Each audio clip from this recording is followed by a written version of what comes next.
Hey guys, welcome back to the channel. This is part 1 of our story. If you like this WhatIf story and want to see part 2, let me know in the comments below. Before we start, don't forget to like, subscribe, and share this video with your friends. Also, check the description for more great content and my playlist. This story was posted by WereLich on Wattpad. Now let's start. Midnight, thank you for the wonderful speech 𝐒𝐮𝐬𝐽. Now the time has come for the annual 𝐸 Festival, a tournament of physical capability that gives the Hero Corps students the chance to show off in front of pro heroes who might want to hire them someday.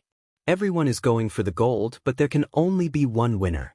Let's find out what our first event is. 𝐸𝐮, why is everything random? 𝐒𝐮𝐬𝐽, heroes have to succeed regardless of what's thrown at them. This randomness is an excellent way to keep students on their toes and prepare them for the real world. 𝐸𝐮, I see. Thank you, Killer Queen. 𝐸𝐮 says with a 90-degree bow. 𝐒𝐮𝐬𝐽, there's no reason to bow or anything, besides we're classmates now. Call me 𝐒𝐮𝐬𝐽. 𝐸𝐮, I will. 𝐒𝐮𝐬𝐽, I wonder what we'll be doing. 𝐒𝐮𝐬𝐽, regardless you and 𝐀𝐮𝐭𝐡𝐨𝐫 shouldn't have any trouble. 𝐀𝐮𝐭𝐡𝐨𝐫, what about you 𝐒𝐮𝐬𝐽? 𝐒𝐮𝐬𝐽, if it's a fight I won't have any trouble, but if it's something like that hamster ball race they had a few years ago, several people will have an advantage over me. I'm in good physical shape, but I couldn't outrun someone like 𝐸𝐮 or you too. Midnight, it looks like the first event will be an obstacle race. All contestants will have to run a nearly 4-kilometer race, full of traps and surprises. Use of quirks is allowed. And yes, you can use them to slow down and interfere with others. Students get in position. 𝐒𝐮𝐽, just my luck, but depending on what the obstacles are, my experience will definitely help. Remember 𝐒𝐮𝐬𝐽, this is a competition, you can't go buffing me 𝐀𝐮 or anyone else. That would be very disrespectful. You'd be saying you don't believe they can handle themselves. 𝐒𝐮𝐬𝐽, I know that 𝐒𝐮𝐽. Don't treat me like a little kid. 𝐒𝐮𝐽, but you're my precious little sister, remember? 𝐒𝐮𝐬𝐽, why yes. Thanks for looking out for me 𝐒𝐮𝐽. 𝐒𝐮𝐽, anytime. Looks like the starting line is the first real obstacle. I bet 𝐀𝐮's gonna try to slow everyone down. Yep, look at him sneak towards the front. That probably won't affect the Hero Corps students, but I'll gladly take any advantage I can, so thanks 𝐀𝐮. Midnight, on your mark, get set, go. Everyone immediately started running towards the gate, only to get body blocked because of the narrow exit. 𝐀𝐮 managed to be the first one out. He turned and sent a wave of ice across the ground, pinning those who didn't see it coming in place. All of the Hero Corps students easily avoided the ice, however. 𝐒𝐮𝐽 was jumping from one student's shoulder to another, avoiding the ice and traffic jam. 𝐒𝐮𝐽 was able to jump from wall to get out. 𝐀𝐮 was surrounded by purple sparks and managed the same feat. Both 𝐒𝐮𝐽 and 𝐀𝐮 landed past 𝗪𝗱 and were speeding down the track. 𝐒𝐮𝐽 landed beside 𝗪𝗱 and followed after the two in the lead. 𝗪𝗱 wasted no time running after 𝐒𝐮𝐽. 𝐒𝐮𝐽 was faster on foot than 𝗪𝗱, but 𝗪𝗱 had an ace in the hole. Once he was far enough away from everyone behind him, he used his ice to slide while sending a torrent of flames behind him. By utilizing both parts of his quirk, he was able to rocket past 𝐒𝐮𝐽 and start to catch up to 𝐒𝐮𝐽 and 𝐀𝐮. 𝐒𝐮𝐽, that was a good move 𝗪𝗱. Thanks 𝐒𝐮𝐽. See you at the finish line. Mike, what an incredible start. 3 students were able to get in front of Killer Queen. What's your thoughts on this eraser? 𝐼𝐿𝐴, it doesn't really surprise me. 𝐒𝐮𝐽 is at disadvantage with a race format, but to be in 4th and even 3rd for a bit shows his skill. He might not be able to finish first, but he'll make the top 10 for sure. We'll get to see the difference between the number 1 Vigilante and you. Students, look, 𝐸𝐮's managed to pass 𝐒𝐮𝐽. 𝐒𝐮𝐽's has top-class physical abilities, but against quirks that go well beyond what a normal body can, this is the logical outcome. Midnight, they've reached the first obstacle, robo-hell. Mike, these are the villain bots used during the entrance exam's heroics test. Several 1, 2, and 3-pointers appeared blocking the students' path, and behind them were the remaining 0-pointers from the entrance exam.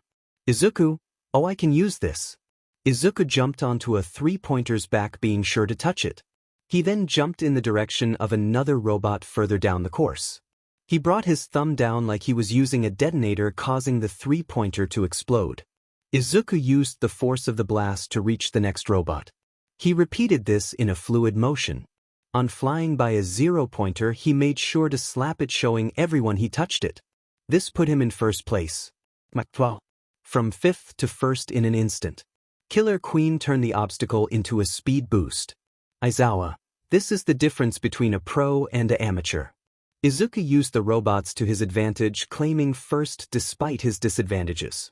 Him slapping that zero-pointer could give him a chance to win.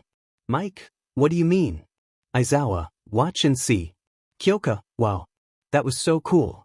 Wait, now's not the time to be fangirling, I need to catch up fast.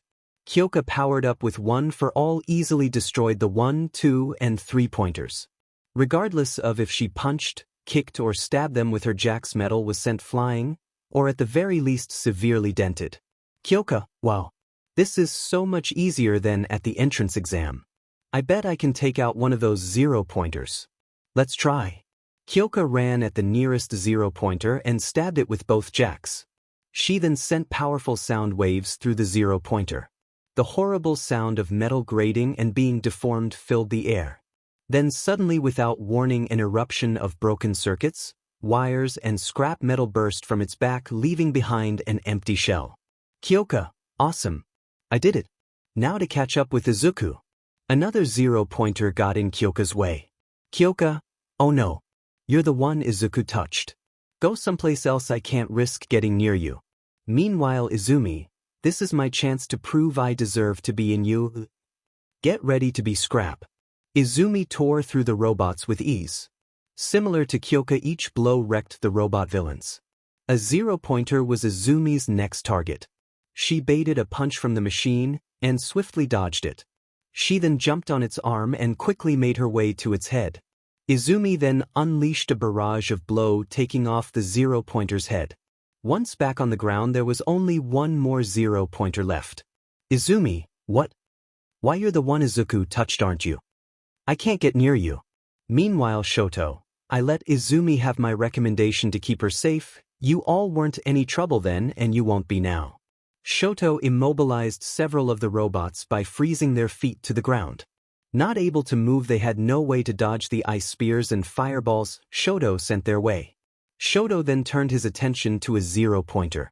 Shoto, I took one of you down at the entrance exam, you're no different than the rest of this scrap. Shoto simultaneously sent a massive fireball and glacier at the zero-pointer. The glacier pierced through its chest and the fireball engulfed its head, taking it out. Shoto, that just leaves one more, and of course it's the one Izuku touched. I have to be careful. Mike, that was an explosive start. They decimated the foe villains with ease. But now they can't get near the final zero-pointer. This is what you were talking about, right, Eraser? Aizawa, yes. Izuku is an expert when it comes to getting inside someone's head. This is just like how him playing music during his vigilante time gave civilians a way to keep villains away. The odds of it actually being Killer Queen playing. The music is slim, but the risk is just too high to ignore it. That's what's going on here. It doesn't matter if Izuku blows up that zero-pointer or not. The fact is he would, and the students know that. They can't take any chances against Izuku. He's already proved several times the gap between them. And this ploy may give him a chance to win. Midnight, Izuku has made it to the second obstacle, the fall. Kyoka, dang it.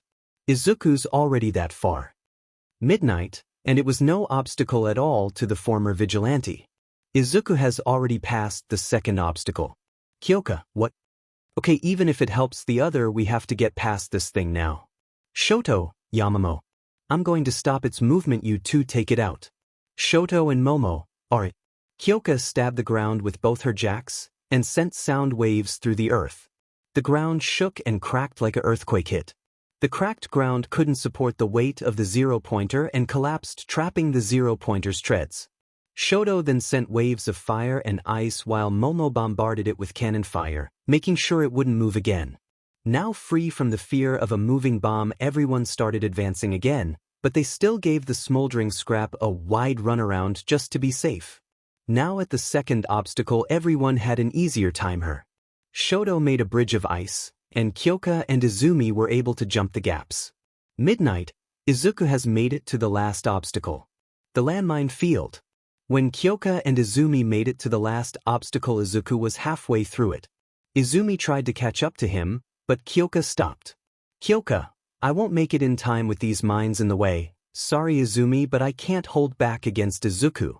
𝐀𝐮𝐭𝐡𝐨 once again plugs her jacks into the ground, ready to make another small earthquake, taking out all the mines. 𝐒𝐮𝐭𝐡𝐨𝐫 saw this coming, however, and right before the mines exploded, he grabbed some dirt and threw it at the ground while jumping as high as he could. The minefield erupted in explosions. 𝐀𝐮𝐭𝐡𝐨𝐫 wasted no time and started running as fast as she could towards the finish line. 𝐒𝐮𝐵 raised her defenses when the explosion started. This protected her from getting hurt, but didn't stop her from getting launched, losing valuable time. 𝐒𝐮𝐭𝐡𝐨𝐫 could be seen spinning slowly high in the air. He had one arm crossed and the other hand on his chin, thinking about his next move. 𝐒𝐮𝐭𝐡𝐨𝐫, that was a great move from 𝐀𝐮𝐭𝐡𝐨𝐫. I won't be able to make first now. I was able to get myself flying in the right direction, but this airtime is a problem. I really wanted to save this till later, but if you think about it, shouldn't be that big of a surprise. 𝐒𝐮𝐭𝐡𝐨𝐫 tore off 2 pieces of his gym shirt and threw one piece and detonated it, making him fly towards the finish line. He then used the second piece to soften his landing and hit the ground running. 𝐒𝐮𝐭𝐡𝐨𝐫 managed to make third with 𝐒𝐮𝐵 second and 𝐀𝐮𝐭𝐡𝐨𝐫 first. 𝗀𝗱 came in fourth place. Midnight, the first event of the sports festival is over. 𝐀𝐮𝐭𝐡𝐨𝐫, are you okay 𝐒𝐮𝐿𝐵𝐿? 𝐒𝐮𝐿𝐵𝐿, nothing, I'm not used to. That was a great move you pulled, 𝐀𝐮𝐭𝐡𝐨𝐫. You were awesome out there. 𝐀𝐮𝐽𝐻𝐭𝐡𝐨𝐫, giggles, thanks 𝐒𝐮𝐿𝐵𝐿. You were awesome too. 𝐒𝐮𝐵, no fair. Praise me too. I'm your precious little sister, remember. 𝐒𝐮𝐿𝐵𝐿, haha, you and 𝗀𝗱 both did great 𝐒𝐮𝐵𝐿. 𝐒𝐮𝐿𝐵𝐿 gave 𝐒𝐮𝐵 a head pat, which she gleefully accepted. 𝐒𝐮𝐵, giggles, thanks 𝐒𝐮𝐿𝐵𝐿. 𝗀𝗱, looks like everyone's made it. Midnight, everyone has finished the obstacle race, but only the first 42 get to advance. But don't be sad, we've prepared some recreational games for everyone. Now let's find out what the next event is. I already know it, but what will it be? A cavalry battle. Kaminari, oh no, I'm not good at those. Midnight, the rules are simple. You'll make teams of 2 to 4 members. One rider, the others are horses. Hierarchy, so it's just like a regular cavalry battle. Midnight, each player will be assigned points based on what place you make. The team's total points will be placed on a headband the rider wears. Sato, points like the entrance exam, that's nice and simple. Midnight, 42nd place is worth 5 points, and 41st place is worth 10. This continues until first place. First place is worth a whopping 10 million. This is a game where those in last can take first. Everyone, 10 million. Many predatory gazes looked at 𝐀𝐮𝐽𝐻𝐭𝐡𝐨𝐫. 𝐀𝐻𝐽𝐻 didn't know how to handle the pressure of the harsh gazes, but 𝐒𝐮𝐻𝐽𝐻 held her hand tight, giving her the courage to stand strong. 𝐒𝐮𝐻𝐻, you won't have any trouble finding a teammate, 𝐀𝐻𝐻, I'm right here for you. 𝐀𝐻𝐻 returned to reassuring grip with a hug. 𝐀𝐻𝐻, thanks for always being there for me, 𝐒𝐮𝐻𝐻. 𝐒𝐮𝐻𝐻, that's my line, silly. Midnight, don't stop till the game is over. Even if you lose your headband or fall down, you're still in the game. Use of quirks is allowed, but intentionally knocking down the other teams will get you a red card, disqualifying your hold-em. 𝐒𝐮𝐵, that rule would make Bakugo mad. Midnight, you'll have 15 minutes to make teams, then a 15-minute free for all. Start getting those teams together. 𝐒𝐮𝐵, hey 𝐒𝐻𝐻, 𝐀𝐮𝐽𝐻, can me and 𝗀𝗱 be on your team too? 𝗀𝗱, yeah, I just know the 4 of us working together will be unstoppable. 𝐀𝐻𝐻, of course. We'd love to team up together, right 𝐒𝐻𝐻? 𝐒𝐻𝐻, now we just need to figure out who the rider will be and strategy. 𝗀𝗱, you're the rider, 𝐒𝐻𝐻. You have more experience than the rest of us combined. 𝐒𝐮𝐵, yeah, I don't trust myself to make good split-second decisions. 𝐀𝐻𝐻, we'll do whatever you say, 𝐒𝐻𝐻. 𝐒𝐻𝐻, if that's what you want, I won't let you down. 𝐀𝐻𝐻, I want you to be our lead horse. 𝐒𝐮𝐵, focus on buffing everyone. 𝗀𝗱, I want you to be support, controlling the field and blocking paths. 𝐀𝐻𝐻, I won't let you down, 𝐒𝐻𝐻. 𝐒𝐮𝐵, me either. 𝗀𝗱, just tell me when and how, 𝗂𝐻𝐻, I'll be ready. 𝗂𝐻𝐻, then let's win this. 𝐀𝐻𝐻, 𝗂𝐻𝐻, and 𝗀𝗱. Yeah. Meanwhile, Jotunheim, Hey 𝗀𝐮𝐲, let's team up. 𝗀𝐮𝐲, no offense 𝐒𝐮𝐭𝐲, but I like my odds better grabbing some hero course students. 𝗂𝐮𝐭𝐻𝐵, 𝗀𝐮𝐲, if you get a bunch of hero course students to carry you, it'll hurt your odds of getting in the hero course. Think about it. If a team without any hero course students wins, all eyes will be on them to get transferred. 𝗀𝐮𝐲, that is a good point. How do you figure that out? 𝗂𝐮𝐭𝐻, I get plenty of sleep, so I'm always at my best and sharpest, just like Killer Queen says. 𝗀𝐮𝐲, thanks for rubbing salt in my wounds. Anyways, I thought you didn't try for the hero course in the first place. Why are you trying so hard to win?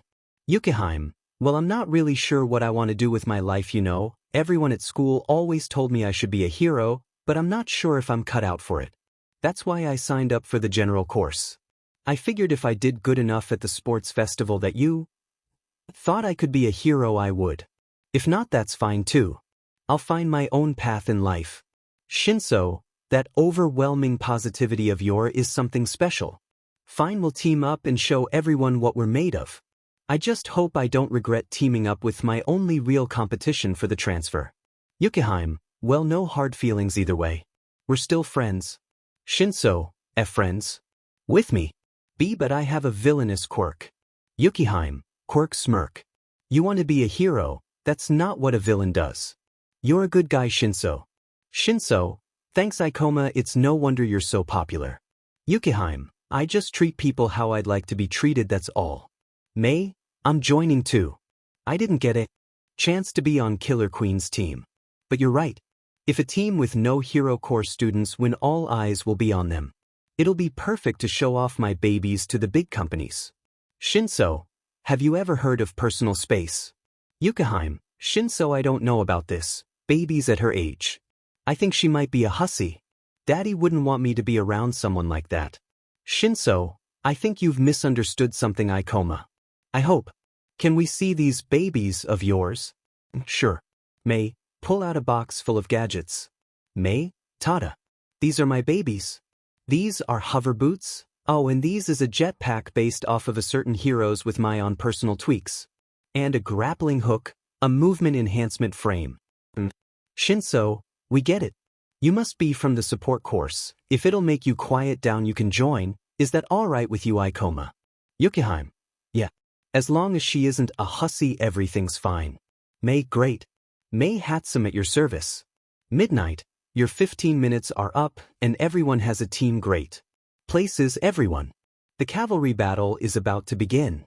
𝐒𝐮𝐲, there are some interesting teams out there.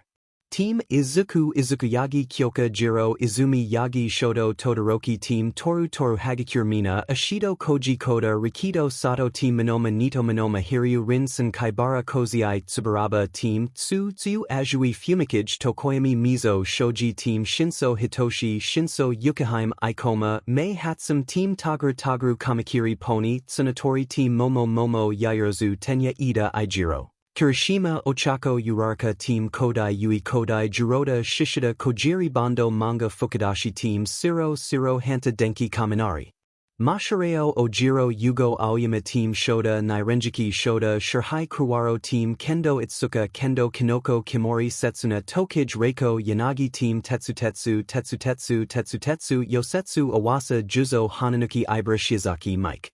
Team Izuku is a powerhouse made of the top 4 students from the last event. Do the other teams even have a chance to steal the 10 million points? Let's watch and see. Midnight, get ready. Team Tetsutetsu start by going after the 10 million headband. Juzo uses his quirk to soften the ground like quicksand. Other teams tried to get the points as well. Izuku Shoto, right? Shoto re-hardened the ground by freezing it. The wave of ice kept growing, pinning all would-be attackers in place. Powered up by Izumi, the team had no problem breaking free from the frozen ground. They then ran past Team Tetsutetsu at incredible speed. Izuku swiped their headband on the flyby. They then circled back and threw Team Tetsutetsu's headband in the middle of the stuck teams, then made their way to the edge of the ring, removing any potential blind spots. Mike, what a start! Team Izuku turned the tables on Team Tetsutetsu and gave incentive for the other teams to leave them alone. Eraser, your thoughts on this? 𝐒𝐮𝐲, taking the headband was ingenious. Normally the 10 million point team would focus solely on defense. After all, as long as they keep their own points they win, but by stealing extra points so easily it makes it very clear, come at us at your own risk. And by discarding them in the middle of so many teams it greatly increases the odds of infighting. Both of these together almost guarantee no one else will go after the 10 million points. This is one of those instances where offense is the best defense. Team Izuku is still being cautious as well. By heading to the edge of the ring, the four of them can keep an eye on the other teams. Mike, the first team to get those free points, will have a huge advantage. Team 𝗧𝗧𝗟𝗘 is a four-man team after all. Kendo, Setsuna grab him. Setsuna, right. 𝗧𝗧𝗟𝗘, CRP. Ibra, I'm on it. Setsuna sent her hand to grab the points while Ibra sent her vines. Both got close to grabbing the points but were swatted away by Dark Shadow. Dark Shadow then threw the headband towards his team. Tsu grabbed them midair with her tongue, and Dark Shadow provided cover, preventing the other teams from stealing them. Both Tongue and Shadow retreated into the fortress made by Shoji's arms. By this time all the teams were free to move again. Team Toguru tried to take Team Momo's points, but Kirishima didn't hesitate to stop Toguru's blades. Bondo tried to immobilize both teams with his glue-like quirk. Momo saw these coming and had her team jump. Uraraka had made the whole team weightless with only their clothes keeping them from floating away. While beginning the jump, Momo made a hook on a pole and swiped Toguru's headband. Pony and Toguru were then glued in place, effectively taking them out of the event. Team Minoma and Shinso were able to stealthily steal points from the other teams. Team Tsu had managed to take Team Kendo's headband as well. Midnight, time's up. We have our winners. In first place, Team Izuku. Second place goes to Team Tsu. Third, Team Shinso. And fourth place goes to Team Minoma. Since Teams Tsu and Shinso were both three-member teams, 2 members from Team Momo who came in fifth will be chosen to fill the missing places. We'll decide who gets to advance after a half-hour lunch break. Mike, wanna grab a bite to eat eraser? Aizawa, I'll take a nap. Killer Queen 16 Kyoka, thanks for making us lunch. Izuku. Izuku, anytime. Kyoka. Nezu, Izuku, I hate to interrupt your lunch but there's something we'd like to talk you about. Izuku, that's okay. Nezu, honestly I wanted to talk to you about something as well. Kyoka, I'll be back as soon as I can. Love you. Izuku gave Kyoka a tender kiss on the cheek. Kyoka, giggle. Love you too. Izuku. Hurry back or your food will get cold. Izuku, sure thing. In Nezu's office. Izuku, oh Toya, Enji, good to see you too. And Ichirio, long time no see. How's being the boss of the Hero Association and RHDLV treating you? Ichirio, it's just the Hero Association now, we had a full merger. I definitely have a lot more work now, but we can help so many more people now. It always did my heart good when someone we rescued became a real hero. I never would have imagined the little kid we saved would become the #1 vigilante though. Izuku, well, I didn't have the time to wait to be a hero. I wanted to stop my parents as soon as possible. Being a vigilante gave me a lot more opportunities than being a hero. Anyways, how's finding all for one's doctor going? Toya.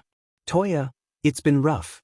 Do you know how many stereotypical mad scientists work in the medical field? A ton. Looking for a short, overweight, bald man with a mustache is like looking for a needle in a haystack. We do have a good lead though, a Dr. Daruma Ujiko. He worked at Jako Hospital as the chairman. He recently retired, sold his home, and he's gone under the radar. He had this one room in the morgue that was off limits to everyone but him. When we checked it out, it was just an office with nothing out of the ordinary. My gut feeling tells me they're probably a hidden door or something. Being beside the morgue would give him easy access to bodies to make those nomu, but we can't go breaking down walls without a proper search warrant, and we can't get that without some solid evidence, so our hands are tied. Izuku, sounds rough. I'll see if I can get my sources to look into this, doctor. I'll let you know if we find anything. Toya, thanks. Nezu, now that the small talk is out of the way, let's get down to business. Izuku, we have 2 students from the general course who have made it to the finals. When it's their matches, we would like you to be in the announcer booth with Aizawa and Hisashi. We would like your opinion on which one should be transferred to the hero course. Izuku, sure, I don't mind if you'll rig my match where I go against this student here. Izuku hands Nezu a piece of paper with a name on it. Nezu, why do you want that? Izuku, Vigilante work. That student's real parents are the former president and CEO of the Hero Association. He's also got himself some quirk enhancement drags. He's out for revenge and it's better for me to stop him right off the bat than giving him a chance to hurt someone. Nezu, what? Are you sure that's true? Izuku, positive. And just like Toya's hands are tied without the proper evidence, so are ours. Enji, that's why you want to use yourself as bait. Izuku, yes, this way we catch him, and we can keep the sports festival going. Aizawa, as long as All for One doesn't try anything. Izuku, I think we're fine there. I believe our missing doctor has his hands full keeping All for One alive right now. Toya, so you think he's All for One's doctor too? Izuku, yes I do. Nezu, we don't have much of a choice. We need this sports festival to succeed. I'll make sure you fight him, do be careful though. Izuku, of course I will now if that's all you need me for. I need to get back to Kyoka. Nezu, yes, go right ahead. Sorry again for taking up so much of your lunch. Izuku, don't worry about it, bye. Ichiryu, I wish there was something I could do to help. Nezu, you've helped plenty by bringing in a large group of heroes. Ichiryu, I know, but all these legal blockades are putting lives at risk. It's so frustrating. Nezu, I agree, at least we do have options. Back at the lunchroom, Izuku, Kyoka, why haven't you ate yet? Kyoka, because I wanted to eat with you, silly. So sit down and let's eat. We're running out of time and I'm starving. Izuku, haha, sure, let's eat. Kyoka, whispers, so are you going to get to stop the mole? Izuku, whispers, yes, everyone agreed that was the best course of action. I think I'll have to show off Killer Queen though. I took too much damage in the obstacle course, and everyone in the finals are much stronger than I expected. Kyoka, whispers, are you sure? Izuku, whispers, I don't have much of a choice. It all depends on who I go up against. With trust in heroes still shaky, I can't afford to lose. It's not all bad though. Sometimes giving out just a bit of the truth can make imaginations run wild. If other people start trying to figure out what quirk I have, I can run with that, or just deny any questions. Kyoka, whispers, if you're sure, that's fine with me. I plan on only using one for all if I can. I really need to get more comfortable with it. Izuku, whispers, you'll have a wide variety of opponents to work with, sounds like a good idea. Kyoka, whispers, when do you think Shoto and Izumi will finally start dating? Izuku, whispers, I don't know, I'm honestly disappointed they haven't yet. I don't want to tease Izumi about it, she's been through too much already, but shows fair game. He better hope we don't fight because I'll give him hell. Kyoka, ha. Back at the stadium, midnight. Welcome back everyone. Let's go ahead and explain the final event. It's a one-on-one tournament. The rules are simple: knockout, throw your opponent out of the ring, or make them admit defeat are how you win. We've chosen Ida and Kirishima from Team Momo to advance. Let's find out what the bracket will be. Alright, first round will be Mei vs Shinso, second will be Izumi vs Rin, third Azui vs Tsuburaba, fourth Kirishima vs Kyoka, fifth Izuku vs Monoma, sixth Shoto vs Sen, seventh Shoji vs Tokoyami, and eighth Ida vs Yukaheim. Also, me and Cementos as referees can stop a match at any time. No holding back, kiddies, because besides groin shots and murder, anything goes. We'll now begin the recreational games. Naturally, those who made it to the finals may want to conserve their strength for their fights. Because of this, the recreational games are optional for the finalists. This should give you about half an hour of rest. Let's start the games. Half an hour later, midnight. Alright, we've got the ring ready. Mei and Shinso, come on down. We've got a special guest in the announcer booth to give his opinion on the two general course students who made it this far. The one, the only Killer Queen. Mike, what's your first impression of Shinso, Killer Queen? Izuku, he's clearly not sleeping well, so that's a big mark against him. Negative 100 points. I'm curious what his quirk is. It should be a good one considering it doesn't look like he's trained much. That's another mark against him, minus 50 points. Heroes can't just rely on their quirk. They have to be able to adapt to whatever comes their way. I expect him to win his first match, but once his quirk is known, he'll probably lose his second match. Mike, let's watch and see. Midnight, begin. Mei, Sorry 𝗀𝐮, but I already know what your quirk is. I'm going to show off all my babies. If I can last any time at all against Killer Queen, all the big companies will want my babies. 𝗀𝐮, I'm sorry too, Mei. Your second-hand junk store toys will never get you to Killer Queen. Mei, my babies. 𝗀𝐮, got you, now walk out of the ring. Mei did as she was told and walked out of the ring. Midnight, 𝗀𝐮 is the winner. 𝐒𝐮𝐭𝐡𝐨𝐫, oh, some kind of mind control quirk. Seems you have to verbally respond to him for it to work. That's a great quirk for hero work. No damage to the surroundings or even the villain. At 100 points. He also won his match, so 50 more points. He'd definitely do better as an underground hero though. Not to mention all the training he needs. A diamond in the rough, he's got some good potential but needs a lot of work. Definitely a solid choice for the hero course.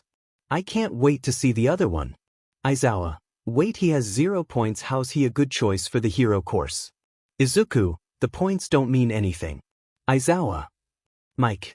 There you go 𝗀𝐮. Killer Queen says you've got what it takes if you work hard. Congratulations. 𝗀𝐮 couldn't help but be happy and smile. That was until a furious Mei jumped him. Shoto, you're up next. Izumi, good luck. Izumi, thanks Sho. Midnight. The second match between Izumi and Rin will now begin. Rin, here's to a good fight. Izumi, I won't hold back. Within 1. Scale carapace. Reptilian scales cover Rin's whole body. Izumi, I'll give all my fights everything I've got. Rin. Telemite 100%. Izumi powered up her body with her quirk. Though using 100%, it was split 50-50 between offense and defense. This is Izumi's first move in battle. Since the strength of her quirk depends on her mood and mental health, it's rather unstable or inconsistent. Izumi is well aware of this. That's why she always starts a fight with attack and defense equal. She has to get a feel for how well her quirk is performing before she can tip the scales towards more attack. To complicate matters worse, she also needs to take her opponent into consideration. Even ones she's fought before have to be re-evaluated because of the inconsistency of her quirk. Even though Rin looks like a defensive fighter, Izumi can't risk going full attack unless she gets an opening. Izumi charges Rin and opens with a running punch. Rin counters with a cross-arm block. Right before impact, he yells reverse scales. The sharp scales on his arm protrude like spikes to punish Izumi's punch. A loud crunching sound fills the air at impact. Rin is forced back a few feet, and Izumi jumps back with a cry of pain, moving a bit slower. Her fist was bleeding and had pieces of scales in it. Rin was also injured. All the scales on his arm were broken and a nasty bruise was starting to appear. Getting hurt weakened Izumi's quirk, but seeing how Rin was also injured brought her quirk back to where it was. Izumi decided to shift gears: 30% attack, 70% defense. If she could break Rin's scales without getting hurt, she'd win. After pulling out the scales in her hand, she was ready to go again. This time it was Rin who started off with a wide jump kick. Rin reversed the scales on his leg to increase the damage. Izumi braced for impact, blocking with a cross-arm block of her own. Rin's leg slammed into Izumi again. The crunching of scales could be heard. Izumi was fine this time. She grabbed his leg and slammed him into the ground. She then grabbed him by his gym shirt, such to 100% attack, and threw him out of the ring into a wall. Midnight. Izumi is the winner. Izumi, yes. I did it. That was a good fight. Rin. Rin, thank you Izumi. Shoto, good job Izumi. Izumi, giggles, thanks Sho. Midnight. The third match, Azui and 𝗬𝗓𝗏, will now begin. 𝗬𝗓𝗏, let's go. We'll see if you can even get to me. 𝗬𝗓𝗏 made several solid air walls around the ring. Tsu, not know what his quirk was, decided to start slow. She shot her tongue at him only for it to stop halfway, hitting an invisible wall. Tsu was surprised by this and quickly pulled her tongue back. 𝗬𝗓𝗏, how'd you like that? It's an invisible wall. Tsu moved closer to inspect the wall. Once satisfied, she gave it a kick with her powerful leg, shattering it. Tsu, if they're only as strong as glass, I won't have any trouble. Karo. 𝗬𝗓𝗏. Tsu used her tongue to find the next wall and jumped through it with a kick. Tsu continued this till she made it to 𝗬𝗓𝗏. He made another wall in front of him, but 𝐬𝐮 smashed it immediately. She then grabbed him with her tongue and threw him out the ring. 𝗧𝗟𝗪 tried to save himself by making a wall to keep him in the ring, but 𝐬𝐮 saw this coming, jumped up and kicked him through his wall. Midnight, 𝐒𝐮𝐬𝐻 is the winner. We'll now start the fourth match. 𝗂𝐮𝐭𝐡𝐨𝐫 vs 𝐀𝐮𝐭𝐡𝐨𝐫 begin. 𝐀𝐮𝐭𝐡𝐨𝐫, don't hold back on me 𝗂𝐮𝐭𝐡𝐨𝐫. I'm going to give this fight my all. 𝗂𝐮𝐭𝐡𝐨𝐫, wouldn't dream of it 𝐀𝐮𝐭𝐡𝐨𝐫. You've been getting trained by the Killer Queen after all. 𝗂𝐮𝐭𝐡𝐨𝐫 hardened his whole body ready to fight. He started charging 𝐀𝐮𝐭𝐡𝐨𝐫. 𝗀𝐮𝐭𝐡𝐨𝐫 powered up one for all. Purple sparks danced around her. She was using 5% of one for all. This much was comfortable and didn't cause any pain or discomfort. She's able for short bursts to bring it up to 10%. 7% is her limit for long-term use. Any higher and the strain of the quirk quickly wears her down. 𝗀𝐮𝐽𝐡𝐨 charged 𝗂𝐮𝐭𝐡𝐨𝐫 and they met in the center of the ring. The two traded blows. They both felt the punch, but neither backed down. 𝗀𝐻𝐽𝐡𝐨 brought one for all up to 7%. The sparks grew more intense. 𝗀𝐻𝐽𝐡𝐨 knew 𝗂𝐮𝐴 would push her to her limits. She was happy this was a chance to get one step closer to 𝐒𝐮𝐻𝐽𝐡𝐨. The two continued trading blows, but 𝗀𝐻𝐽𝐡𝐨 was much faster than 𝗂𝐮𝐴. For every one blow 𝗂𝐮𝐴 landed, 𝗀𝐻𝐽𝐡𝐨 got 2 to 3 in. 𝗂𝐮𝐴 started to slow down and soften a bit. 𝗀𝐻𝐽𝐡𝐨 took advantage of this and hit him with a 10% power kick to the side. 𝗂𝐮𝐴's hardening faded and he was sent rolling out of the ring. 𝗀𝐻𝐽𝐡𝐨 was bruised and sore but could stand proud. She was able to beat one of her stronger classmates in close quarters. Midnight, 𝗀𝐻𝐽𝐡𝐨 is the winner. 𝗀𝐻𝐽𝐡𝐨 wasted no time and quickly made her way to 𝗂𝐮𝐻𝐽𝐡𝐨. 𝗂𝐮𝐻𝐽𝐡𝐨, that was a good win 𝗀𝐻𝐽𝐡𝐴. 𝗀𝐻𝐽𝐡𝐴, thanks, please be careful and take this for good luck. 𝗀𝐻𝐽𝐡𝐴 gave 𝗂𝐮𝐽𝐡𝐴 a big hug and kissed him on his cheek. 𝗂𝐮𝐽𝐡𝐴, of course I will, I have you to come back to. 𝗂𝐮𝐽𝐡𝐴 gave 𝗀𝐻𝐽𝐡𝐴 a reassuring kiss on her forehead, then made his way to the ring. Midnight, the fifth match, 𝗂𝐮𝐽𝐡𝐴 also known as Killer Queen vs 𝗂𝐴 will now begin. 𝗂𝗂𝐴, today's my lucky day. I thought I'd have to get to the finals to get my revenge. My parents are dead because of you. I'll make sure you suffer before I kill you. 𝗂𝗂𝐴 activated several quirks. Beast from 𝗬𝗪𝗓, Real Steel from 𝗬𝗧𝗪𝗧, Scales from 𝗂𝗧𝗪, Razor Sharp from 𝗬𝗪𝗓, Vines from 𝐼𝐵RA and Horn Cannon from Pony. He turned himself into a metallic monster. 𝗂𝗂𝐴, ha! What power! I'll tear you limb from limb. 𝗂𝐮𝐻𝐽𝐡𝐴, so that's the combination of quirks you went for. I was expecting something harder to keep up with, or more dangerous. 𝗂𝗂𝐴, what? 𝗂𝗮𝐻𝐽𝐡𝐴, don't you find it odd that none of the heroes are jumping you after your little speech? It's simple really, we already knew what you were planning, even the quirk enhancement drags. It's no coincidence that I'm your first and last opponent here. You should really give up, turning your body into metal was a mistake. Toya, once 𝗂𝐮𝐽𝐡𝐴 wins, do you care to take 𝗂𝗂𝐴 away, Salamander? 𝗂𝐮𝐻𝐽𝐡𝐴, anything for you, Azure Star. 𝗂𝐮𝐡𝐴's hero costume is based on the mythical fire lizard. He has 2 shoulder-mounted flamethrowers with the fuel tanks on his back under armor. His gauntlets have large claws that move with his fingers. The claws can superheat where they melt through instead of cut. He of course had to have the flames blue. 𝗂𝗂𝐴, it doesn't matter if you knew, it won't change anything. Roars. 𝗂𝗂𝐴 starts by shooting horns at 𝗂𝗮𝐻𝗡.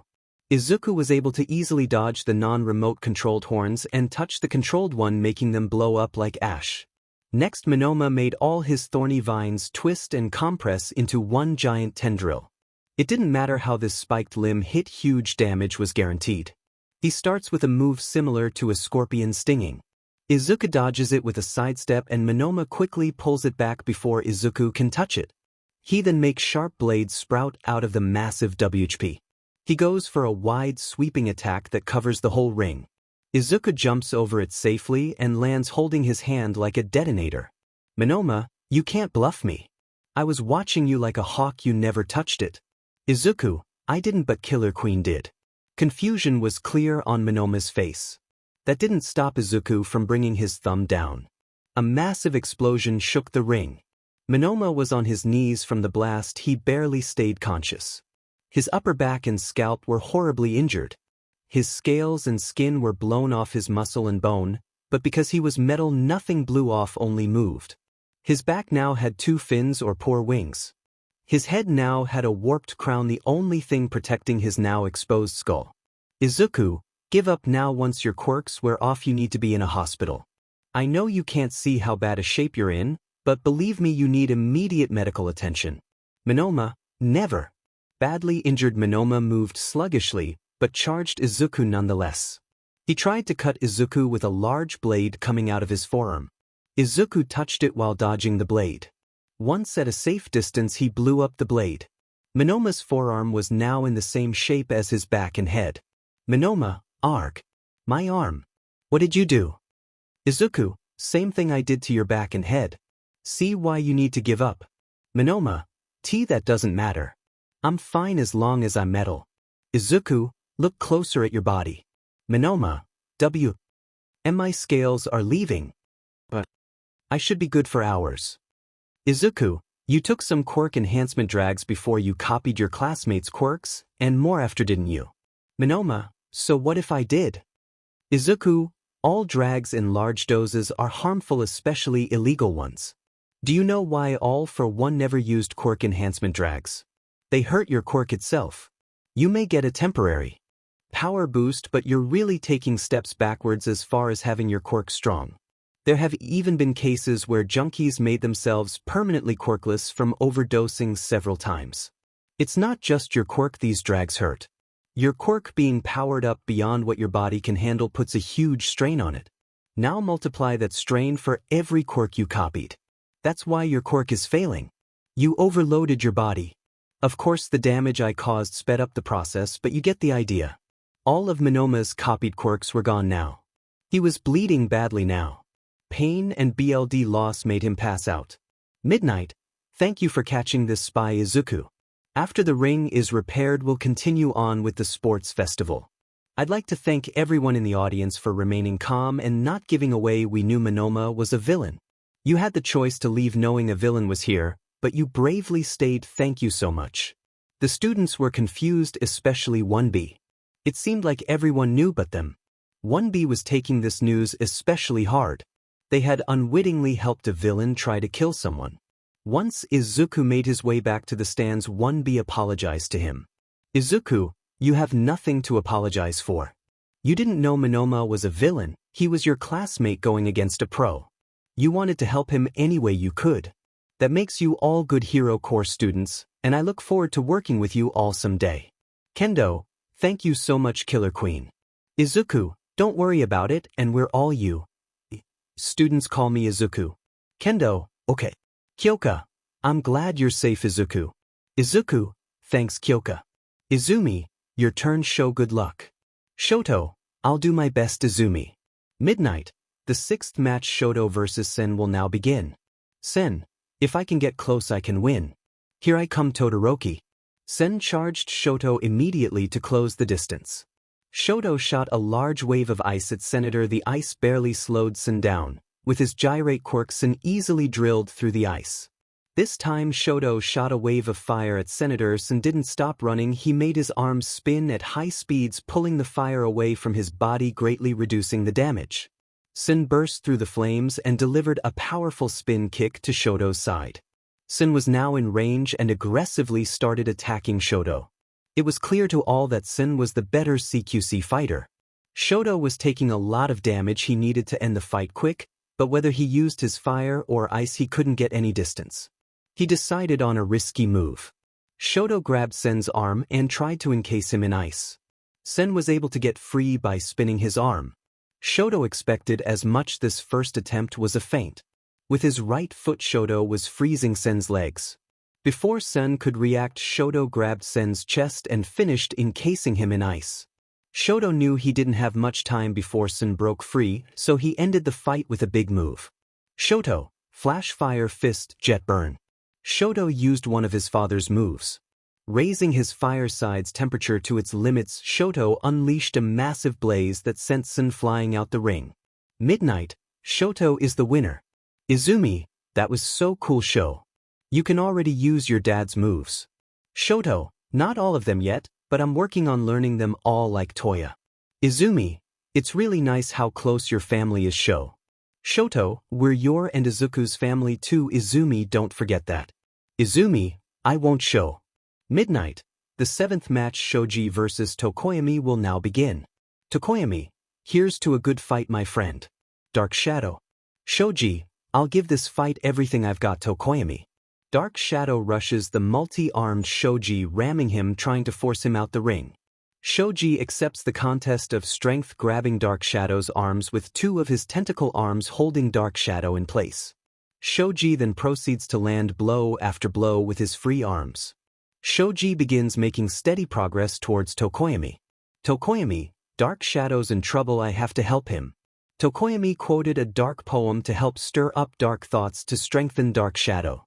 𝗀𝐻𝐼𝐻, once upon a midnight dreary, while I pondered, weak and weary, over many a quaint and curious volume of forgotten lore, while I nodded, nearly napping, suddenly there came a tapping, as of some one gently rapping at my chamber door. "'Tis some visitor," I muttered, "tapping at my chamber door, only this and nothing more." Ah, distinctly I remember it was in the bleak December, and each separate dying ember wrought its ghost upon the floor. Eagerly I wished the morrow. Vainly I had sought to borrow from my books surcease of sorrow, sorrow for the lost 𝗧𝗟, for the rare and radiant maiden whom the angels name 𝗧𝗟, nameless here for evermore. And the silken, sad, uncertain rustling of each purple curtain thrilled me, filled me with fantastic terrors never felt before, so that now, to still the beating of my heart, I stood repeating, "'Tis some visitor entreating entrance at my chamber door, some late visitor entreating entrance at my chamber door. This it is and nothing more." Presently my soul grew stronger, hesitating then no longer. "Sir," said I, "or 𝐴𝐻𝐼𝐻, truly your forgiveness I implore, but the fact is I was napping, and so gently you came rapping, and so faintly you came tapping at my chamber door, that I scarce was sure I heard you." Here I opened wide the door, darkness there and nothing more. Deep into that darkness peering, long I stood there wondering, fearing, doubting, dreaming dreams no mortal ever dared to dream before, but the silence was unbroken, and the stillness gave no token, and the only word there spoken was the whispered word, 𝗧𝗟. This I whispered, and an echo murmured back the word, 𝗧𝗏. Merely this and nothing more. Back into the chamber turning, all my soul within me burning, soon again I heard a tapping somewhat louder than before. "Surely," said I, "surely that is something at my window lattice. Let me see, then, what thereat is, and this mystery explore. Let my heart be still a moment and this mystery explore. 'Tis the wind and nothing more." Open here I flung the shutter, when, with many a flirt and flutter, in there stepped a stately raven of the saintly days of yore. Not the least obeisance made he, not a minute stopped or stayed he, but, with mien of lord or lady, perched above my chamber door, perched upon a bust of Pallas just above my chamber door, perched and sat and nothing more. Then this ebony bird beguiling my sad fancy into smiling, by the grave and stern decorum of the countenance it wore, "Though thy crest be shorn and shaven, thou," I said, "art sure no craven, ghastly grim and ancient raven wandering from the nightly shore. Tell me what thy lordly name is on the night's Plutonian shore." Quoth the raven, "Nevermore."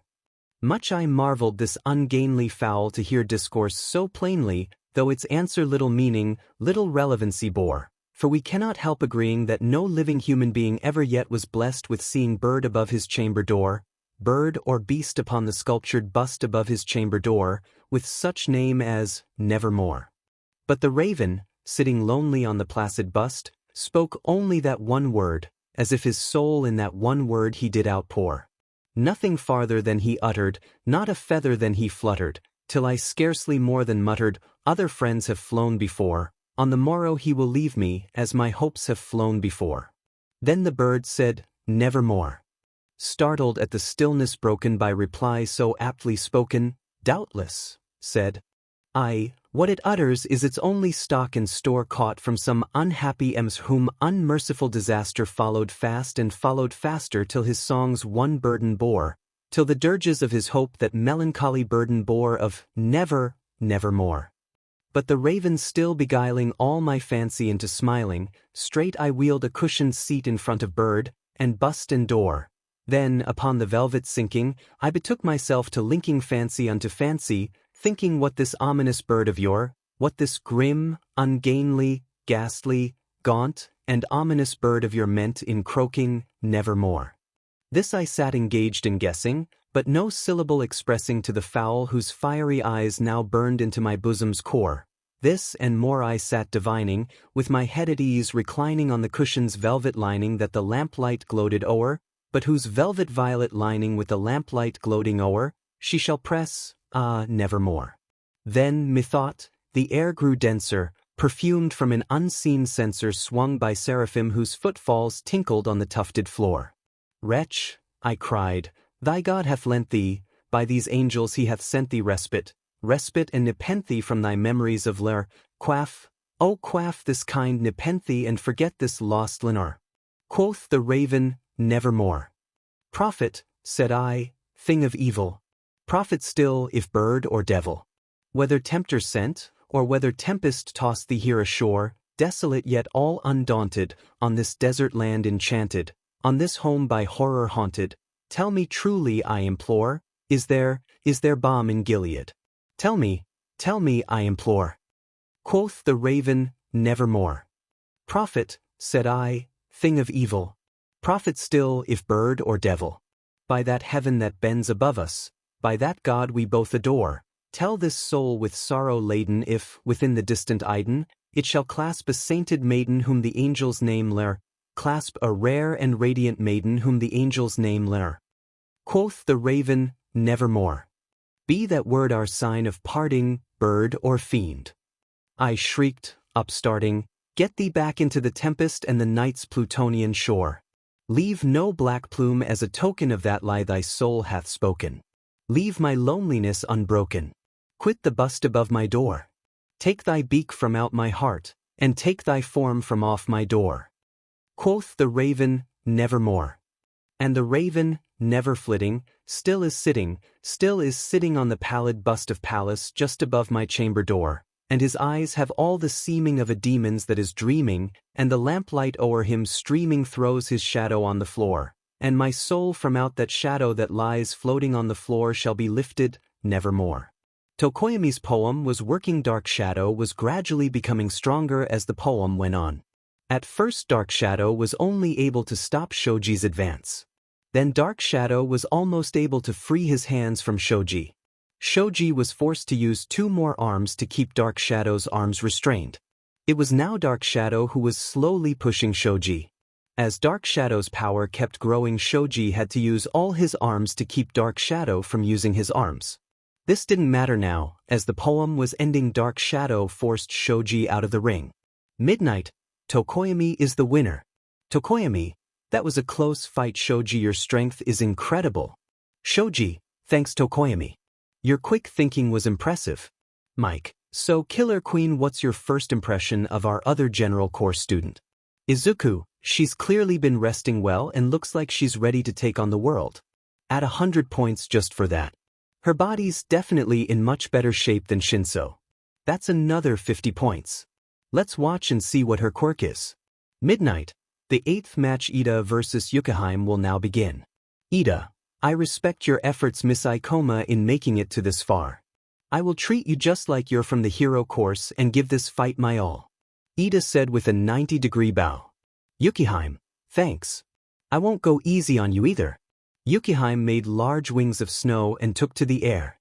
She then made large fists of snow and sent them at 𝐒𝐮. 𝐒𝐮 was able to easily dodge the snow hands, but was worried how he'd get a chance to attack 𝐒𝐮 in the air.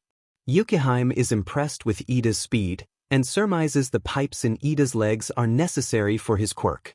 𝐒𝐮 makes a small blizzard engulf the ring, greatly lowering the temperature, slowing 𝐒𝐮 down.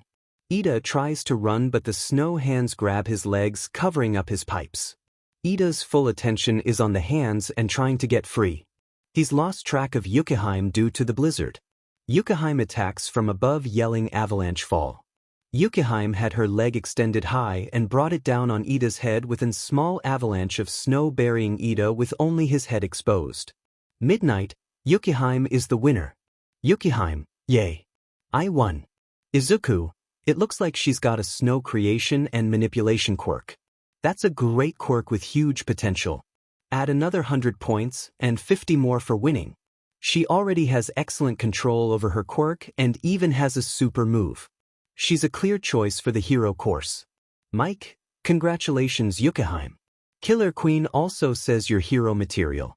Midnight, we're now ready for the 9th match, 𝗀𝐿 versus 𝐒𝐮𝐬𝐽. Mike, let's see if Killer Queen's prediction is true. 𝐒𝐮𝐬𝐽, oh no, I'm not a good match for 𝗀𝐿's quirk. If he says anything bad about my friends or 𝐒𝐮𝐬𝐽, I won't be able to keep quiet. I gotta end this before he says anything. Midnight, begin. 𝐒𝐮𝐬𝐽 immediately went 100% full power and bolted across the ring, slugging 𝗀𝐿 in the face, while yelling, "Don't you dare say anything bad about the people I care about." 𝗀𝐿 didn't hear this, however, as he was unconscious and flying out the ring. Midnight, 𝐒𝐮𝐬𝐽 is the winner. Mike, Killer Queen was right. 𝐒𝐮𝐽, you're up next. 𝐀𝐮𝐭𝐡𝐨𝐫, good luck. 𝐀𝐮𝐭𝐡𝐨𝐫, thanks. 𝐒𝐮𝐽, after hugging 𝐀𝐮𝐭𝐡𝐨𝐫, headed down to the ring. Midnight, the 10th match, 𝐀𝐮𝐭𝐡𝐨𝐫 versus 𝗧𝗜𝗍, will now begin. 𝗧𝗜𝗍, good luck. 𝐀𝐮𝐭𝐡𝐨𝐫 Caro. 𝐀𝐮𝐭𝐡𝐨𝐫, you too 𝗧𝗜𝗍. 𝐀𝐮𝐭𝐡𝐨𝐫 powered up 1 for all to 5%. 𝗧𝗜𝗍 started the fight with her tongue, trying to grab 𝐀𝐮𝐭𝐡𝐨𝐫 and throw her out the ring.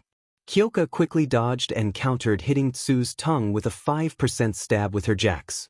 𝗧𝗜𝗍 cried out in pain and pulled her tongue back. 𝐀𝐮𝐭𝐡𝐨𝐫 followed 𝗧𝗜𝗍's tongue, trying to hit 𝗧𝗜𝗍 with a lariat, but 𝗧𝗜𝗍 jumped out of the way.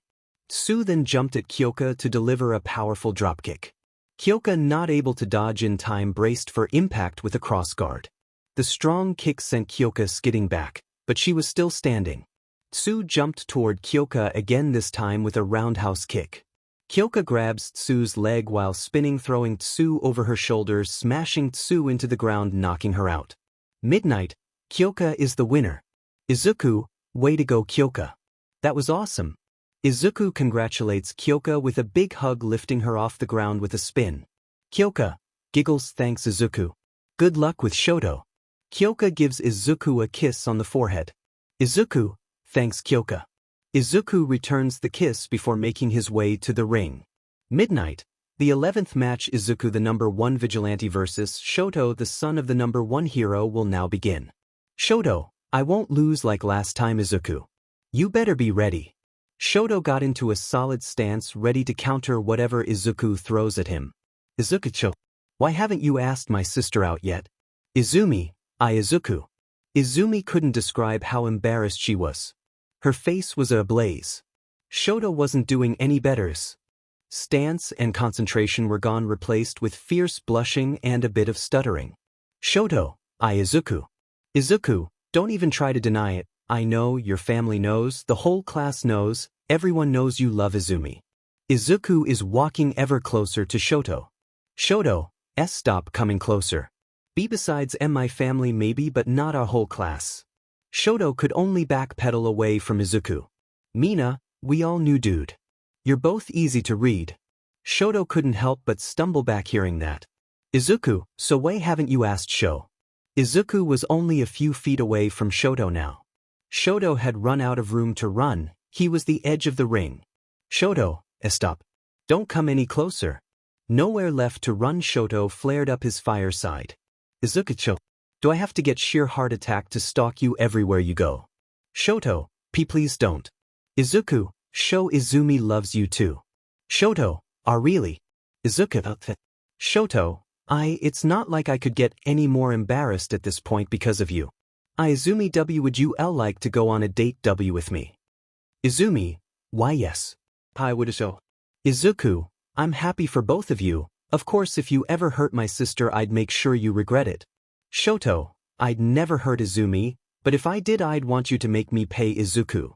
𝗂𝐻, good answer 𝗂𝐻, but I'm still going to have to beat you up a ton. Don't worry, I'm sure 𝗂𝐮𝐽 will be happy to nurse you back to health. 𝗂𝐻, so we're finally going to fight. 𝗂𝐻, fight. My next opponents will all be at least as strong as you. I'm getting kinda tired, so I'm taking every break I can get.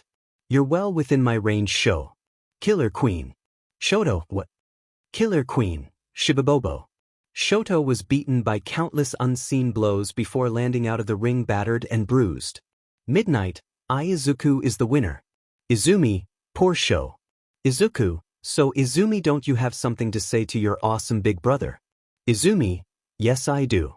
How could you embarrass me and show so bad on live TV? Izuku and Izumi, whispers Izuku, what was that? Izumi, thanks Izuku. Izuku, anytime Izumi. Midnight, the 12th match 𝐀𝐮𝐭𝐡𝐨𝐫 versus 𝐀𝐮𝐭𝐡𝐨𝐫 will now begin. 𝐀𝐮𝐭𝐡𝐨𝐫, let's have fun and be friends after this, okay? 𝐀𝐻𝐭𝐡𝐨𝐫, you're very free-spirited, aren't you? We may very well be classmates soon, I accept your offer. Dark Shadow. 𝐀𝐮𝐭𝐡𝐨𝐫 took to the sky again, but this time her opponent could fight back. Dark Shadow chased after 𝐀𝐻𝐭𝐡𝐨𝐫. 𝐀𝐻𝐭𝐡𝐨𝐫 tried to stop Dark Shadow with a wave of snow, but Dark Shadow broke right through, swinging his claws at 𝐀𝐻𝐭𝐡𝐨𝐫. She dodged by falling back down to the ring. She yelled avalanche ring. 𝐀𝐻𝐭𝐡𝐨𝐫 started cartwheeling at high speed thanks to her quirk. She managed to get several good kicks on 𝐀𝐻𝐭𝐡𝐨𝐫 before Dark Shadow caught up to her, forcing her back into the air. 𝐀𝐻𝐭𝐡𝐨𝐫 made large hands of snow to try and stop Dark Shadow, but he smashed them to pieces. 𝐀𝐻𝐭𝐡𝐨𝐫 then tried to attack both 𝐀𝐻𝐭𝐡𝐨𝐫 and Dark Shadow with a blizzard. Dark Shadow coiled around 𝐀𝐻𝐭𝐡𝐨𝐫 like a snake, protecting him from the blizzard. 𝐀𝐻𝐭𝐡𝐨𝐫 aggressively pounds the Shadow Dome with snow attacks. Suddenly the attacks stop and Dark Shadow erupts from the snow. Both Dark Shadow and 𝐀𝐻𝐭𝐡𝐨𝐫 notice 𝐀𝐻𝐭𝐡𝐨𝐫 is in poor condition. She's paler than normal and she's shivering uncontrollably. Her wings begin to crumble and she falls towards the ground. Dark Shadow quickly flies towards 𝐀𝐻𝐭𝐡𝐨𝐫 and catches her. Midnight, 𝐀𝐻𝐭𝐡𝐨𝐫 is unable to continue. 𝐀𝐻𝐭𝐡𝐨𝐫 is the winner. 𝐀𝐻𝐭𝐡𝐨𝐫, let's get you to recovery girl 𝐀𝐻𝐭𝐡𝐨𝐫. 𝐀𝐻𝐭𝐡𝐴, thanks 𝐀𝐻𝐭𝐡𝐴. Izuku, you're both up next. Both of you give it your all and no hard feelings. Kyoka and Izumi, right? Midnight, the first semifinal match Kyoka versus Izumi will now begin. Kyoka, don't hold back Izumi, and don't worry about us fighting. I'm looking forward to a good fight. Izumi, I'll do my best Kyoka. Both powered up their quirks and met in the center of the ring. They traded blows and looked evenly matched, but this wasn't true. Kyoka still had 2% more she could use, and she did. Kyoka brought 1 for all to 7% and started pushing Izumi back. Izumi had to make a tough call.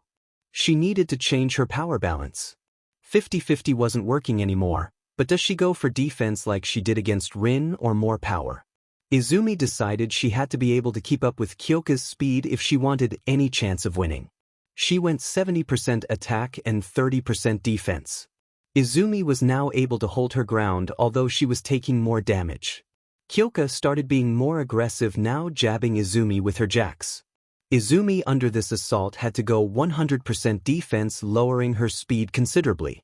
Kyoka took advantage of this and with a quick burst of 10% grabbed Izumi while jumping past her and threw her out the ring.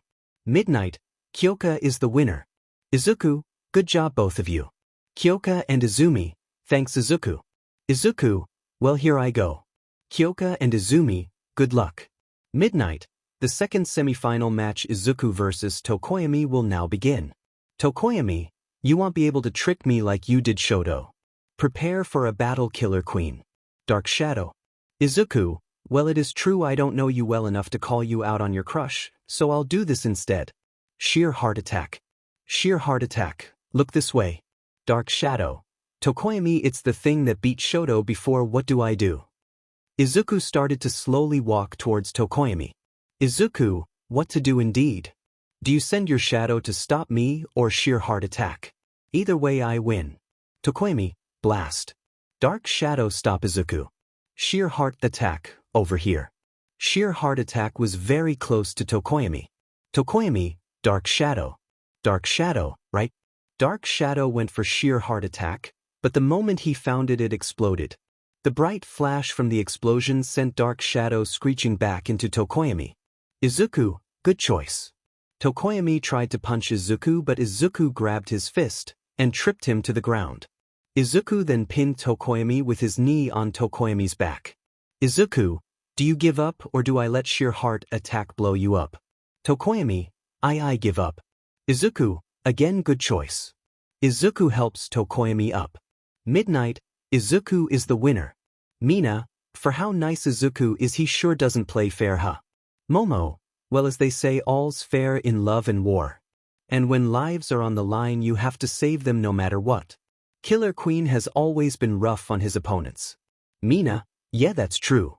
I still wouldn't want to fight him. Kyoka, oh. Does that mean you have a crush on someone?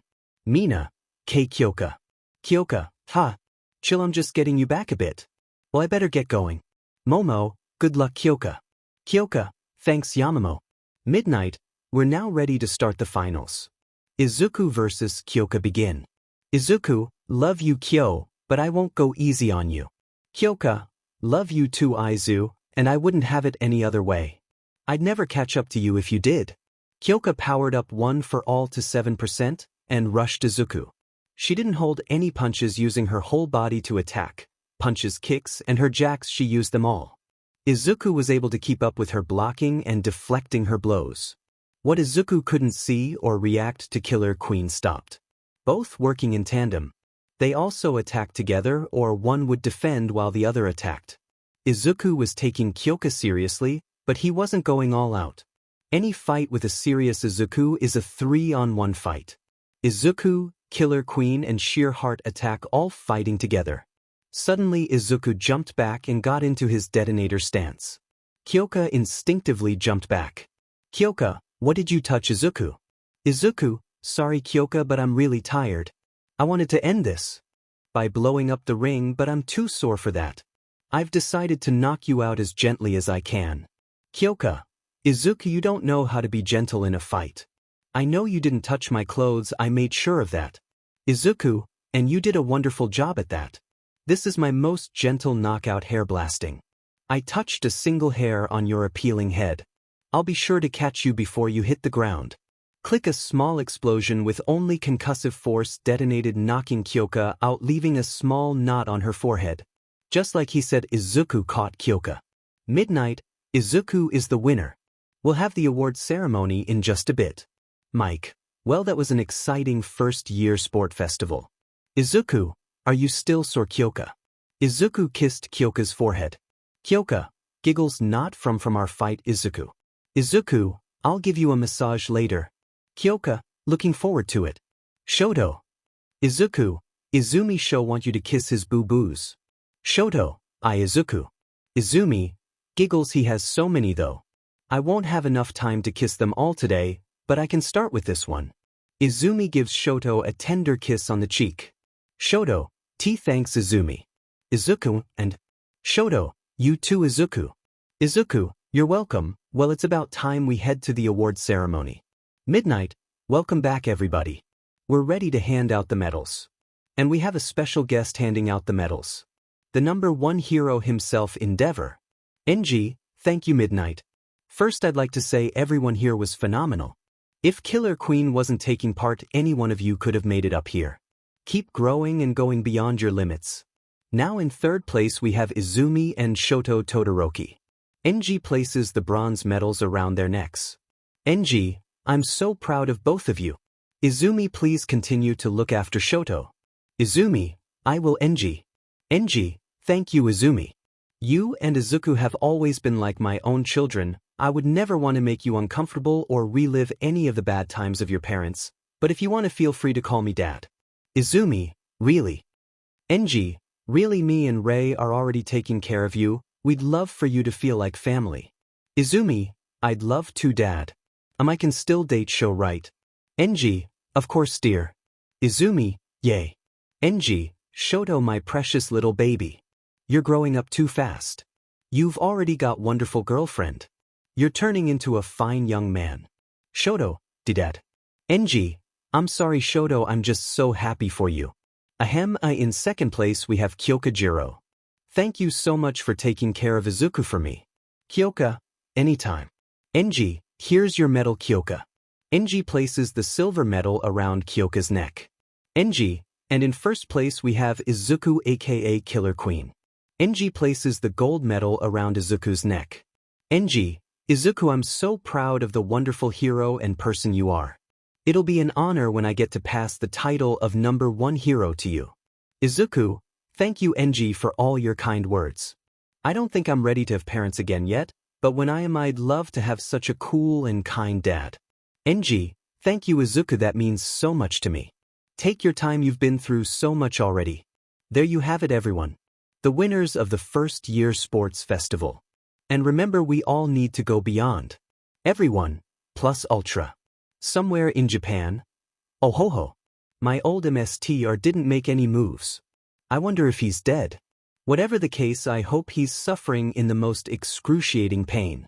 Clicking the chaos of his and All Might's fall has made the world a bit more habitable for me, but if All for One won't make a better world for me, I'll have to. Clicking I'm getting bored with my food, perhaps I should send some of the older ones out to make the world more livable. Clicking author notes, still not dead yet. It took forever, but I'm finally done with this chapter.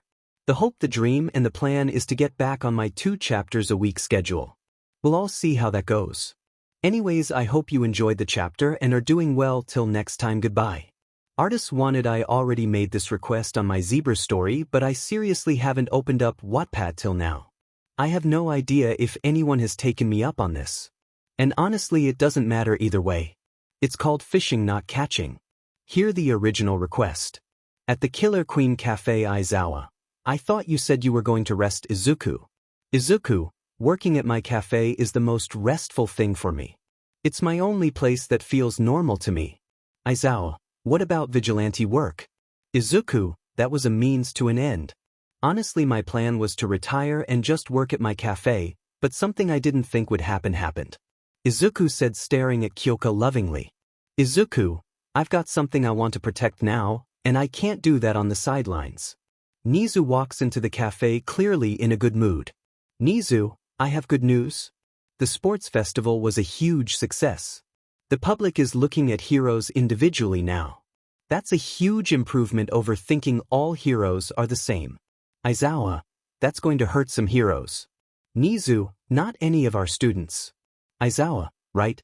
Izuku, glad to hear my parents didn't destroy the hero business. Nezu, yes, I must admit I was worried Toshi and Inko had caused irreparable damage. The world needs heroes now more than ever. Tenko and 𝐾𝐮𝐭𝐡𝐨 walk into the cafe. Izuku, what's wrong, Tenko? Tenko, someone changed the difficulty to extreme. 𝐾𝐮𝐭𝐡𝐨, someone added a new requirement for our pardons. We have to find a job not related to hero work. Izuku, weren't you already looking for a job? Tenko, yeah, but nobody wants to hire villains who gotta get out of jail free card.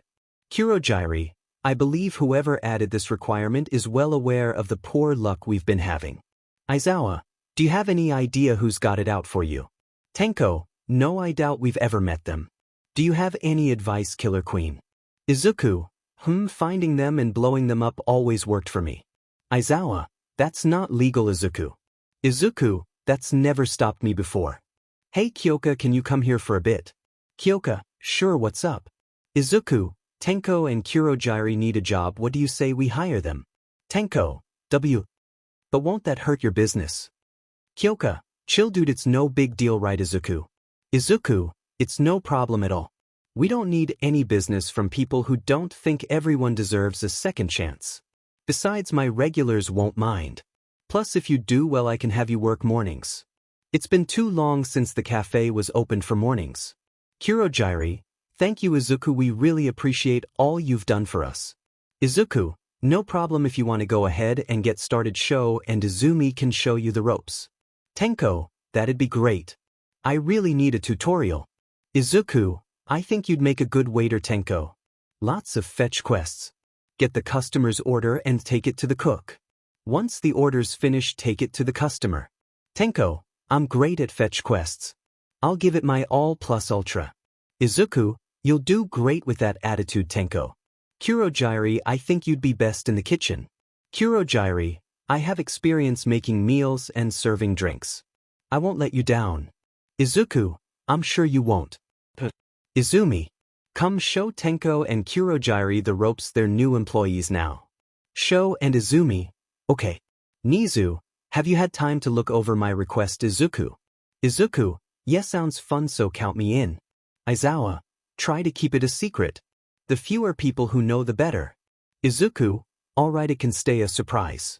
Nezu, we can go over the finer details at school. Izuku, sounds good to me.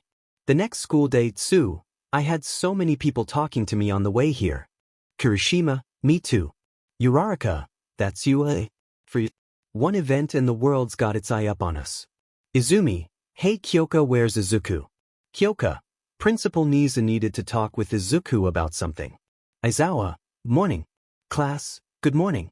Aizawa, today we've got Hero Informatics class and a special one at that. Kaminari, please don't be a pop quiz. Aizawa, you'll be coming up with your hero aliases. Class, yeah. Awesome. Aizawa gives the class a glare to quiet them down. Aizawa, but first we'll go over the results from the sports festival. Heroes from all over got to see what you're all made of. They've decided whether they'll pick you or not based on your performance. It's called the Pro Draft Picks. It's based on who the pros think will be ready to join the hero workforce in another 2 or 3 years of experience. It's a way for them to show interest in your futures. But there's ample time for their interest to wane before you graduate. And any and all offers can be arbitrarily revoked. It happens quite often. Toru, so if we're picked now we'll have higher hurdles in the years to come. Aizawa, yes. Now, here are the complete draft picks. Kaminari, wait, shouldn't Izuku be here for this? Aizawa, Izuku already has the experience of a pro. Only someone arrogant would think that Izuku needs any help to start his career. Also, so you don't interrupt when choosing names. Izuku has 𝐾𝐮𝐭𝐡𝐨𝐫, so he doesn't need to be here for that either. They're typically more spread out, but second and third place stole most of the spotlight. Kaminari, they're in a whole other league. Sato, that's where our hero names come in. Uraraka, this is getting really fun. Aizawa, they're only tentative, but you still want to pick something appropriate. Midnight, or else you'll know true hell. Aizawa, Midnight here will be assessing the sensibility of the names you. 15 minutes later. Midnight, let's finish up. We can start with whoever's ready. You go, here I go. I cannot stop twinkling. Midnight, it'll easier to say if you take out the I and contract cannot into can't. What the hell, kid? You go, I see, mademoiselle. Mina, okay, I'm next. Call me Alien Queen. Midnight, from the sequel. Is it because her BLD was super acidic? That's terrible. Idiot. Sue, can I go next please? I've had this thought out since elementary school. Call me Froppy. Midnight, so cute. It makes it sound like you'd be easy to get to know. The rest of you take note. This is a perfectly lovable name. Kirishima, this is me. Red Riot. Midnight, Red Riot. Could this be homage to Crimson Riot? Kirishima, right. I know he's from back in the day, but Crimson's the kind of hero I want to be. Just know that bearing the name of your personal hero comes with a lot of pressure. Kirishima, I'm ready for that. Izumi. Kaminari, blah. I still can't think of anything. Kyoka, hey, how about jamming ye? Kaminari, oh, like in homage to Hemingway, who wrote A Farewell to Arms. That's really clever. Kyoka, nope, it's cuz. Well, you're strong, but you're always going yay. Kaminari, stop messing with me, Jiro. Kyoka, earphone jack. Shoji, tentacle. Siro, cellophane. Ojiro, tailman. Sato, copycat. Sugarman. Mina, pinky. Kaminari, chargebolt. Toru, invisible girl. Momo, Creati. Shoto, frozen star. Tokoyami, Tsukuyami. Koji, anima. Uraraka, Uravity.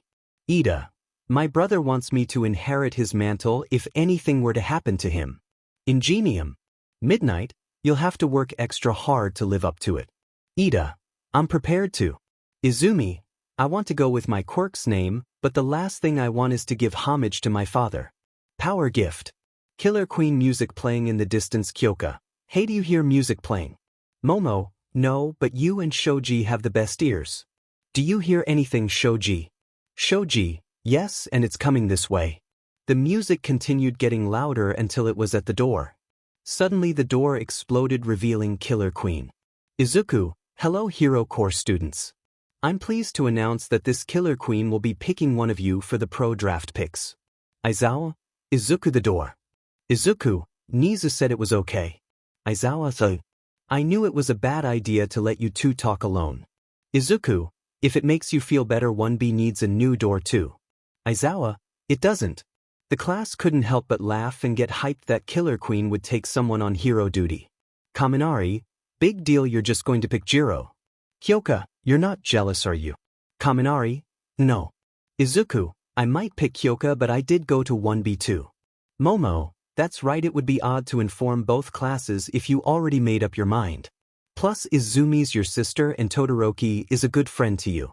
Izuku, I honestly haven't made up my mind yet. I'm going to weigh my options and pick who would benefit the most. Author here, sorry it's been so long. Things are finally getting better for me. Plus Elden Ring came out. I still remember my promise to add a one-shot. Well, more like a part of a chapter that I think would be interesting, and I'm pretty sure I know how I want it to go. Anyways, here you go. Shigaraki, get her, don't let her get away. Shigaraki yelled to the remaining Vanguard Action Squad. Izumi, I have to get away. Izumi was giving her all against the villains, looking for a chance to escape, but the villains never gave her a chance. Muscular, now I've got you. Muscular hits Izumi with a massive punch, sending her flying while coughing up BLD. Izumi, coughing and gasping for air. Think my ribs are broken. Toga, you look so cute covered in BLD giggles. Let's make you cuter. Before Toga could attack the down Izumi, a tornado whipped up, stopping the villains.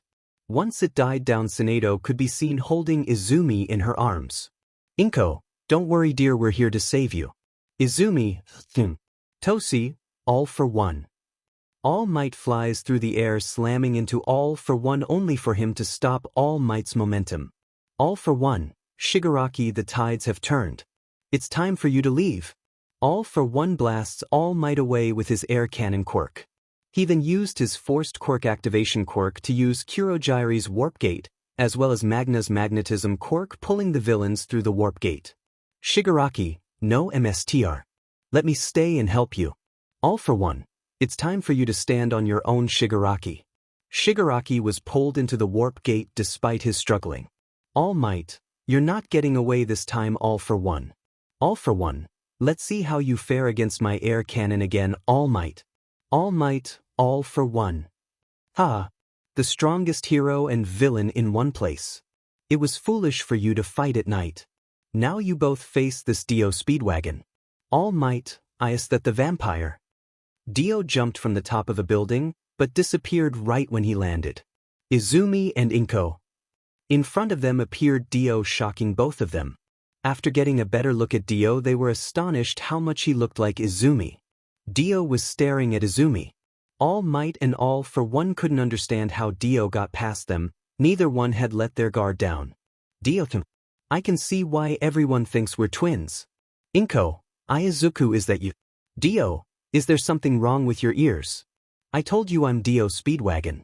All for One, angered by being ignored, fires his air cannon at Dio. All Might, look out. Before the shot was fired, Dio, Izumi and Inko were well out of the blast radius.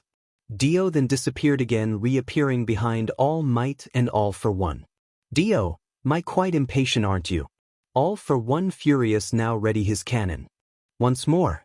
This time Dio appeared right beside All for One, slapping his hand to the side, shooting All Might nigh point blank. All Might, now mad, flies back to strike All for One, who is poised to counter.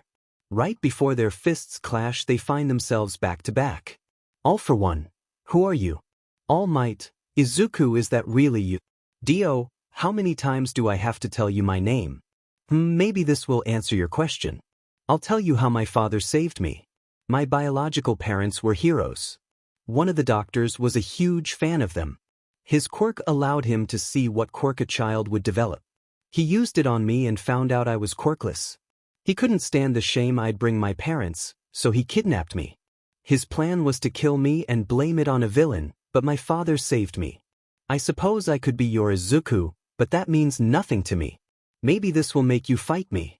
Dio shows them the palms of his hands. In the center of his palms were holes. All Might and All for One were stunned. They both knew what quirk it was. All for One, how do you have my quirk? Dio, you shouldn't leave something so important laying in a lab. All for One, this wasn't the only quirk I took either. All Might, what do you plan to do with that quirk? Izuku. Dio, I took it to be able to walk in the sun once again. Then nothing can stop me from my goal.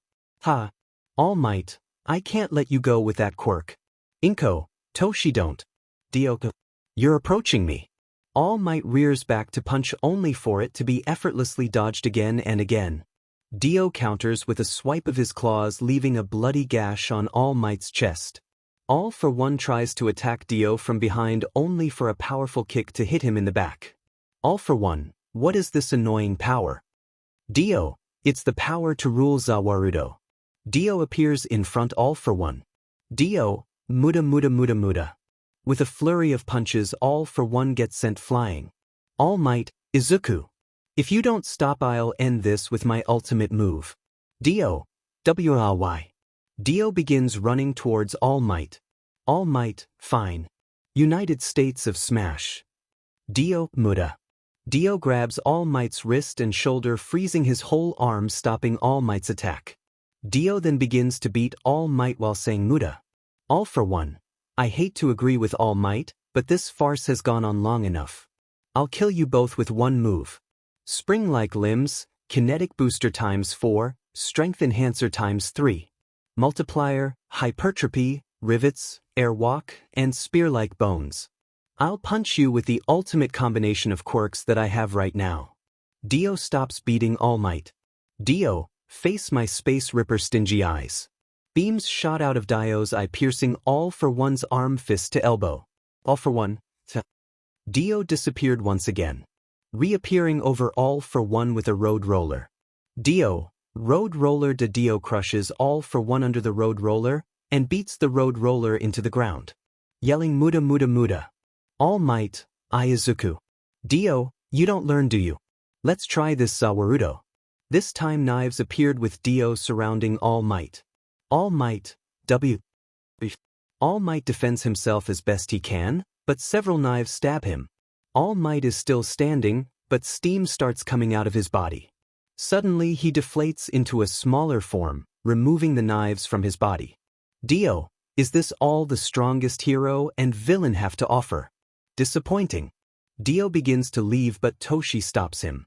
Toshi, W8 coughing W, what's your goal, Izuku?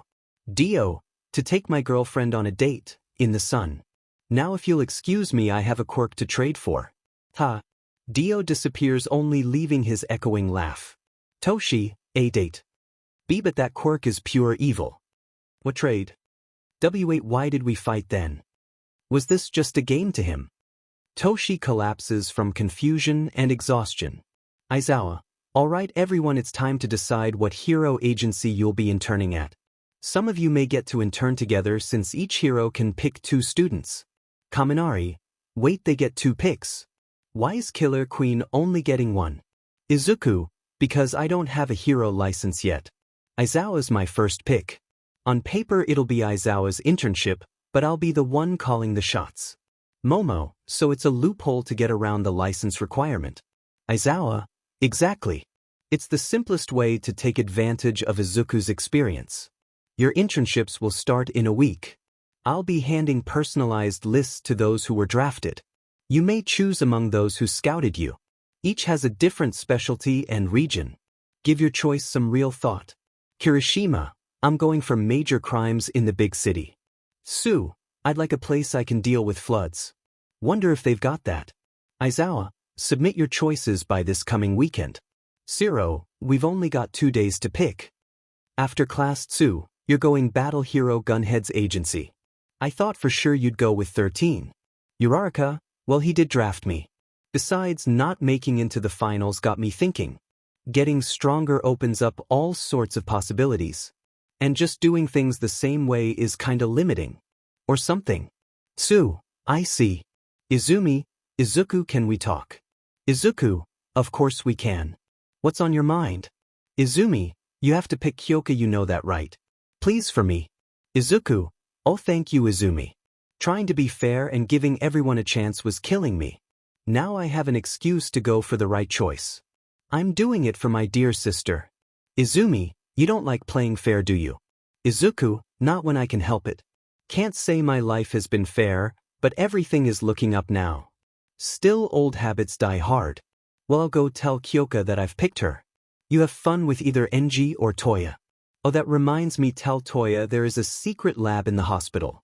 He'll know what it's about. Izumi, I will. Izuku, Kyoka. Good news, I've picked you for the internship. Kyoka, yes. You can count on me. Kaminari, see, I told you Kyoka was going to get picked. Izuku, don't be mad. My precious little sister asked me to. I couldn't say no to her. Izumi was getting more than a few uncomfortable glares. Izumi, Izuku. I should have known you'd do this to me. 1 week later, Izuku, all right, the first thing we'll be doing is getting intel on crimes. So off we go to my cafe. Aizawa, are we meeting an info broker? Izuku, at the cafe. We're going there to make a week's worth of food. Kyoka, oh, we're going to see Akari first. Then your informant. Aizawa, Akari. Kyoka, she works for the cafe. Aizawa, really? I've never met her before. Izuku, you wouldn't meet her unless you go to her house. She's got severe agoraphobia. Aizawa, then what does she do for the cafe? Kyoka, she handles the cafe's website. Aizawa, I see, then who's your informant?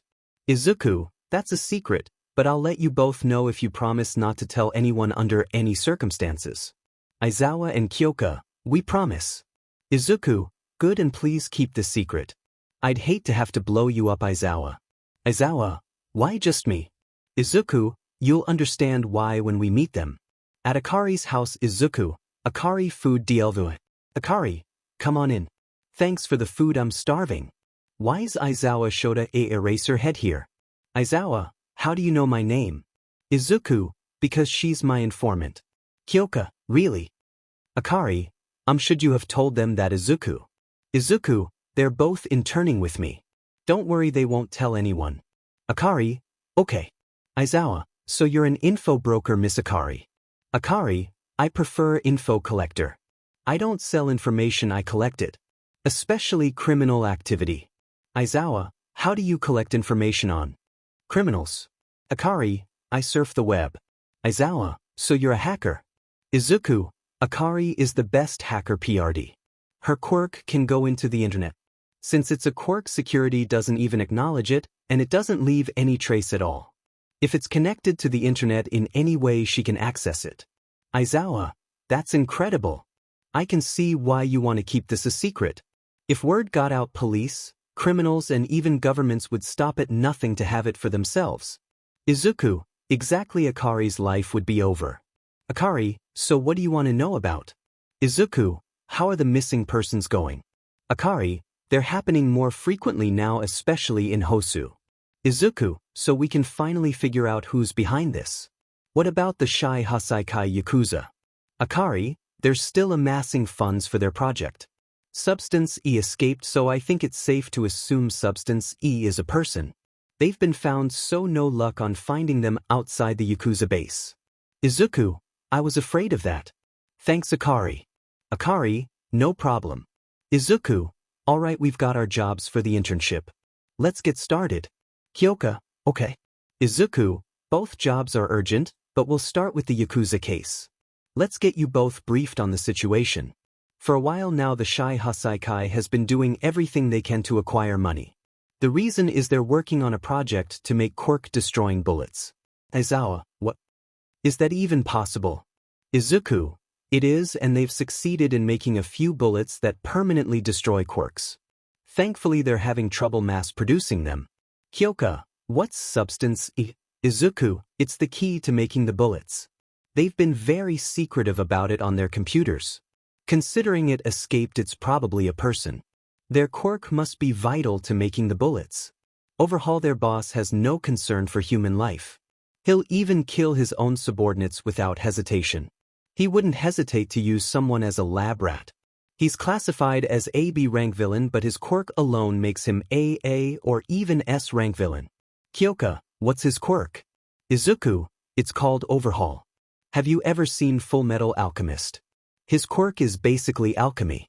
He can disassemble and reassemble anything with just a touch. To kill, he usually stops at the disassembling part, like Scar. Aizawa, this is a dangerous mission. Izuku, I know Jiro needs as much real experience as possible, but don't you think raiding a villain hideout is a bit extreme? Izuku, capturing the Yakuza isn't our goal. Rescuing Substance E is the goal. We're going to use the Yakuza's escape tunnels to infiltrate the base stealthily. They keep their lab underground connected to the tunnels. Best case, they won't even know we were there. And if we do get in a fight, 𝐀𝐮𝐭𝐡𝐨𝐫 job will be getting E to safety. It's too soon for 𝐀𝐮𝐭𝐡𝐨𝐫 to fight 𝗏𝗏 and his 8 bullets. This will be teaching 𝐀𝐮𝐭𝐡𝐨𝐫 stealth and keeping calm in stressful situations. And of course it's 𝐀𝐮𝐭𝐡𝐨𝐫's decision if she comes or not. 𝐀𝐮𝐭𝐡𝐨𝐫, I'm definitely going and I won't hold you back. 𝐴izawa, where do we begin? Izuku, first a distraction. At the Yakuza base. Yakuza grunt, hey quiet you guys. I hear something. It's Killer Queen music. Somebody tell Overhaul quick. Overhaul, don't panic. Some villains are causing trouble a few blocks away. That's where the music is coming from. Everyone get in position for a frontal assault just in case. 𝐀𝐮𝐭𝐡𝐨𝐫, tell the scientists to be in the lab waiting for orders. I won't let Killer Queen get in the way of restoring the 𝗧𝗕𝗧𝗟𝗘.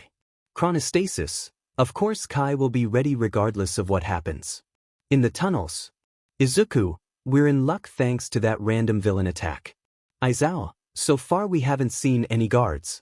Someone must have heard your music and pulled everyone up front. 𝐀𝐭𝐭𝐡𝐨𝐫, so the plan worked. Izuku, yeah, looks like it. Still we need to be careful. If all the pawns have moved up front then the king will move back. 𝐀𝐭𝐭𝐡𝐨𝐫, so we're more likely to run into Overhaul. 𝐴izawa, yes, but this is our best chance of not being noticed. Izuku, the unmarked room is just ahead. Shoot one guard, I'll take him out. Izuku pull a steel ball out of his suit. He holds it like when you flick a marble. Shooting it like a rifle, hitting the guard in the chin, knocking him out. 𝐀𝐭𝐭𝐡𝐨𝐫, nice shot. 𝐴izawa, let's go quickly, we don't know when he'll wake up. 𝐴izawa opened the door revealing a room full of toys and a little girl with red eyes. She had bandages on her arms and legs. Are you? 𝐀𝐭𝐭𝐡𝐨𝐫, heroes here to rescue you.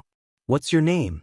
Eri. 𝐀𝐭𝐭𝐡𝐨𝐫, hello Eri, I'm 𝐀𝐭𝐭𝐡𝐨𝐫, this is 𝐴izawa and Izuku. Izuku, Eri, definitely Substance. Eri, we're going to take you somewhere safe where you won't be hurt by Overhaul ever again. We need to leave now though.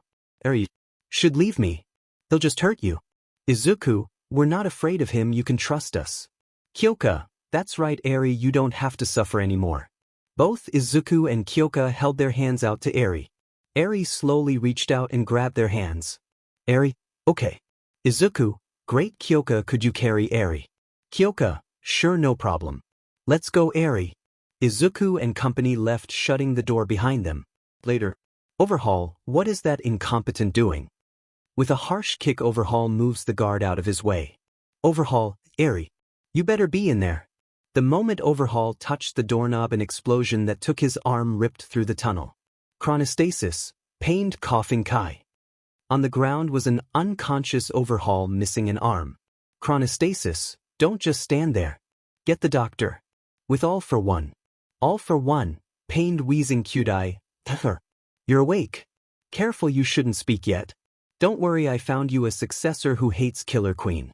They're going through treatment to handle all your quirks. I also found out what Killer Queen's power is. And your successor now has that power. Though in great pain, all for one could only smile at this news. Izuku, they were out now. 𝐴izawa, where do we go now? Izuku, back to you. It's the safest place for Eri to be. 𝐀𝐭𝐭𝐡𝐨𝐫, yeah, I agree. Let's go already. I don't want Eri seeing any of Overhaul's goons. Izuku, right, let's go. Back at you. Izuku, that's what happened, Nezu. So can Eri stay? 𝐀𝐭𝐭𝐡𝐨𝐫, please, Principal Nezu. Nezu, the child can of course stay here. We'll make room immediately. I just wish you hadn't gone and kicked the hornet's nest. Izuku. Izuku, was I supposed to leave Eri there? Nezu, good heavens no. It was a necessary risk to rescue the girl. I just fear that the 𝗧𝗕𝗧𝗟𝗘 will go on a rampage to find Eri. Izuku, I may have left a bomb to dissuade them. 𝐀𝐭𝐭𝐡𝐨𝐫, really Izuku? Izuku, hey, in my defense I'm still working like a vigilante. Old habits die hard. 𝐴izawa, I just hope they stay in their hideout. Nezu, let's move on to matters we can control, shall we? Who will be Eri's primary caretaker? 𝐀𝐭𝐭𝐡𝐨𝐫, me and Izuku could take care of her. Izuku, that's fine by me. We need to consider 𝐮𝐻𝐻's quirk though. It has to be powerful whatever it is. 𝐾𝐮𝐭𝐡𝐨𝐫, what is your quirk? 𝐮𝐻𝐻 became noticeably more nervous hearing they wanted to know about her quirk. 𝐮𝐻𝐻, 𝗏𝐻𝐻 called it. Rewind. It hurts people. 𝐮𝐻𝐻 became terrified awaiting their response and activated her quirk. 𝐼𝐻𝐻 quickly stopped her quirk. 𝐾𝐮𝐭𝐡𝐨𝐫 then pulled 𝐮𝐻𝐻 into a big hug to calm her down. 𝐾𝐮𝐭𝐡𝐨𝐫, hey, it's alright, it's okay. Nobody's gonna hurt you. 𝐒𝐮𝐻𝐻, that's right, we were just surprised you had such an incredible quirk, that's all. Looks like you can't control your quirk yet, but that's okay. Take all the time you need, will help you. I guess 𝐼𝐻𝐻 gets to be her main caretaker. Let's find you a room so you can rest, you must be exhausted. 𝐮𝐻𝐻, okay. After putting 𝐮𝐻𝐻 to bed, Nezu, the healing capabilities of her quirk are amazing. 𝐼𝐻𝐻 agreed she could take Recovery Girl's place if she wanted. 𝐒𝐮𝐻𝐻, let's just let her choose her own path. We don't want her to think we're using her like overhaul. Nezu, true enough, we'll give her every opportunity we can. 𝐵𝐻𝐻, there you are, Killer Queen. Sir Night Eye is here to see you. Nezu, 𝐒𝐮𝐻𝐻, this is 𝐒𝐻𝐻 one of you, big 3. 𝐒𝐮𝐻𝐻, it's nice to meet you, 𝐵𝐻𝐻. What does Night Eye want? 𝐒𝐮𝐻𝐻 was cold mentioning Night Eye. 𝐵𝐻𝐻, oh, I think he wanted to talk to you about the 𝗧𝗕𝗧𝗟𝗘. Maybe he wants your help. 𝐒𝐮𝐻𝐻, I doubt that. I'm sure he just wants to complain. You see that scarred little girl in there? Her name's 𝐮𝐻𝐻. We just rescued her from the 𝗧𝗕𝗧𝗟𝗘. I bet they're in quite the panic right now. 𝐵𝐻𝐻, what, that's horrible. Those scars, what did they do to her? 𝐾𝐮𝐭𝐡𝐨𝐫, they were experimenting on her to make quirk erasing bullets. 𝐵𝐻𝐻, we need to tell Sir right away. Please, he's waiting in Nezu's office. At the office. Night Eye, what did you do? My agency has been investigating the 𝗧𝗕𝗧𝗟𝗘 for months. Now we can't get close to them. They're in a blind panic. We were so close to finding out what they've been working on. But why do you always ruin everything? 𝐒𝐮𝐻𝐻, quiet, Night Eye. Or do you want your phone history going public? 𝐒𝐮𝐻𝐻 snapped back. At first Night Eye looked confused by the threat. Then a flicker of realization and a flash of fear covered his face. 𝐒𝐮𝐻𝐻, can we have a calm conversation? Night, deep exhale. Yes, I apologize for losing my composure. What operation did you have that involved the 𝗧𝗕𝗧𝗟𝗘? 𝐒𝐮𝐻𝐻, rescue mission. We saved a small girl that the 𝗧𝗕𝗧𝗟𝗘 was experimenting on. Night Eye, why were they experimenting on her? 𝐒𝐮𝐻𝐻, her quirk called Rewind. They were using it to make quirk erasing bullets. Night Eye, so that's what they were doing. That changes everything. Did they succeed? 𝐒𝐮𝐻𝐻, yes, but only a few permanent bullets were made. The rest are only temporary. The girl. 𝐒𝐮𝐻𝐻, 𝐮𝐻𝐻, her name is 𝐮𝐻𝐻. Night, can I talk to 𝐮𝐻𝐻? See if there's anything she remembers that might help us. 𝐒𝐮𝐻𝐻, I don't mind you talking to her if that's all. She's in a delicate state right now. She's physically free, but overhaul still has a hold on her heart. Night Eye, I see, I'm sorry to hear that. I'm sure what intel you have is sufficient. Please send me everything you have regarding the 𝗧𝗕𝗧𝗟𝗘. 𝐒𝐮𝐻𝐻, sure thing. Night Eye, regarding 𝐮𝐻𝐻's condition, 𝐵𝐻𝐻 should be able to help. He always keeps a smile on his face and others' spirits high. 𝐒𝐮𝐻𝐻, 𝐮𝐻𝐻 staying you. 𝐵𝐻𝐻 is more than welcome to visit her. Night Eye, I should be going now, I have a lot of work ahead of me, goodbye. 𝐾𝐮𝐻, how did you stop him from being such a JRK with his phone history? 𝐒𝐮𝐻. 𝐒𝐮𝐻, All Might only contacted 𝗧𝗱𝗏 once the most recent time. He used to go between all the other times. 𝐵𝐻𝐻, don't tell me it was Sir. 𝐒𝐮𝐻, sorry, but Night Eye was the go-between. It wreaked All Might and Night Eye's relationship. That's why Night Eye quit being All Might's sidekick. 𝐼𝐻𝐻, why didn't you ever go after Night Eye? 𝐒𝐮𝐻, I guess it was because he changed. He's worked much harder than when he was with All Might, trying to right his own mistakes. I might be a little jealous of him too. I never knew All Might as a man or hero, just the monster. Night Eye knew both, and that was enough to make him work with 𝗧𝗱𝗏.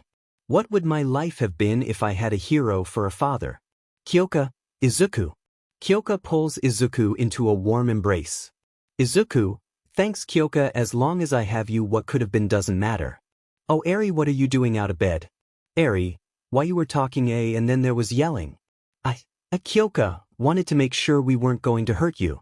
Eri, whys? I'm sorry. 𝐀𝐮𝐭𝐡𝐨𝐫, there's no reason to apologize Eri, come on let's get you back to bed. Eri, see can I have a snack first please? 𝐀𝐮𝐭𝐡𝐨𝐫, of course Eri, what would you like? Eri, anything's okay. 𝐒𝐮𝐬𝐴, how about an apple? Eri, apple. 𝐒𝐮𝐬𝐴, I'll run and get you one. 𝐒𝐮𝐭𝐡𝐨𝐫, looks like 𝐒𝐮𝐬𝐴 would be good for Eri. I'm glad she needs all the good company she can get. Nezu, then why aren't you with her now? 𝐒𝐮𝐭𝐡𝐨𝐫, would damaged goods really help her? Nezu, you've had a hard life but so has she. It'd be good for both of you. 𝐒𝐮𝐭𝐡𝐨𝐫, maybe. 𝐒𝐮𝐬𝐴, here you go one apple. Eri warily takes the apple and takes a bite. Eri, so sweet. With that Eri eat up the apple. 𝐒𝐮𝐭𝐡𝐨𝐫, here I'll take what you can't eat. Did you enjoy that? Eri, yes. 𝐒𝐮𝐭𝐡𝐴, that's great. I'll take you to my cafe tomorrow morning, and you can eat all tasty food you want. Eri, will there be apples? 𝐒𝐮𝐭𝐡𝐴, yep, and plenty of other yummy things to eat. Eri, 𝐒𝐮𝐬𝐴, hey, no fair using your cafe to get closer to Eri. 𝐀𝐮𝐭𝐡𝐴, isn't that wonderful Eri? We better get you to bed soon then. Eri, at the Killer Queen Cafe Eri, I'm so full. 𝐀𝐮𝐭𝐡𝐴, giggles, I'm not surprised. Let me get those plates out of your way. 𝗀𝗨, here let me miss 𝐀𝐮𝐭𝐡𝐴. I'm on the clock after all. 𝐀𝐮𝐭𝐡𝐴, thanks 𝗀𝗨, but I don't mind taking them. 𝗀𝗨, you're heading out soon for your internship. You don't want to be late. 𝐀𝐮𝐭𝐡𝐴, okay thanks again 𝗀𝗨. Eri, thank you 𝗀𝗨. 𝗀𝗨, you're welcome. So cute. You come back anytime okay? Eri, 𝐒𝐮𝐴, we're heading to Hosu now right? 𝐒𝐮𝐭𝐡𝐴, yeah, people are going missing their way too frequently. I'm not the only one who's noticed. Other heroes have been patrolling the area, but now those heroes have started going missing. We're going to try and find out who's kidnapping people and hopefully rescue the missing. 𝐀𝐮𝐭𝐡𝐴, we're running out of time as far as the internship goes. Will we be able to accomplish anything? 𝐒𝐮𝐭𝐡𝐴, that just depends if whoever is behind this tries to kidnap us. We'll do our best and make it back in time for school. That's all we can do. Let's take Eri back and get going. 𝐒𝐮𝐬𝐴, let me take her back for you. 𝐒𝐮𝐭𝐡𝐴, okay, but be sure to get her there safely. We can take her shopping somewhere as a group later. 𝐒𝐮𝐴, understood. Ready to go Eri. Eri, 𝐒𝐮𝐴 put Eri on his shoulders and took her back to you. At Hosu 𝐀𝐮𝐽𝐴, are we being followed? 𝐒𝐮𝐭𝐡𝐴, good you realized, remember that feeling. A good hero needs to always be aware of their surroundings. 𝐀𝐮𝐽𝐴, wait, how long have we been followed? 𝐒𝐮𝐴, about an hour. 𝐀𝐮𝐽𝐴, an hour. 𝐒𝐮𝐴, don't let it bother you, they're good at stalking. 𝐀𝐮𝐽𝐴, what now? 𝐒𝐮𝐽𝐴, they know we're on to them and they're still following us. So let's go somewhere wide open and confront them. Here's good enough. 𝐒𝐮𝐴, they're coming to be ready. What are they? Two figures came into view. One was a blob of writhing flesh with one large eye. The other was a large canine made out of bone. 𝐒𝐮𝐽𝐴, who are you and what are you after? No response. 𝐀𝐮𝐴, can they even talk? 𝐒𝐮𝐴, I'm not sure. 𝐒𝐮𝐴, I'd like Earphone Jack to do most of the fighting if at all possible. Do you think you can take on the dog? 𝐀𝐮𝐴, definitely with you two watching my back. 𝐒𝐮𝐴, alright, me and Eraserhead will separate. 𝐒𝐮𝐴, Killer Queen, look. The canine began walking away from the blob. Stopped and stared at 𝐀𝐮𝐴. 𝐒𝐮𝐴, looks like they can understand us and want to play along. 𝐀𝐮𝐴, alright then here I go. 𝐀𝐮𝐴 powered up 1 for all to 10%. The bone dog started moving towards 𝐀𝐮𝐴. 𝐀𝐮𝐴 couldn't help but notice how steampunk the thing looked. Bones were constantly moving, pushing and pulling other bones. When it wasn't moving, it looked like it couldn't move at all. 𝐀𝐮𝐴 wondered if it could move fast. As quickly as the thought crossed her mind, it rushed at her. The blob remained motionless watching the fight. 𝐀𝐮𝐴 used the amplifiers on her boots to send a large sound wave, stopping the beast in its tracks. Its bones cracked under the pressure of the sound waves. The broken bone healed instantly. The creature increased its speed and started moving erratically. It would feint and attack at random. 𝐀𝐮𝐴 had a hard time keeping up with such a wild opponent.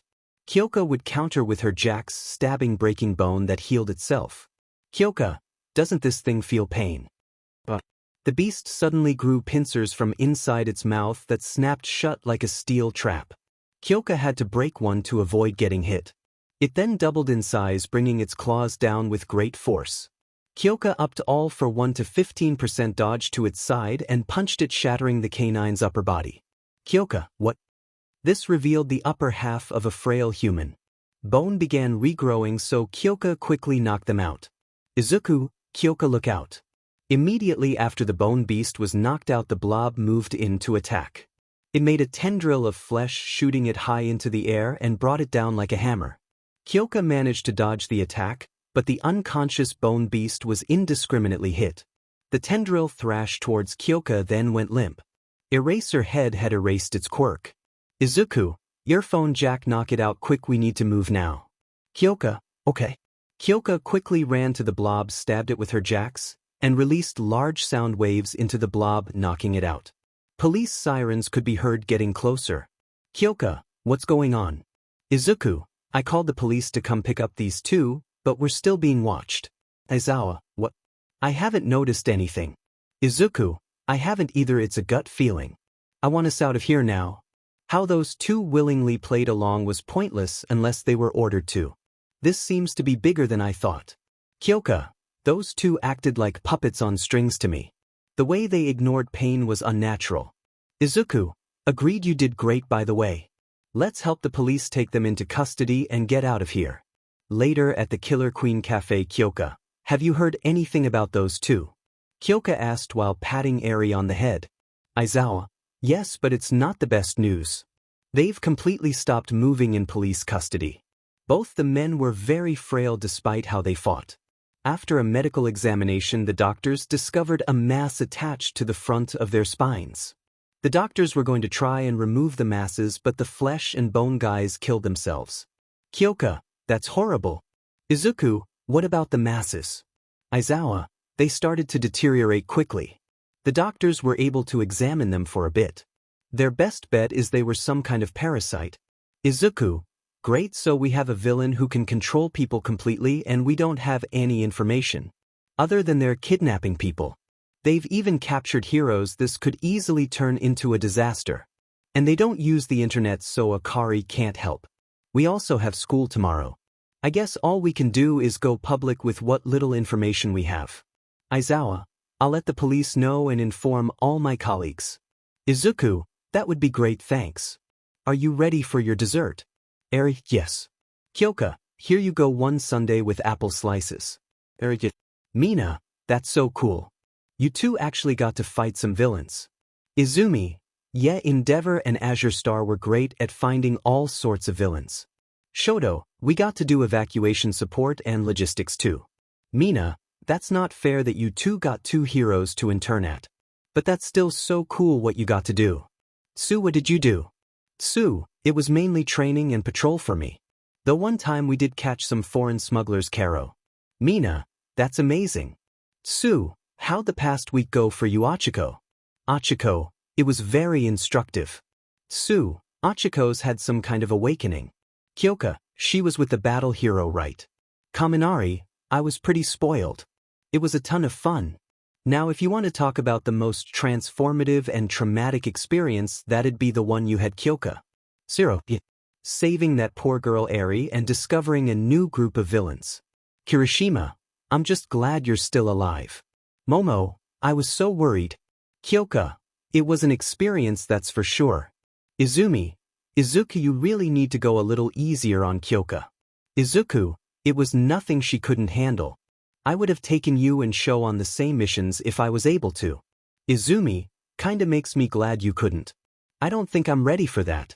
𝐒𝐿, you just need a bit more confidence, that's all. 𝐼𝐮umi, if you say so. At the heroics class, 𝐒𝐮𝐴ZAWA, it's been a while since your last heroics class. Momo, yes, our last heroics class was with All Might. 𝐒𝐮𝐴ZAWA, that's true. I'll be taking over your heroics classes for now. Principal Nezu suggested we have some fun this class. So we'll be having a rescue training race. Mina, ooh, a race. That does sound like fun. Ida, Shouldn't rescue training be administered at the USJ? 𝐒𝐮𝐬𝐴, the USJ is primarily for disaster rescue training. It would be overkill just for a race. This is Field Gamma. It's a dense spread of factories that wind together to create an intricate network of maze-like alleys. You'll be split into 4 teams of 5. I'll send a distress signal from somewhere inside and you will start at the border. It's a race to see who can reach and rescue me first. It goes without saying, keep the destruction of property to a minimum. Okay, Group 1, to your marks. Sato, it's like all of our mobility experts are on this one team. Kaminari, yeah. If I had to say, I think Kyoka's at a huge disadvantage. Kirishima, I say 𝐬𝐮𝐴's taking first. Kaminari, don't count Ojiro out. Achiko, I've got a good feeling about Ida. Izuku, Kyoka just might surprise you. We've been doing a lot of parkour training. Izumi, my money's on Kyoka too. Aizawa, start. Kirishima, see. In a cramped place like this, overhead's the way to go. Shoji, that puts 𝐬𝐮𝐴 at an advantage. He's great at staying airborne. 𝐬𝐮𝐴, sorry but it looks like this race was made for me. Kyoka, and my training was made for this. Kyoka, empowered with one for all, was jumping rooftop to rooftop. She easily reached Aizawa. Shortly followed by 𝐬𝐮𝐴. Aizawa, good job Kyoka. Your training is really coming along. 𝐬𝐮𝐴, you did good as well. 𝐬𝐮𝐴, man Jiro, you sure can move. Kyoka, thanks, Izuku's been training me. 𝐬𝐮𝐴, wish I could get some training from the number 1 Vigilante. Aizawa, it would be good if you could hum. Ojiro, looks like I'm third. Ida, drats. 4th place in a race. What would my brother say? Mina, ah come on, I'm last. Izumi, yes Kyoka won. The next day, Aizawa, summer vacation is close at hand. Of course, taking the whole month off would be completely irrational. So you'll be doing a summer training camp in the woods. Mina, truth or dare? Tsu, fireworks. Toru, curry, yes. Ida, since we'll be out in nature, our training activities will probably be different too. Kyoka, so it's all about making the right decisions regardless of environment. Cool. Kirishima, all of us living together. I'm pumped. Aizawa, however, anyone who doesn't pass the upcoming final exams is in for summer school hell right here. Kirishima, do your best, guys. Flash forward to the final week of June. Only a week before the final exams. Kaminari, I didn't study at all. Mina, ha. Kaminari, between the sports festival and the internship it totally slipped my mind. Tokoyami, indeed. And there's a practical exam too. Sato, midterms weren't so bad but now we've had all these events. I think the finals are going to be much harder. Izumi, Mina, Kaminari. Let's try our best. It'd be great if we can all go to the training camp. Ida, yes. Shoto, you haven't missed any days, how could you fail? Kaminari, words hurt, you know. Momo, you too, if it's academics you need help with I could lend a hand. Mina and Kaminari, yes please. Momo, the practical exam on the other hand is a different story. Kyoka, I'm not as bad off as them but how about helping me too? Quadratic functions are kind of tripping me up. 𝐬𝐮𝐴, help me out too. You're good with kanji, right Yaoyorozu? Ojiro, me too. Izumi, can I get some help too? Kirishima, could you help me too? Momo, of course. We can even meet at my house this weekend. I'll host a study party. Mina, seriously? We're going to your place, Yaoyorozu. Awesome. Momo, in that case I'll to ask mother if I can use the lecture hall. I will show you how much help I can be. Izumi, you should come to show. I need all the help I can get. Shoto, I'll come if it makes you feel better. Izumi. Kyoka, do you want to come? Izuku. Izuku, I'd love to but Kurojiiri and Tenko won't be able to work this weekend. I'll be the one running the cafe. Kyoka, I could stay and help you too. Izuku, no, I want you to enjoy your study party with Izumi. I'll feel horrible if you missed it because of me. Kyoka, are you sure you'll be okay by yourself? Izuku, I've run my cafe by myself most of its life. Working alone isn't going to be an issue. Besides, I could use the tips so we can go on another date. Kyoka, you don't have to pay for everything. Izuku. Izuku, I know but I like treating you. Kyoka, well, I want to treat you next time. 𝐮𝐬𝐿, okay, if that's what you want you can decide our next date. 𝐀𝐮𝐭𝐡𝐨𝐫, sure sounds like fun. At lunch 𝐒𝐮𝐬𝐿, the academic test will draw from what we've learned in class. That's manageable. But the practical, that's scarier since we have no idea how it will go. 𝐀𝐮𝐿, I can't see it consist of anything particularly unusual. 𝐒𝐮𝐭𝐡𝐨𝐫, so about the academic subjects being manageable. 𝐒𝐮𝐬𝐿, I'll help you study 𝐒𝐮𝐭𝐡𝐨𝐫. 𝐒𝐮𝐭𝐡𝐨, thanks 𝐒𝐮𝐬𝐿. You're the best. 𝐮𝐿, so in addition to our usual studies we need to keep in tip-top physical shape for the practical exam. Kendo, hey, I overheard you talking about the practical exam. Between you and me I hear it's a battle against robots like in the entrance exam. 𝐮𝐿, how do you know that? Kendo, I know an older student who told me. 𝐮𝐿, thanks for the advice, let me give you some as well. Don't be surprised if the practical is completely different than what you've been told. Nezu is scheming something, I can tell. He won't rope me in until the day of though. So I have no idea what we'll be doing. Kendo, I see. Thanks for letting us know. 𝐮𝐿, no trouble at all. Time skipped to the weekend. Mina, wow. Thank you so much 𝐻𝐻𝐻𝐻. I feel like I've got a fighting chance now. Kaminari, yeah. Me too. You're the best 𝐻𝐻𝐻𝐻. 𝐶𝐻𝐻, thanks again 𝐻𝐻𝐻𝐻. Kirishima, I'm going to ace that test now and it's all thanks to you 𝐻𝐻𝐻𝐻. 𝐾𝐿𝐭𝐡𝐨, thanks for all your help Yamamoto. Ojiro, yeah. Thanks a lot. Izumi, you were incredible Momo. Shoto, you should consider teaching at U. Once you get your hero career going. Momo, you guys?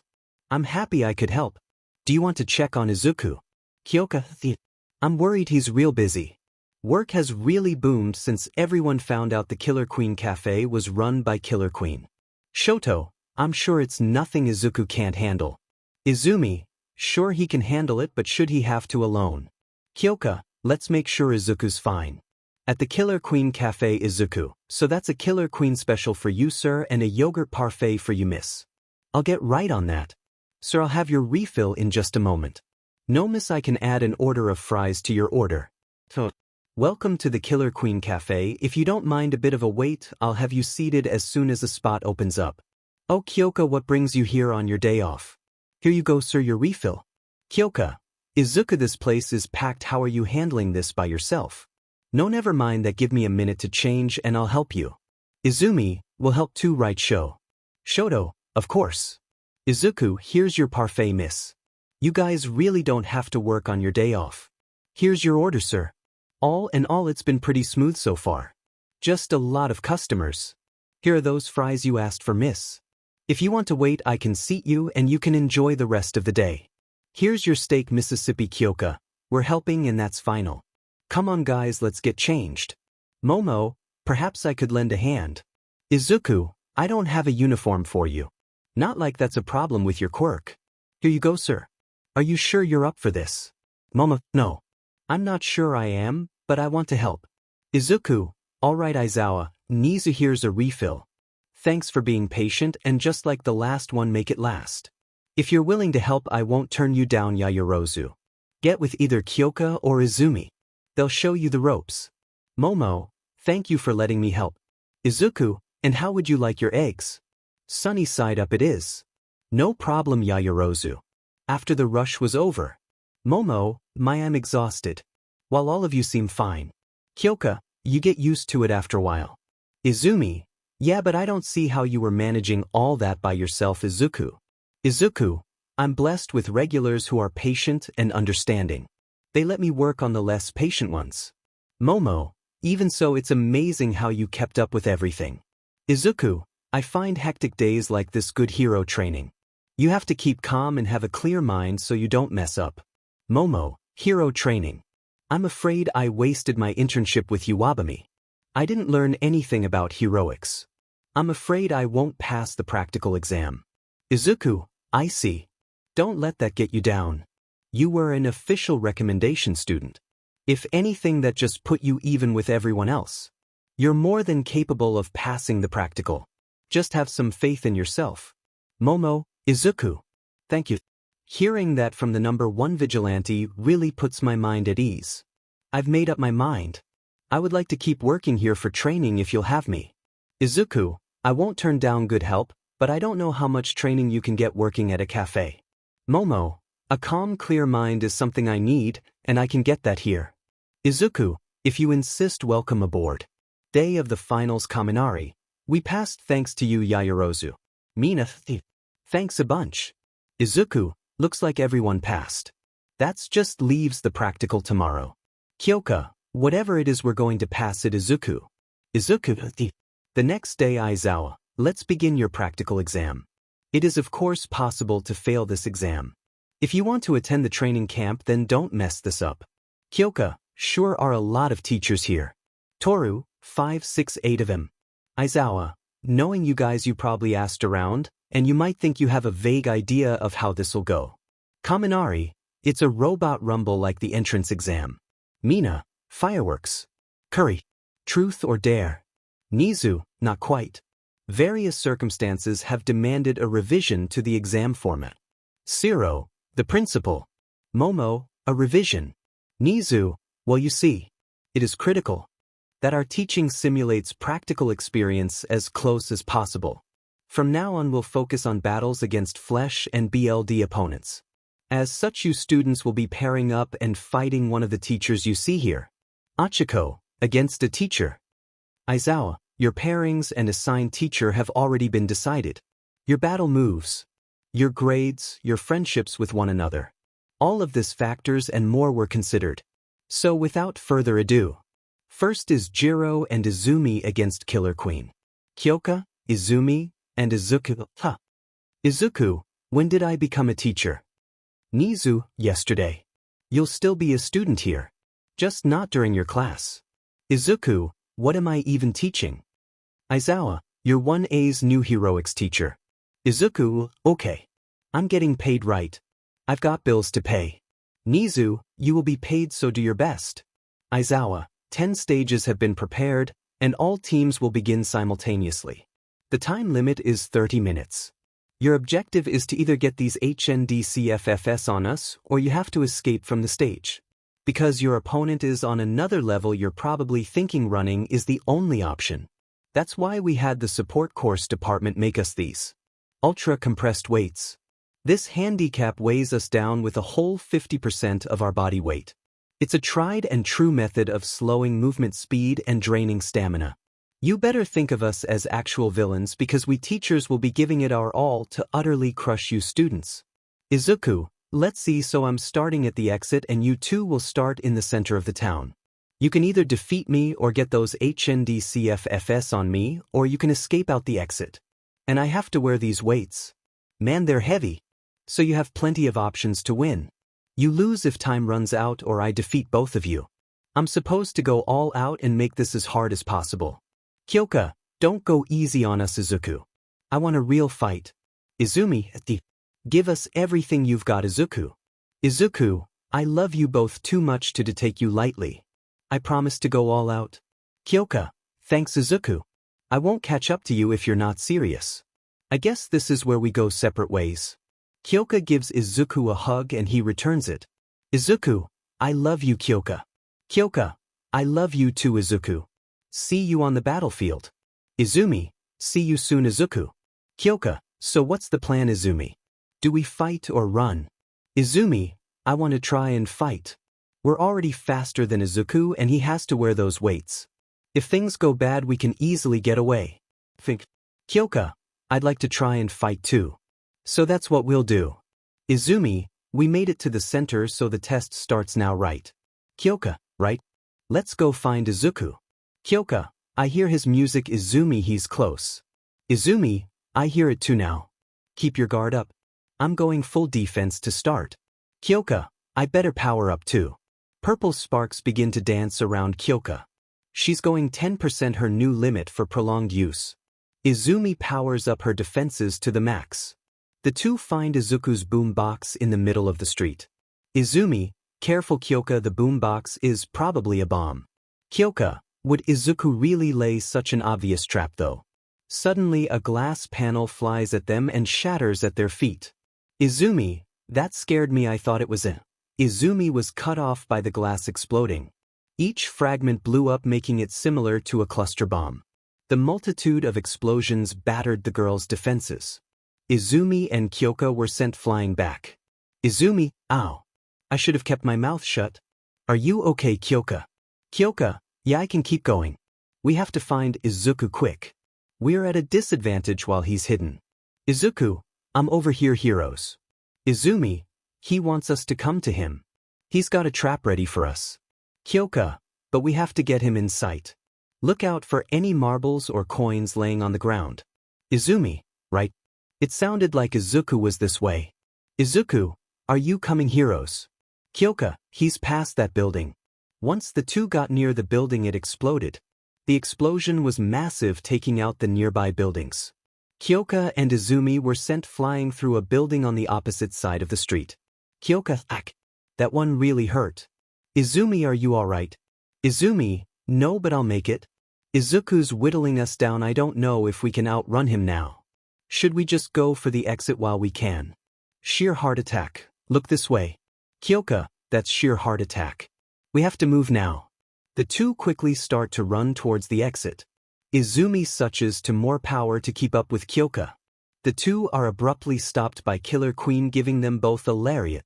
Both girls hit the ground holding their throats and coughing for air. 𝐮𝐮𝐭𝐡𝐨, sorry heroes, but I can't have my prey running away. Killer Queen. Killer Queen, shibabobo. Killer Queen begins beating the two while they're down. Sheer heart attack catches up to them and tackles 𝐮𝐮𝐵, then explodes, sending both girls flying away from 𝐮𝐮𝐭𝐡𝐨 and Killer Queen. 𝐀𝐮𝐭𝐡𝐨, 𝐮𝐮𝐵, power me up to the max. 𝐮𝐮𝐵, coughing okay. 𝐀𝐮𝐭𝐡𝐨 brings one for all up to 25%, well past her limit. She can feel it tearing her up from the inside. 𝐮𝐮𝐵 buffs 𝐀𝐮𝐭𝐡𝐨 with all of her power. 𝐀𝐮𝐭𝐡𝐨 gets up, grabs 𝐮𝐮𝐵 and bolts for the exit. They can see the exit but hear a gunshot. Killer Queen had flicked a rifle shell, setting it off. The bullet hit the ground in front of 𝐀𝐮𝐭𝐡𝐨 and 𝐮𝐮𝐵, then exploded. The blast sent them skidding across the ground. 𝐮𝐮𝐵 was out cold. 𝐀𝐮𝐭𝐡𝐨, dang it. We're so close. This is going to hurt, but I don't have any choice. 𝐀𝐮𝐭𝐡𝐨 grabbed 𝐮𝐮𝐵 and with 100% power of one for all in her legs made one final jump through the exit, passing the exam. 𝐮𝐮𝐭𝐡𝐨, 𝐀𝐮𝐭𝐡𝐨. 𝐒𝐮𝐿𝐽, realizing what 𝐀𝐮𝐽𝐡𝐨 did to win, rushes to her. 𝐒𝐮𝐽𝐡𝐨, 𝐀𝐮𝐽𝐡𝐨, don't move. I'll get you both to recovery, girl. 𝐀𝐮𝐽𝐡𝐨, 𝐒𝐮𝐽𝐡𝐨. 𝐒𝐮𝐽𝐡𝐨, don't talk, just rest. 𝐮𝐮𝐽𝐡𝐴 picks 𝐀𝐮𝐽𝐡𝐨 up while Killer Queen picks 𝐮𝐮𝐵 up and gets them both on the bus. He quickly drives them to recovery girl. 𝐮𝐽𝐡𝐴, recovery girl, please help 𝐀𝐮𝐽𝐡𝐨 and 𝐮𝐮𝐵. 𝐶HIO, set them on these beds quickly. 𝐮𝐽𝐡𝐴, is 𝐀𝐮𝐽𝐡𝐨 going to be okay? 𝐶HIO, she broke both her legs using one for all at full strength. Not to mention her other injuries from fighting you. Luckily she doesn't need any surgery. A few treatments with my quirk and she'll be good as new. 𝐮𝐽𝐡𝐴, thank God she doesn't have to have surgery. 𝐀𝐮𝐽𝐡𝐴, 𝐒𝐮𝐽𝐡𝐴. 𝐮𝐽𝐡𝐴, I'm here, 𝐀𝐮𝐽𝐡𝐴. How do you feel? 𝐀𝐮𝐽𝐡𝐴, just tired. Did we win? 𝐮𝐽𝐡𝐴, you won, but please don't do that ever again. I don't know what I'd do without you. 𝐀𝐮𝐽𝐡𝐴, sorry for worrying you, 𝐮𝐽𝐡𝐴. I just wanted to go with you on the training camp trip. I had to win no matter what. 𝐮𝐽𝐡𝐴, maybe I was too rough on you too. 𝐀𝐮𝐽𝐡𝐴, no, we asked you to go all out. We just have a long way to go, that's all. 𝐮𝐽𝐡𝐴, you both are taking a break from working at the cafe. 𝐀𝐮𝐽𝐡𝐴, why? 𝐮𝐽𝐡𝐴, because I want you both to be fully recovered when it's time for the trip. So I'll be pampering you until the training camp. 𝐮𝐽𝐡𝐴 holds 𝐀𝐮𝐽𝐡𝐴 in his arms. He then gives her a tender kiss. 𝐮𝐽𝐡𝐴, I love you, 𝐀𝐮𝐽𝐡𝐴. Please don't ever leave me. 𝐀𝐮𝐽𝐡𝐴, 𝐮𝐽𝐡𝐴, I won't. I love you too much too. Will you stay with me? 𝐮𝐽𝐡𝐴, of course, 𝐀𝐮𝐽𝐡𝐴. Back at class Aizawa, I'm pleased to announce you all passed the written exam. However, 𝐬𝐻𝑜, Ishido, Sato, Kaminari, and Kirishima failed the practical exam. Kaminari, have fun without us guys. Aizawa, that means you're all going to the summer training camp. 𝐬𝐻𝑜, Ishido, Sato, Kaminari, and Kirishima, what? Aizawa, those of you who failed need the training camp the most, but you'll be put through extra training. Honestly, summer school hell would have been easier on you. 𝐬𝐻𝑜, Ishido, Sato, Kaminari, and Kirishima, they. Aizawa, We'll be leaving next week. Here's a list of everything you need to bring. Mina, wow, there's a lot of stuff to get. Kirishima, I know, why don't we have a Class 1A trip to the mall? Toru, that sounds like fun. Achiko, let's do it. Kyoka, you want to go Izuku? Izuku, sure if you want to. Izumi, yes. Let's all go. Kirishima, let's go this weekend. Shoto, that sounds good to me. Momo, will the cafe be okay without us? Izuku, yeah, just one day will be fine. I'll have to talk with Tenko and 𝐀𝐮𝐭𝐡𝐨𝐫 about the week of the training camp. We might close for that week. Kyoka, Tenko and 𝐀𝐮𝐭𝐡𝐨𝐫 would probably prefer to work that week. Izuku, true. I wonder if we should take Eri with us to the mall. Kyoka, let's. She needs to get out more and have some fun. Izuku, then let's take her with us. At the mall.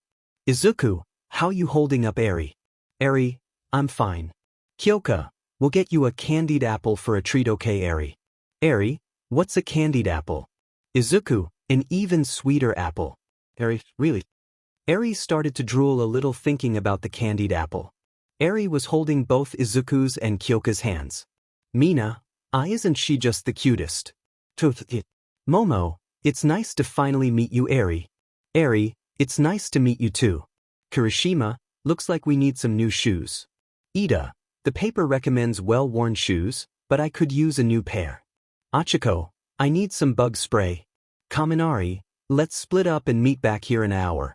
Izumi, let's go show. Shoto, wait for me, Izumi. Izuku, and they're gone. What was the point of coming together if we were going to split up? Kyoka, it was that dunce Kaminari who brought it up. Oh well, let's just enjoy the day together with Eri. Do we need some shoes? Izuku, it wouldn't hurt. We can get Eri some too. Kyoka, then let's go. Izuku, how do you like these, Kyo? Kyoka, they look good on you, Aizu. How do you like mine? Izuku, they look great on you, Kyo. Have you found any shoes you like, Eri? Eri, I like these. They have you on them, Daddy. I'm sorry. Izuku, shoo, it's okay, Eri. You can call me whatever you want to. Eri, really? Izuku, really? Eri, can I call you Mommy? Kyoka, I'd love for you to, Eri. Eri, I wish they had shoes with you on them, Mommy. Izuku, give it a few years and there will be, but before then I can make one of those shoes have Mommy on them. Eri, really, Daddy? Izuku, yes, I'm pretty handy when it comes to crafting things. Kyoka, that's right, you made your own costume, right? Izuku, that's right. Honestly, I'm surprised Killer Queen merchandise is already out. Kyoka, you're just that popular, Aizu, and everyone's been dying for Killer Queen merchandise. Izuku, true enough, I suppose. Where to next? Eri, can I get my treat now? Kyoka, sure thing, Eri. Let's go, Aizu. Izuku, here you go, Eri, one candied apple. Eri, it looks so pretty. Eri takes a big bite and goes still. Kyoka, don't you like it, Eri? Eri, it's delicious. Izuku, I'm glad you like it.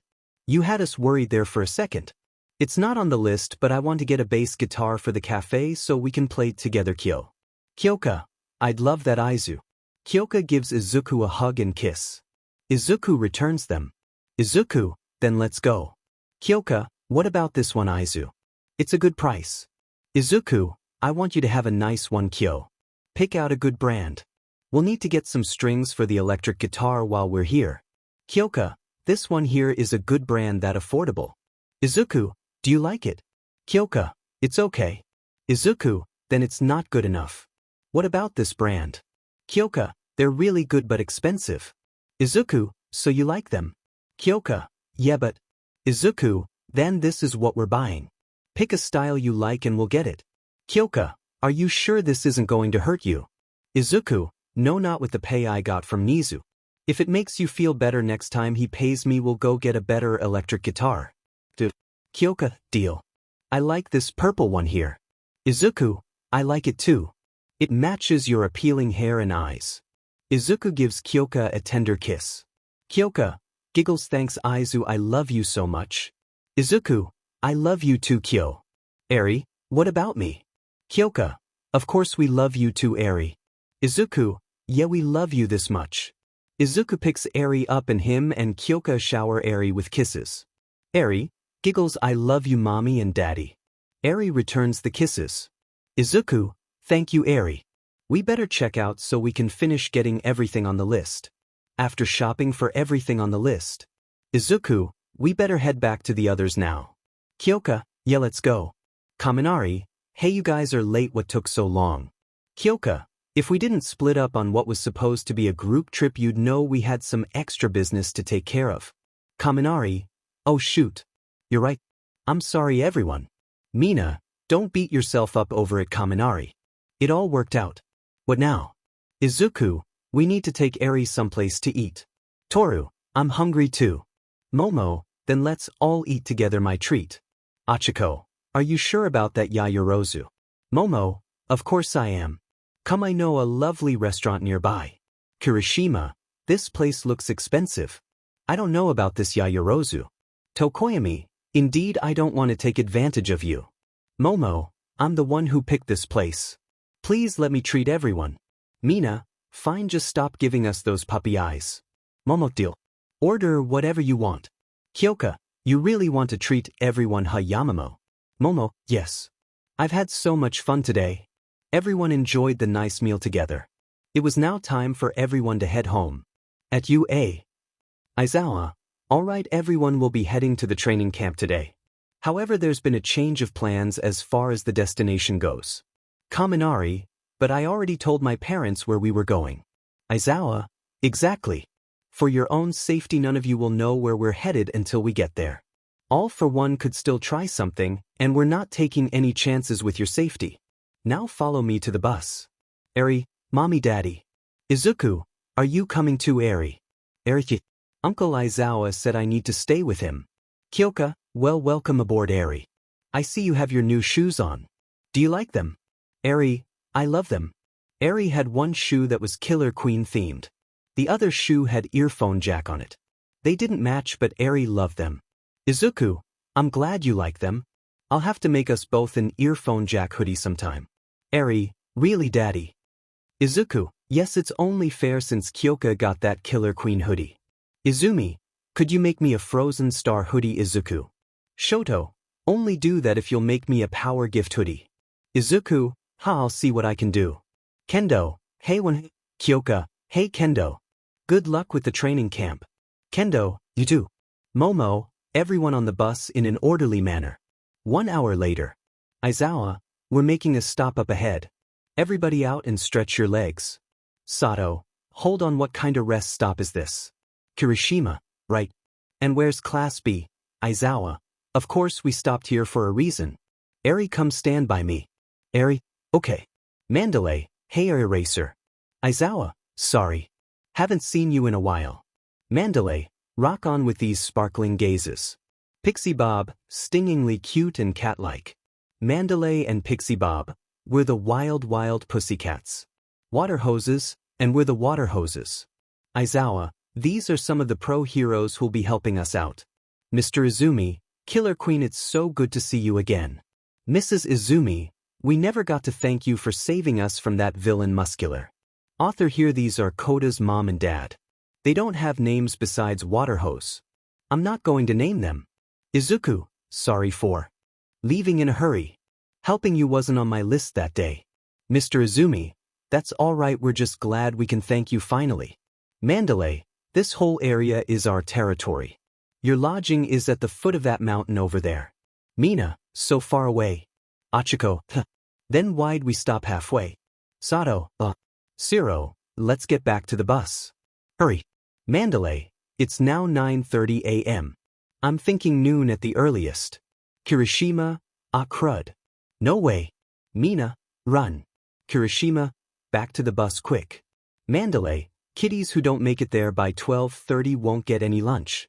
Aizawa, sorry kids, the training's already begun. Pixie Bob uses her quirk to send everyone down the cliff.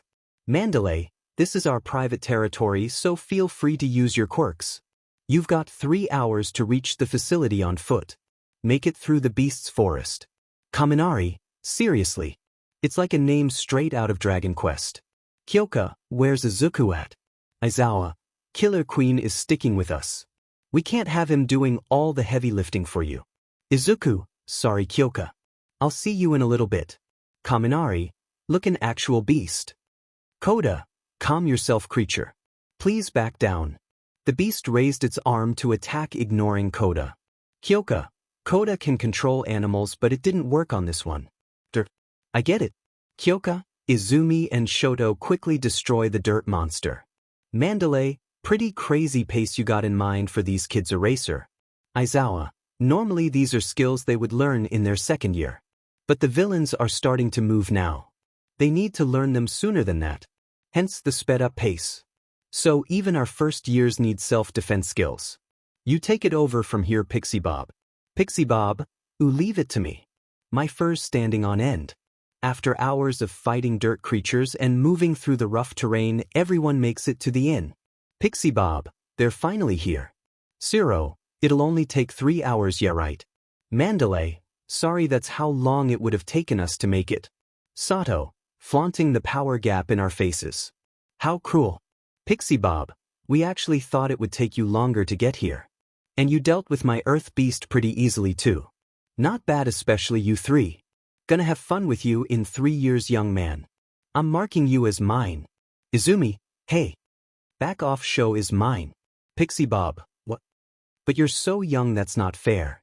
Izuku, glad you made it, Kyoka. I'll give you a message later, but for now here. Izuku picks Kyoka up with a hug and spins her around. Then he gives her a kiss. Kyoka giggles, thanks Aizu, I love you too. Pixie Bob, what? You too. Eri, what's your name? Mine's Eri. 𝐀𝐮𝐹, I'm 𝐀𝐮𝐹. Do you want to play heroes with me? Eri, sure. Do you want to be Killer Queen? 𝐀𝐮𝐹, sure. Eri, then I'll be Earphone Jack. 𝐀𝐮𝐹, what do they do together?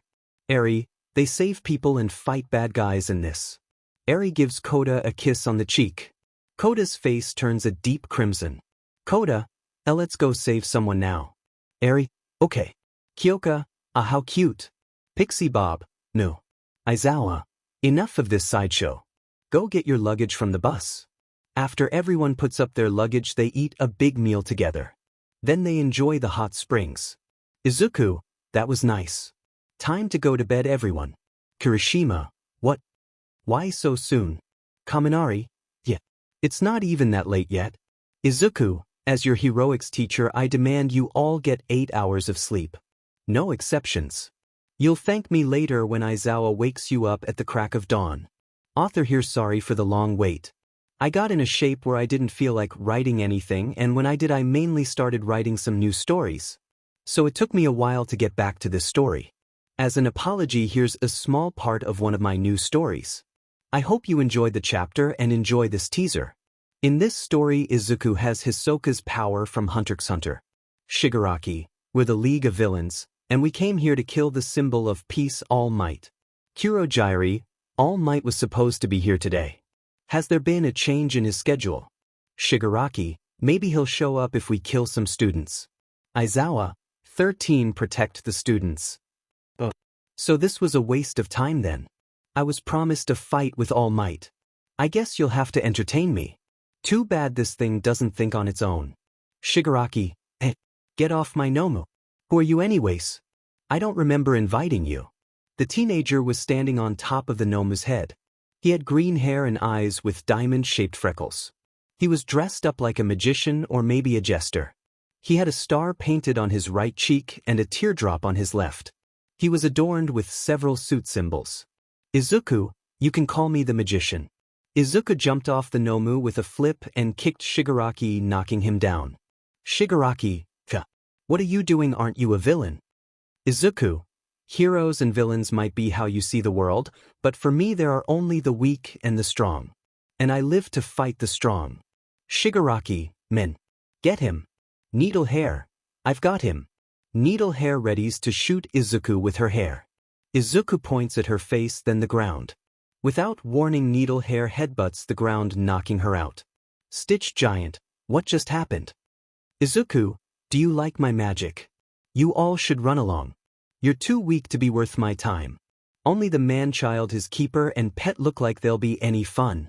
Several more of the small-time villains attacked Izuku at once. He easily dodged between them, causing them to hit each other. It was obvious Izuku was toying with them. Shigaraki, fed up, attacked himself. He quickly ran at Izuku and lunged at his right side.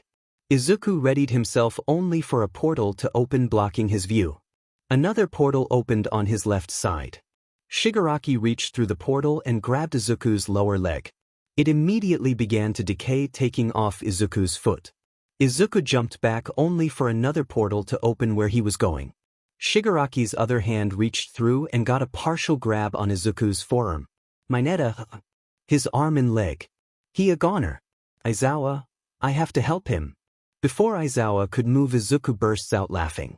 Izuku, you two got me there. Guess I should have been more careful not knowing your quirk, huh? Izuku rips off his dangling arm and begins to spin it around on his other hand, all while having a confident smile on his face. Nobody can believe his reaction to losing his limbs. Shigaraki, why you're insane. Izuku, unnerved by that. Let me show you a magic trick. Izuku points at Shigaraki with his severed hand. 𝐀𝐮𝐭𝐡𝐨𝐫, careful Shigaraki. He's dangerous. Izuku pulls out a cloth and covers his severed hand with it. He then throws it up into the air and cards fall to the ground, his hand gone. Izuku, now then I have cards here 1 to 13. Pick a number from these and picture it in your head. Shigaraki, pick a number. Izuku, are you ready? Once you have your number, add 4 and double the result. After that, subtract 6 and divide by 2. Finally, subtract your original number, and what do you have? Kaminari, hey, did he say to subtract 6? Mina, geez, I don't know. Izuku, I already know your answer. Shigaraki, Izuku begins to dig into his stub as if looking for something. Several students and villains scream out in shock and fear. Izuku pulls out a bloody card. Izuku, the answer is 1. Izuku says this and reveals the card. It's an ace. Momo, he's right. Kaminari, how? Mineta, this is insane. Aizawa, why is he so calm? Izuku, what's wrong? Are you frightened? You're surprised because you don't understand my trick. That's how magic works. You may keep this as a souvenir. Izuku throws the card at Shigaraki. Shigaraki sidesteps to card. All I were on it. Shigaraki, Once attention went back to Izuku, everybody was shocked. His arm and leg were healed. Izuku, this too is a trick. Shigaraki, what the hell is your quirk? It doesn't matter, I'll take more than an arm this time. Shigaraki runs at Izuku only to be stopped by a punch to the chin. Izuku's severed hand had hit him. Izuku, I hit you in the chin so you'll have difficulty moving for a while. Meaning you won't be able to evade my next attack. Suddenly the cards that were on the ground flew and stabbed Shigaraki in the arms, legs and chest. Izuku's new leg launched him similar to a spring right behind Shigaraki. Izuku grabs Shigaraki's arms and forces him on his knees.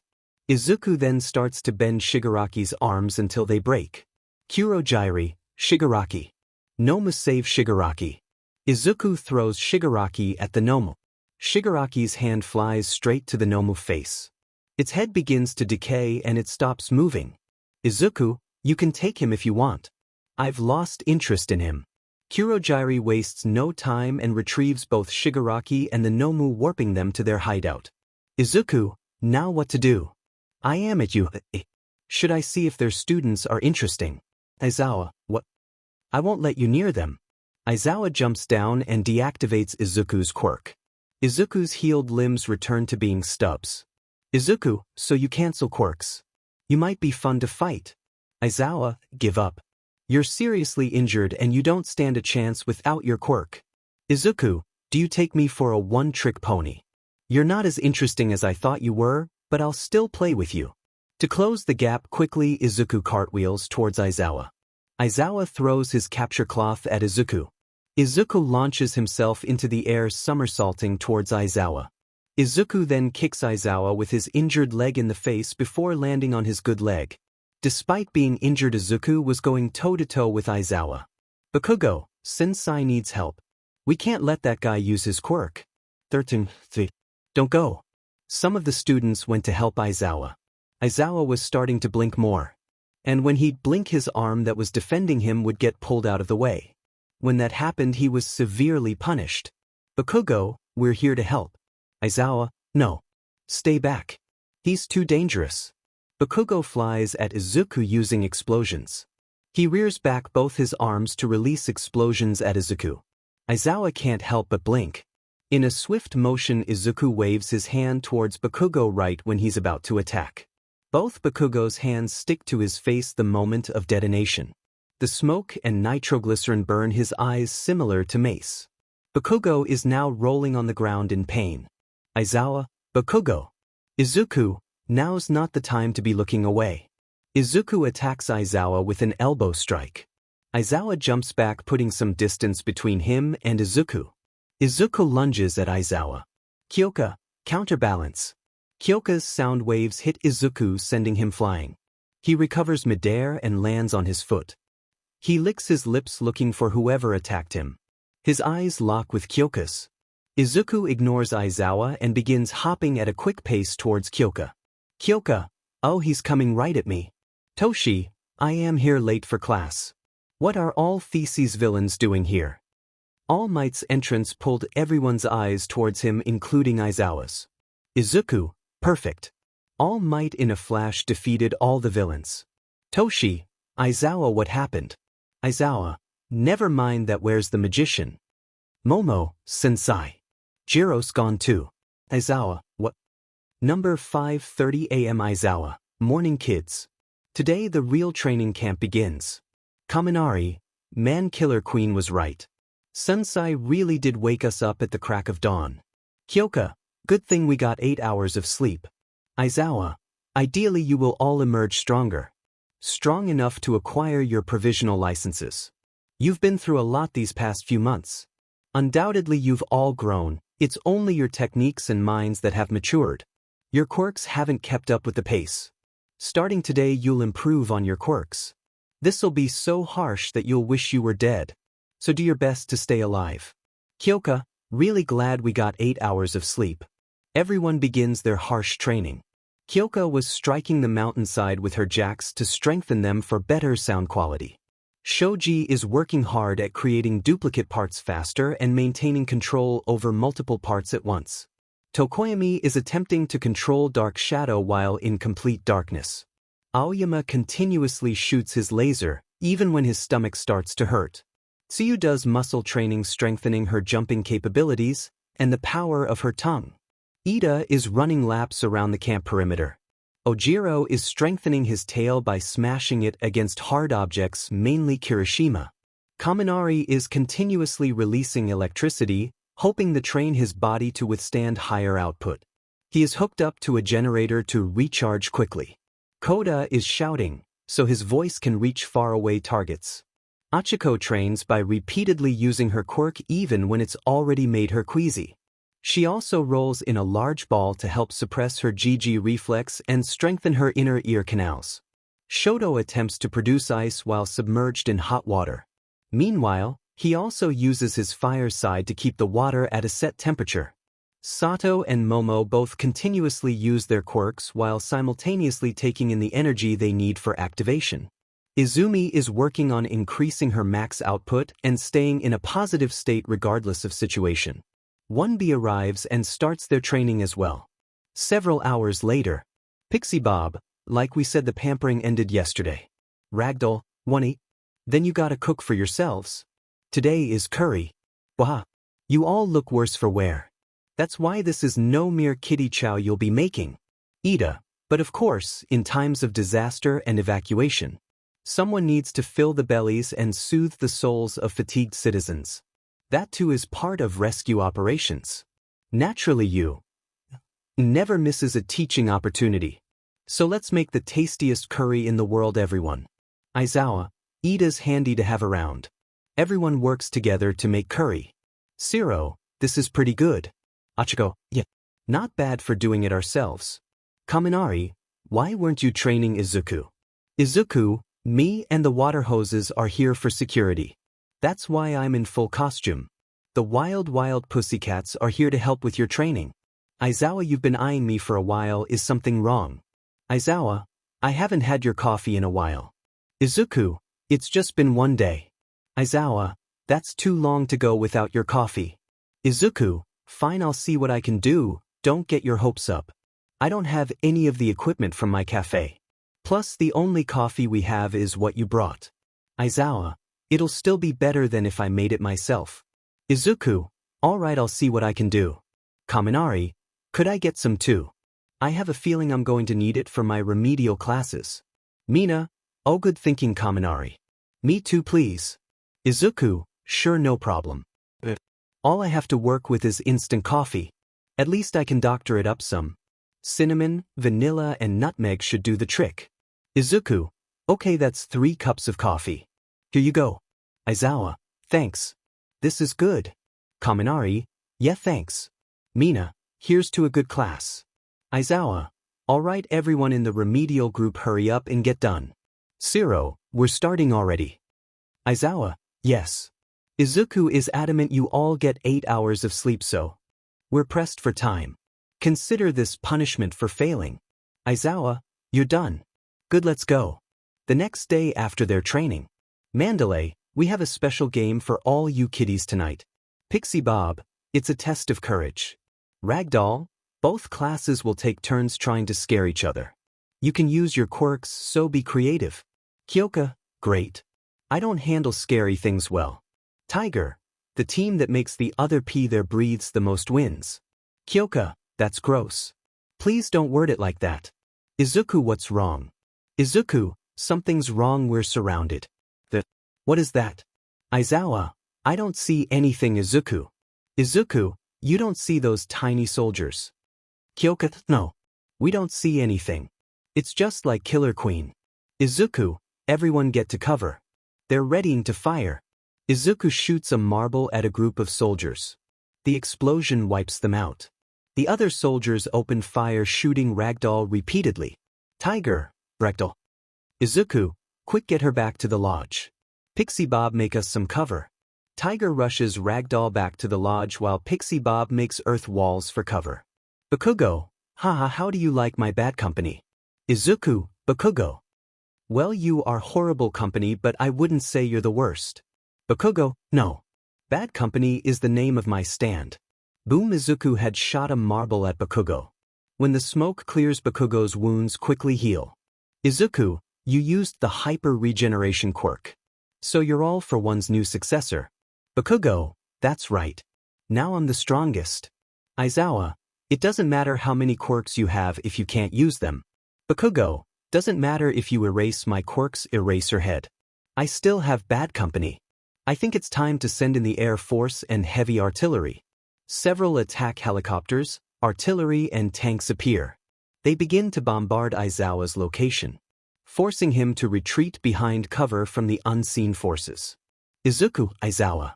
𝐻𝐿𝐴 gets ready to shoot the tanks and artillery. 𝐒𝐵𝐵𝐵, not so fast. Here's my ultimate combination of quirks. Spring-like limbs, multiplier, hypertrophy, kinetic booster ×4, brawn boost ×3, air cannon and explosion. 𝐻𝐿𝐴, 𝐒𝐵𝐵𝐵. An insanely massive explosion decimates the area. 𝐒𝐵𝐵𝐵 barely raises enough earth to weaken the explosion. 𝐻𝐿𝐴 shot a marble that exploded, diverting some of the energy from the explosion away from them. Everyone was hurt. 𝐾𝐮𝐭𝐡𝐨𝐫 was bleeding from her ears. The forest was on fire. 𝐒𝐵𝐵𝐵, so you survived that. Great. Now I get to take your quirks before I kill you. Just think what I'll be able to do with One for All and Erasure. I'll be invincible. 𝐻𝐿𝐴, how are you not hurt? You just destroyed your own stand. 𝐒𝐵𝐵𝐵, I don't take any damage from my stand getting injured. With my type, the damage is too spread out to do anything to me. 𝐿𝐴, why? Why did you try to kill me? I've done everything All for One has asked me to do. I told you where we were. 𝐒𝐵𝐵𝐵, it was so no one would realize you were working for us and you just blew it. You always were disposable, now I have no use for you. Bad company sniper. A tiny sniper appears and aims at 𝐿𝐴. 𝐒𝐵𝐵𝐵, here's a trick I can do with my stand you can't, you quirkless loser. With my enhancement quirks, my tiny army hits with full-size force. The tiny sniper fires his .50 caliber rifle. The bullet flies true, hitting 𝐒𝐴 in the shoulder, taking off his arm. 𝐒𝐴 hits the ground screaming, clutching his wound. 𝐒𝐵𝐵𝐵, ha! There's nothing you can do to stop me. Ak. 9 scorpion tails had flew through the darkness, stabbing 𝐒𝐮𝐽𝐽 all over his backside. They inject him with a massive amount of venom, then lift him up off the ground and pull him to a scorpion man. 𝐒𝐮𝐽𝐽, who are you? 𝐀𝐮𝐭𝐡𝐨𝐫, my name is 𝐀𝐮𝐭𝐽𝐽 and father has business with you. 𝐒𝐮𝐽𝐽, I'm not going anywhere. What? Why aren't my quirks working? Eraser head. 𝐀𝐮𝐭𝐽𝐽, it's not eraser head, it's my venom. It has 3 symptoms. 1. It prevents quirk use so my prey can't fight back. 2. It has a mild paralyzing effect to keep my prey from struggling. And finally, it causes the most exquisite pain. You should feel honored, father is going to make you his new toy. 𝐒𝐮𝐽𝐽, be bad company. Several tiny soldiers and attack helicopters appear and open fire on 𝐀𝐮𝐽𝐽. 𝐀𝐮𝐽𝐽's exoskeleton is too hard and thick for the attacks to have any effect. 𝐀𝐮𝐽𝐽, ha, that tickles.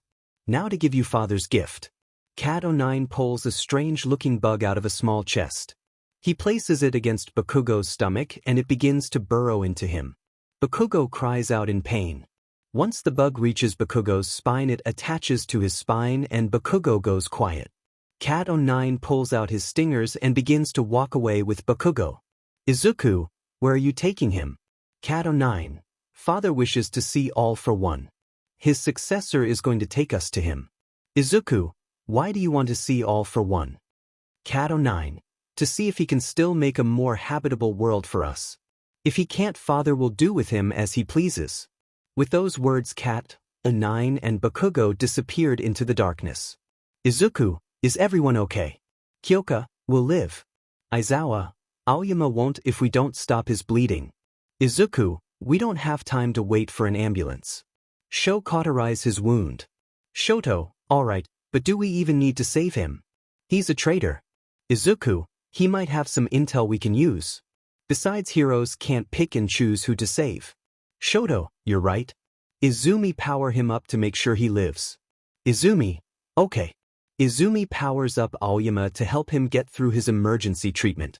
Shoto burns his wound, cauterizing it, stopping Aoyama's bleeding. Tiger, police, heroes and ambulances are on the way. Aizawa, Tiger, how's Ragdoll? Tiger, she'll live. Water hoses, we'll put out the fires. 𝐒𝐮𝐽𝐽, if you're able to move, gather around and wait for the ambulances. Aizawa, I hate to admit it, but that 𝐀𝐮𝐽𝐽 saved us. We were caught completely off guard.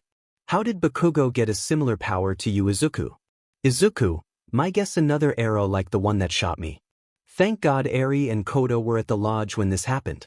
That 𝐀𝐮𝐽𝐽 saved us this time. We'll probably be enemies the next time we meet. With All for One. All for One, you choose a fine successor, Kyūdai Garaki. He has a powerful quirk and longing to be the strongest. We must hurry up and finish the high-end nomus. 𝐒𝐮𝐽𝐽 is strong, but there is only so much he can do on his own. Garaki, progress with the high-end nomu is going smoothly. I don't believe it will take much longer for my masterpieces to be completed. Hood is already completed. It's just a matter of time until the rest are finished. My children will make you proud, All for One. 𝐒𝐮𝐽𝐽, you're back. Tell us about your success. 𝐒𝐮𝐽𝐽. Oh-ho-ho. Look at you, All for One, tell me, does it hurt? Clicking, please tell me it hurts to high heaven and to the deepest hell. Clicking, All for One. That voice. It can't be 𝐒𝐮𝐽𝐽𝐽. I killed you myself. I blew you in half with my air cannon. What? You look nothing like 𝐒𝐮𝐽𝐽𝐽. Or you? A massive androgynous man standing 10 foot tall stepped out of the shadows. 𝐾𝐮𝐽𝐽, it is me, my old sir. Clicking, you killed my host, not me. 𝐾𝐮𝐽𝐽's head splits open, revealing a caterpillar-looking bug with pincers. The pincers would periodically snap open and closed repeatedly, making a clicking sound.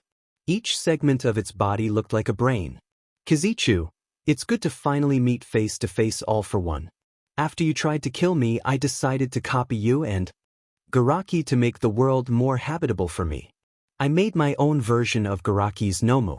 Clicking, I put my parasites in a man whose quirk was to freely grow and control bone, and a woman who could freely grow and control flesh. Their offspring have been most useful, especially the few who develop both quirks. Clicking, take 𝐀𝐮𝐽𝐽 here. I bet you think he has a scorpion mutation type quirk. Well, you'd be wrong. He has both the flesh and bone growth quirks and modified his body after a scorpion. With these two quirks, pseudo-mutation quirks can be made, clicking multiple quirks without the lose of intelligence. I have taken your research and made it my own 𝐻𝐻𝐻𝐿. 𝐻𝐻𝐻𝐿, you put one of your parasites in 𝐻𝐻𝐻𝐻𝐿, didn't you, 𝐀𝐮𝐭𝐡𝐨𝐫? This is exactly why we tried to kill you. You're too dangerous. Come here and kill this intruder. 𝐻𝐻𝐻𝐻𝐿, my power. My new STR strength. Let me try it on you. 𝐻𝐻𝐻𝐻𝐿 strikes 𝐀𝐮𝐭𝐡𝐨𝐫 with all his might. The blow doesn't flinch 𝐀𝐮𝐭𝐡𝐨𝐫. Suddenly 𝐻𝐻𝐻's arm gets absorbed into 𝐀𝐮𝐭𝐡𝐨𝐫's body. 𝐀𝐮𝐭𝐡𝐨𝐫 grabs 𝐻𝐻𝐻 by the head and fully absorbs him. 𝐀𝐮𝐭o𝐡𝐨𝐫, thank you for the meal 𝐻𝐻𝐻𝐻𝐿. Ha! Clicking 𝐻𝐻𝐻𝐻𝐻𝐿, what did you do? 𝐀𝐮𝐭o𝐡𝐨𝐫, this host also has both the flesh and bone growth quirks and one very rare natural feature. Its BLD type is AB+. This allows me to absorb any other human. Clicking all for one, I'll end you myself then. Spring-like limbs, kinetic booster ×4, strength enhancer ×3. Multiplier, hypertrophy, rivets, airwalk, and spear-like bones. 𝐀𝐮𝐭o𝐡𝐨𝐫, did you know a mantis shrimp has a punch with the same force of a .22 caliber bullet? Now imagine that same punch but from something with far more mass and power. Clicking 𝐻𝐻𝐻𝐻𝐿, he fully absorbed 𝐻𝐻𝐻 and his size didn't change. All for one, be careful. His body has far more mass than you can see. That's why 𝐻𝐻𝐻's attack didn't faze him. It was like striking a mountain. 𝐀𝐮𝐭o𝐡𝐨𝐫 pulls his arm back and it seems to lock in place. All for one also rears back his monstrous arm. It was now time to see who had the quicker punch. 𝐀𝐮𝐴's punch was faster than a speeding bullet and had ridiculous force behind it. Most of the lab and all of the hospital above was destroyed. It was more powerful than All Might's strongest punch. All that remained of All for One was his feet. The rest of him was liquefied. 𝐻𝐻𝐻𝐻𝐿, no. All for One. 𝐀𝐮𝐭𝐡𝐨𝐫, didn't you want him to suffer, father? 𝐀𝐮𝐭o𝐡𝐨𝐫, yes, but I couldn't risk him stealing this body's quirks. Clicking 𝐻𝐻𝐻𝐻𝐿's suffering will have to make up for it. You should be honored, 𝐻𝐻𝐻𝐻𝐿. You get to be one of my puppets. 𝐻𝐻𝐻𝐻𝐿, no. 𝐀𝐮𝐿 grabs 𝐻𝐻𝐻𝐻𝐿 with his pincher hands and brings him to 𝐀𝐮𝐭o𝐡𝐨𝐫. 𝐀𝐮𝐭o𝐡𝐨𝐫 then has one of his parasites come out of his hand. He placed it on 𝐻𝐻𝐻𝐻𝐿's stomach and it burrowed into him. 𝐀𝐮𝐭o𝐡𝐨𝐫, now 𝐻𝐻𝐻𝐻𝐿, I command you to terminate all your remaining 𝗀𝐻𝐻𝐻. 𝐀𝐮𝐭o𝐡𝐨𝐫's worm body starts to wriggle and writhe in a mad dance. 𝐻𝐻𝐻𝐻𝐿 goes and terminates the remaining 𝗀𝐻𝐿. Afterwards 𝐀𝐮𝐭o𝐡𝐨𝐫, 𝐬𝐻𝐻, 𝐵𝐻𝐻𝐻 and 𝐻𝐻𝐻𝐻 head to one of 𝐬𝐻𝐻's hideouts. Once there, 𝐵𝐻𝐻𝐻 and 𝐻𝐻𝐻 are ordered to stay put. 𝐬𝐮𝐭o𝐡𝐨𝐫 and 𝐀𝐮 then leave. In 𝐻𝐻𝐻's mind. All for one, 𝐻𝐻𝐻. 𝐻𝐻𝐻, all for one. All for one, don't be surprised. I gave you my original quirk, not a copy. My conscience came with my quirk. 𝐻𝐻𝐻, who the hell is this 𝐬𝐻𝐻 guy? All for one, he was one of my early followers. His quirk parasite allows him to grow parasites that give him full control over their hosts. Though it supposedly takes a year to grow one. He was loyal to me, all for a more habitable world for him. He loved the chaos of the early quirk years. I gave him the freedom to help make his ideal world once. He took control of a worker at the largest water company. He had the worker poison the water supply. It killed thousands of people. When the worker was caught, he gave a passionate speech how he did it for the good of the world. To kill the quirked people. The worker was quirkless and the pandemonium this caused was dreadful. I learned then that 𝐬𝐮𝐻's ideal world was one of pure suffering. I knew I could never have full control as long as he was alive, so I killed him, or so I thought. 𝐻𝐻𝐻, so what is he, some sort of SDST? All for one, 𝐬𝐮𝐻 doesn't get off on the suffering of others. He feeds off of it. To 𝐬𝐮𝐻, pain and suffering is the finest gourmet meal, and 𝐬𝐮𝐻 loves to eat. That's why he made 𝐻𝐻𝐻 kill the 𝗀𝐻𝐻. They're like children to him. As you know firsthand, those under 𝐬𝐮𝐻's control are fully aware of what's happening. 𝐻𝐻𝐻, well, what do we do now? All for one. If we work together, we might be able to break free of 𝐬𝐮𝐻's control long enough to use black lightning on ourselves, killing the parasite. 𝐻𝐻𝐻, let's try it. All for one and 𝐻𝐻𝐻 focus their wills to try and break free from 𝐬𝐮𝐻's grip. They try to activate the black lightning quirk together, and succeed in electrocuting themselves, killing the parasite inside 𝐒𝐮𝐭𝐡𝐨𝐫. All for one. Quick, give 𝐒𝐮𝐭𝐡𝐨𝐫 the hyper-regeneration quirk and kill his parasite. 𝐒𝐮𝐭𝐡𝐨𝐫 obeys and temporarily gives 𝐒𝐮𝐭𝐡𝐨𝐫 the hyper-regeneration quirk. Then hits him with black lightning, killing his parasite too. Once 𝐒𝐮𝐭𝐡𝐨𝐫 healed up, 𝐒𝐮𝐭𝐡𝐨𝐫 took back the hyper-regeneration quirk. 𝐒𝐮𝐭𝐡𝐨𝐫, thank you 𝐒𝐮𝐭𝐡𝐨. We need to hurry and leave before 𝐀𝐮𝐭𝐡𝐨 returns. 𝐒𝐮𝐭𝐡𝐨, let's go then. 𝐒𝐮𝐭𝐡𝐨 and 𝐒𝐮𝐭𝐡𝐨 escape the hideout. A little while later, 𝐀𝐮𝐭𝐡𝐨 and 𝐀𝐮𝐭𝐡𝐨 return. 𝐀𝐮𝐭𝐡𝐨, father, they're gone. 𝐀𝐮𝐭𝐡𝐨, I was curious if All for One or his successor had a quirk that would allow them to free themselves. It's strange that he waited until after All for One was dead. Clicking, but no matter. We should abandon this base since its location is known. 𝐀𝐮𝐭𝐡𝐨, as you wish, father. At you. Nezu, Nezu is 𝗀𝗱𝗚 safe? Nezu, yes he is.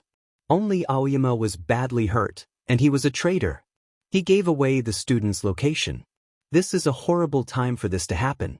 You is under heavy scrutiny by the public. Thankfully, with the traitor in custody, that will mitigate the damage. 𝐀𝐮𝐭𝐡𝐨 hospital being destroyed doesn't make matters any better. Toya is there with his team. He's found All for One's lab in the wreckage. They're going over it with a fine-tooth comb. They found an arrow that matches the one that shot Izuku. He's going to bring it back to you. Nezu, excellent. That's probably how 𝐒𝐮𝐽 acquired a similar power to Izuku. We may have to use the arrow for the safety of our students. This new group of villains is troubling. I'm going to make staying at the dorms mandatory and increase security. That way we can keep our students safe. 𝐮𝐽, that sounds like a good idea.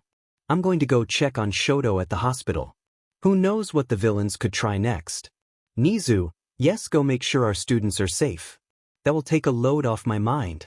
𝐒𝐮𝐭𝐡𝐨, what are you writing 𝐒𝐮𝐵? 𝐒𝐮𝐵, a letter to you. 𝐒𝐮𝐴, what for? 𝐒𝐮𝐵, we can't use any of All for One's old bases. 𝐾𝐮ICHU would know about them. The Nomu are dead, and we don't have a lab to make more. We're on our own with nothing to help us. So I'm going to try to get both our enemies to fight each other. I'm sending you everything we know about 𝐾𝐮ICHU. Then they can kill each other while we recover and get back on our feet. 𝐒𝐮𝐴, that would be for the best right now. We don't really have many options at the moment. At the hospital where the students are. Eri, mommy's going to be okay, right, daddy? Izuku, of course she is. We just need to be a little patient with the doctors. Eri, okay. Nurse, hello, it's now fine for you to visit Jiro. Would you like to see her now? Izuku, yes please. Nurse, then head on in. Izuku, thank you nurse. Eri, thank you. Eri runs up to Kyoka. Eri, mommy, are you okay?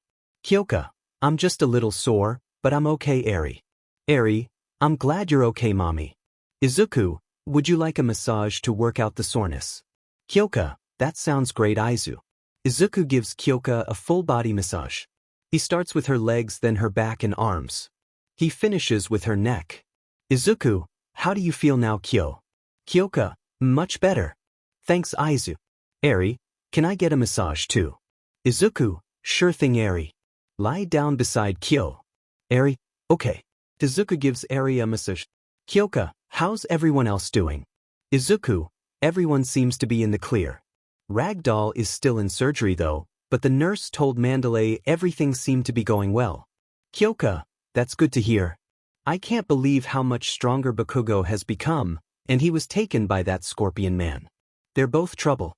We can't let our guard down for a second. Izuku, you're right. I think the scorpion man is in the same group as the flesh blob and that bone dog. Kyoka, it looked like Cat09 put 𝐒𝐮𝐽 under his control with that weird bug. Izuku, yeah, he mentioned a father, maybe the control parasites are his quirk. There, how do you feel now, Eri? Eri, really good. Thanks, daddy. Kyoka, let me try and give you a bit of a massage, Aizu. Izuku, sure, Kyoka gently massages Izuku's shoulders. Izuku, that feels good, Kyoka, I'm glad to hear that. I wonder how you is going to respond to the attack on our training camp. Izuku, I'm not sure. We'll have to wait and see. Time skip for a couple of days.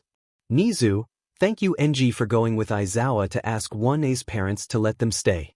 𝐻𝐿, that was no trouble at all. I'm glad everyone's parents agreed to let them stay. So this is the infamous arrow. Nezu, yes. I'm considering using it on 𝐒𝐮𝐬𝐴 and 𝗏𝗏𝐻𝐿 will have it out for them. Having to face an unseen army is just too dangerous.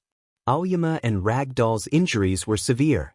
We can't have our students caught off guard like that again. 𝐻𝐿, you won't force them to use the arrow, will you? Nezu, no, it will be their choice to make. 𝐒𝐮𝐬𝐴, Nezu. We just received a letter from 𝗏𝗏𝐻𝐿. Nezu, what? Let me see it. 𝐒𝐮𝐬𝐴, here. Nezu quickly reads the letter. 𝐻𝐿, what does it say? Nezu, it's all about the leader of this new villain group. His name is 𝐒𝐮𝐭𝐡𝐨𝐫. It has his quirk and his history. He was behind the mass water poisoning that happened in the early quirk days. His group are all the children of a man who can control and grow bone at will, and a woman who can control and grow flesh at will. The dangerous ones are the children who develop both quirks. That cat 𝐒𝐿 apparently doesn't have a scorpion quirk, but the flesh and bone quirks. 𝐻𝐿, why would 𝗏𝗏𝐻𝐿 go out of his way to help us? Nezu, I doubt he did this out of the kindness of his heart. He must be in a very poor position and wants us to take out 𝐀𝐮𝐭𝐡𝐨𝐫 for him. 𝐻𝐿, I see. So he's hoping we'll take each other out so he can be on top. 𝐒𝐮𝐬𝐴, and we don't have much choice but to play along. Nezu, indeed. We can't let 𝐀𝐮𝐭𝐡𝐨𝐫 or any other villain have their way. 𝗏𝗏𝐻𝐿 is vulnerable right now. It would be great if we could catch him. 𝐻𝐿, he'll be at his most dangerous if we just corner him though. Nezu, agreed. If only we could hit him like we did against All for One. At any rate, our students need to begin their training once they've settled into the dorms. When will the movers have their things moved to their dorm rooms? 𝐒𝐮𝐬𝐴. 𝐒𝐮𝐬𝐴, tomorrow they'll be able to unpack and get adjusted. Nezu, good. We'll give them tomorrow to get moved in. Then we'll start their training the next day. Meanwhile, 𝐀𝐮𝐭𝐡𝐴, humans are such simple creatures. Clicking threaten their food and water supplies and they go into a blind panic. Cat 𝐿9 send pendulum to cause some havoc. Cat 𝐿9, yes father. The next day. Izuku, thanks for helping me unpack and everything Kyo. Kyoka, it's no trouble at all Izu. Me and the girls were already staying at the dorms. Besides, I like helping you.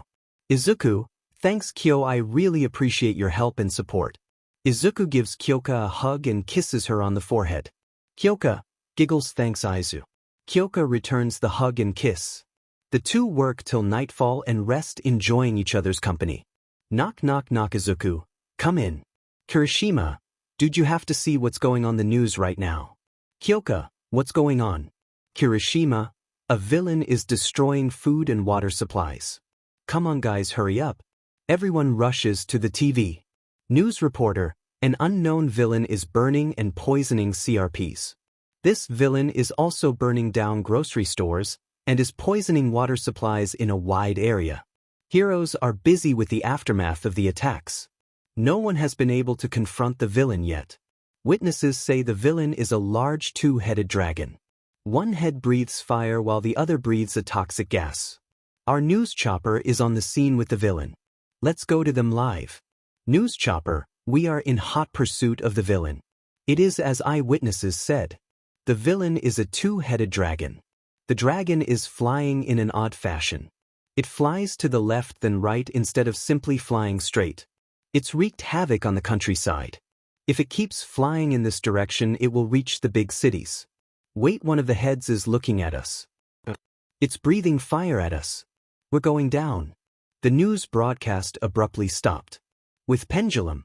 Majestic, we can't let this thing get into the city. We're going to stop it here and now. Majestic gets several heroes airborne to stop pendulum. They begin their assault on the flying dragon. Their attacks don't even make the dragon flinch. Majestic, what the hell is this thing? It's like a flying tank. Pendulum's throats begin to swell and expand. Then he releases a horrible scream. The sound was worse than nails scratching a chalkboard. It broke the nearby windows and glass. Majestic and his team were falling out of the sky, ears bleeding. Pendulum begins burning down everything in his path. The people who were running away from the fire were about to be killed by Pendulum's toxic breath. But blue flames hit the toxic gas and caused it to explode. Toya, we don't have enough heroes to deal with search and rescue and stop the villain. Jean, Toga, both of you make clones to handle the search and rescue. Jean, you got it, Azure Star. Quick, Toga, take some of my BLD. Toga. Toga takes out a syringe and takes some of Jin's BLD. She then gleefully drinks it. Both Jean and Toga make several clones of their team to rescue the civilians. Toya, Seiko, we need to clip this thing's wings. Seiko, right? Just get me on its back. Toya grabs Seiko and flies him on the dragon's back. Seiko then uses his quirk to take 2 chunks out of Pendulum's wings. The dragon falls to the ground. 𝐒𝐮𝐬𝐽 digs into Pendulum's leg with his heated claws. Pendulum grows bone spikes on the tip of his tail and shoots them at 𝐒𝐮𝐽𝐽. Seiko in a quick move compressed 𝐒𝐮𝐽𝐽 and avoids the spikes. He then releases 𝐒𝐮𝐽𝐽. 𝐒𝐮𝐽𝐽, thanks Seiko. Seiko, anytime my friend. Pendulum rears back ahead and breathes fire at Seiko and 𝐒𝐮𝐽𝐽. 𝐒𝐮𝐽� and Toya shoot their own flames at the breath attack, stopping it. Pendulum rears back his other head, readying to breathe toxic gases at Toya's team. Toya shoots it. Fireball into Pendulum's mouth as he starts to breathe his toxic gas. The gas exploded, taking one of Pendulum's heads off. The explosion traveled through his neck and reached his chest, blowing out a huge hole in his chest. A man's body could be seen in the gaping wound. The hole began to close. Toya, Seiko. Seiko, I'm on it. Seiko quickly compresses the man and the dragon body goes limp. Toya, good job everyone. Let's get back to Jean and Toga and see if we can help out there. The next day. Aizawa, morning everyone. Principal Nezu wants to go over something important with all of you. Nezu, hello everyone, I want to talk to you about Izuku and Bakugo's stands. We have in our possession an arrow that can give people a stand. It's completely optional, but I'd like you all to get a stand. Kyoka, I could have a stand like Izuku. Sign me up for it.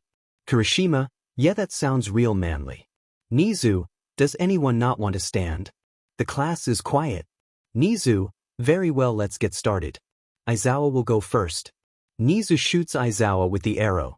After a little time he removes the arrow. Nezu, how do you feel, Aizawa? Aizawa, I feel fine and it worked. My stand is called Cream. Nezu, excellent. Let's continue. All of the students except Izuku are shot with the arrow. Kyoka, my stand is King Crimson. Tsuyu, mine's Dark Blue Moon. Ida, I have Tower of Gray. Kirishima, mine's High Priestess. Was hoping for something real manly. Momo, I received Tenore Sax Shoto, mine's Geb. Kaminari, mine's Red Hot Chili Pepper.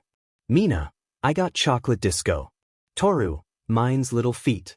Shoji, Highway Star. Tokoyami, Black Sabbath is my stand. Ojiro, I got Oasis. Achiko, I got Emperor. Koda, Horus. Sato, White Album is here.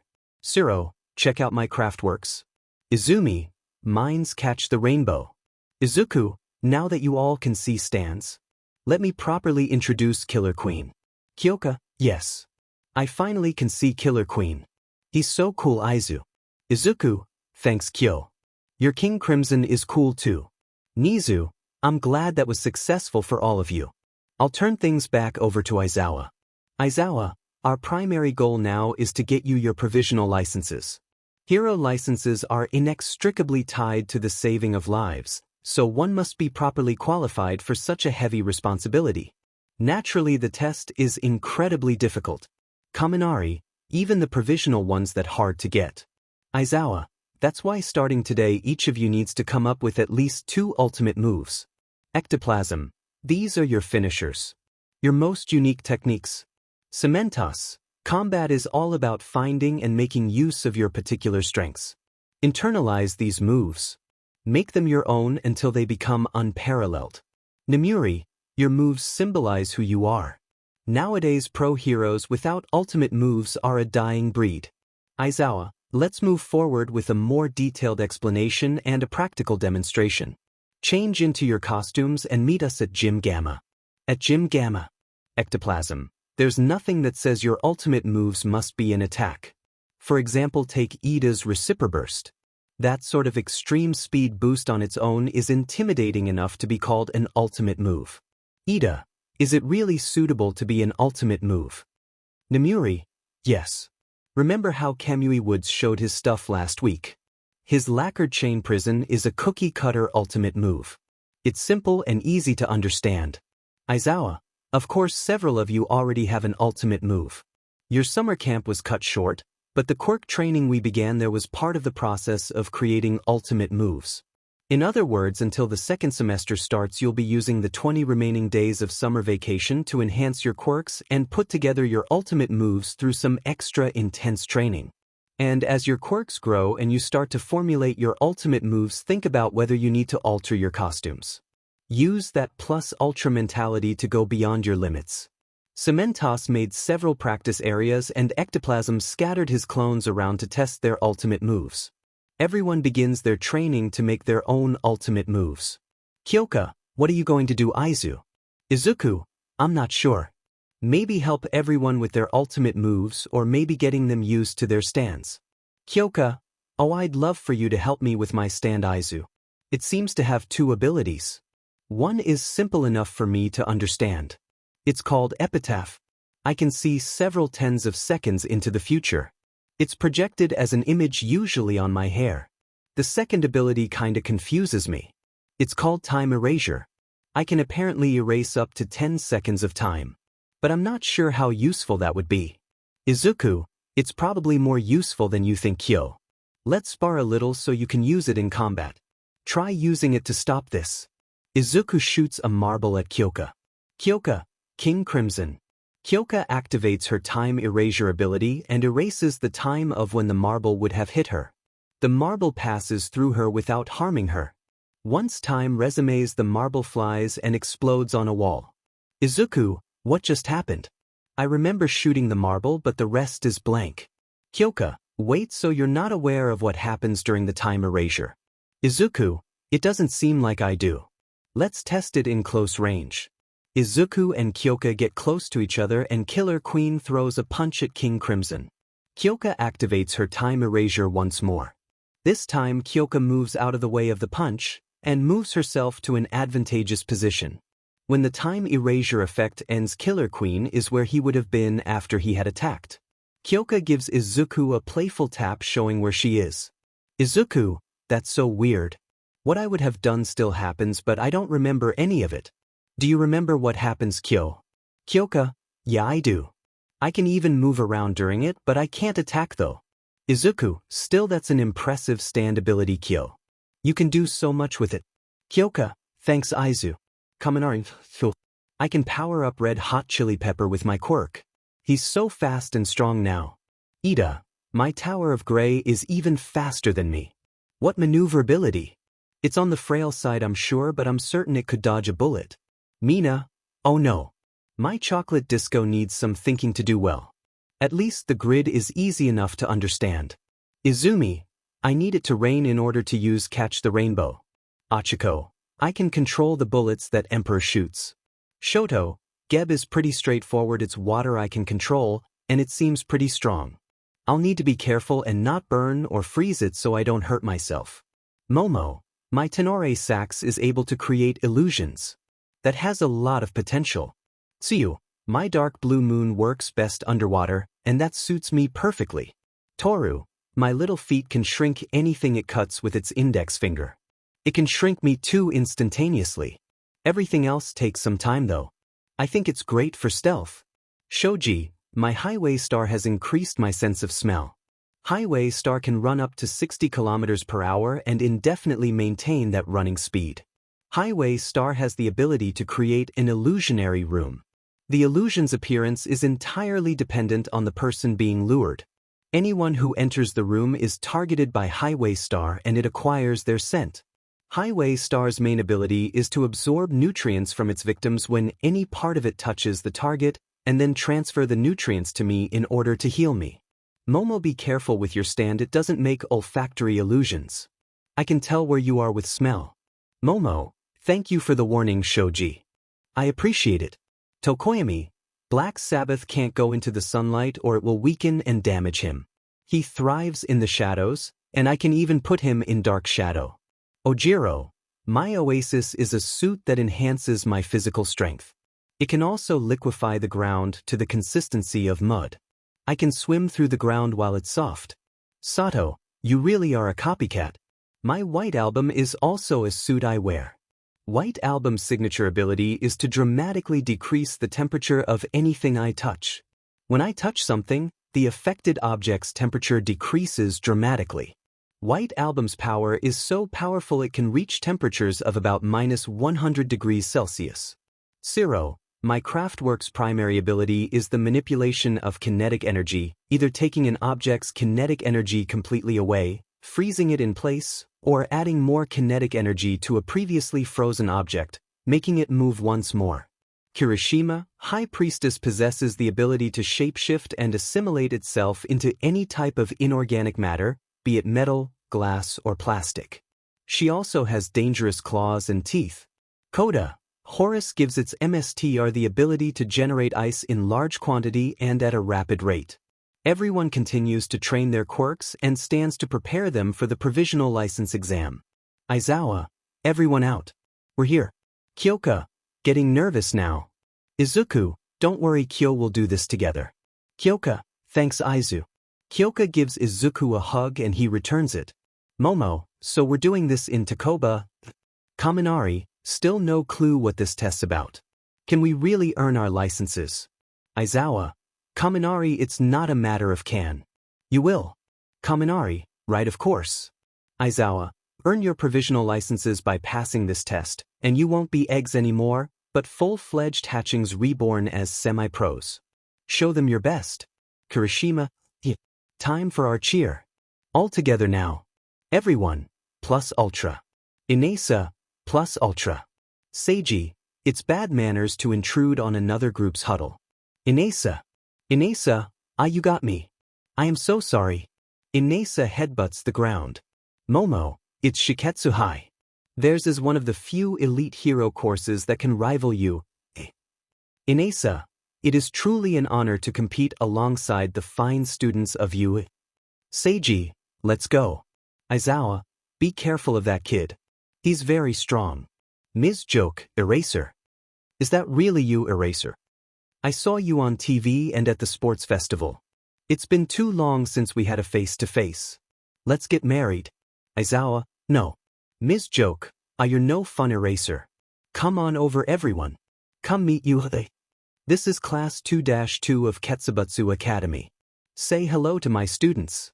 Shindo, my name's Shindo. You? Had it rough this year, right? The hits just keep coming. But you guys still have your hearts set on becoming heroes. That's awesome. 𝐒𝐮𝐴, cut the act. I know you want to take us out. 𝐾𝐿𝐴, what? How come? 𝐒𝐮𝐴, all the other schools are going to work together to try and make sure we lose. Shindo, you already know. That's too bad. Guess I should have known Killer Queen would already know, but it won't change anything. 𝐒𝐮𝐴, you're right, we're going to pass this test. Ms. Joke, change into your costumes. The info session's about to start, so stop wasting time. Mina, there's so many. Achiko, I know. Ichiryu? Hello, my name is Ichiryu. I'm with the Hero Association. Getting right to it, all 1,000 examinees present will be competing in one massive free-for-all exercise. Simple, right? Today's society is saturated with heroes. And ever since All Might's corruption was revealed, plenty of people out there have raised doubts about the role heroes should play. Ichiryu, the title of hero should not be given to those seeking reward and recompense, but should be earned through tireless self-sacrifice. That said, telling those who risk their lives in order to save others to ask for nothing in return would be rather harsh, especially in modern society. So whether it's done for compensation or out of dedication to the cause, we have no shortage of heroes out there working to save people and put villains away. Ichiryu, nowadays the amount of time it takes to resolve any given incident is incredibly short. Those of you who earn your provisional licenses will be confronting such situations that unfold at a breakneck pace. Those who can't keep up are doomed to fail. Which is why we're testing you on speed. We're in a bit of a conundrum here though. 1,540 examinees were supposed to be here today. These recent villain events have scared off several would-be heroes. Which is a good thing for the most part. We have no use for cowards who would panic during a crisis situation. On the other hand, we need as many capable heroes as we can get. Originally, only the first 100 examinees to meet the requirements would pass. However, with recent events, we've raised the cutoff point to 200. Examinee, hold on. With 1,000 of us total, that's not even close to half. 𝐒𝐮𝐬𝐴, society is rarely so kind. There's no relying on luck here. We still have an obligation to make sure that all of you who pass are of fitting quality. Now the passing requirements involve these. Each examinee will get 3 targets. Place them wherever you like on your body, so long as they are exposed. That means no soles of the feet and no armpits. Each of you will also carry 6 balls. The targets are rigged to light up only when struck by a ball. You're disqualified the instant that all 3 of your targets are lit. Those with 3 illuminated targets are considered defeated. To pass, you must defeat 2 other examinees. That's all for the rules. The exam will begin 1 minute after all examinees are fully equipped. 𝐒𝐮𝐬𝐴, with every type of landscape available, you should all be able to find areas suited to you. Make the best use of your talents. We've carefully thought about all factors as we came up with these environments. The room unfolds, revealing a huge area with different environments. 𝐒𝐮𝐬𝐴, people won't be fighting their own schoolmates. They'll stick together and go after other schools. We're the only ones whose quirks are known to the whole world. So we're the biggest target. We should stay in groups too. 𝗧𝗱𝗃, alright, that sounds like a good plan. 𝐒𝐮𝐬𝐴, start. Several examinees jump the U. Students. 𝗀𝗱𝗃, the nail that sticks out gets hammered down first. Several people throw the ball at the U. Students. But most of them were repelled. 𝗏𝐾𝐵, they're repelling most of them. 𝗀𝗱𝗃, yep, this alone won't be enough to take down the U. Kids. 𝗏𝐾𝐵, but well, now we've seen what they're made of. Your turn. 𝗏𝐾𝐵 hardens several balls, making them harder than concrete. 𝗏𝗃, my turn indeed. Boomerang Crescent Moon Arc, apologies in advance for possibly being the first to pass this exam, everyone. But given I'll be reducing their numbers, perhaps you can forgive me. Target lock on. 𝗏𝗃 throws the hardened ball and they fly underground towards the U. Students. 𝐀𝐮𝐭𝐡𝐨𝐫, everyone get back. This is my job. 𝐀𝐮𝐭𝐡𝐨𝐫 inserts her jacks into her new amplifiers on her wrists. She touches the ground with them and unleashes a new ultimate move. 𝐀𝐻𝐭𝐡𝐨𝐫, heartbeat distortion. 𝐀𝐻𝐭𝐡𝐨𝐫's sound waves wreak havoc on the ground and dig up the ball. Kaminari, they're coming for me. Mina, stickiness and acidity to the max acid veil. Mina makes a wall of acid that destroys the ball. Kaminari, you saved me. Nice move. Mina, it's like a defensive wall that melts everything away. Tokoyami, you've left yourselves open. Black Abyss.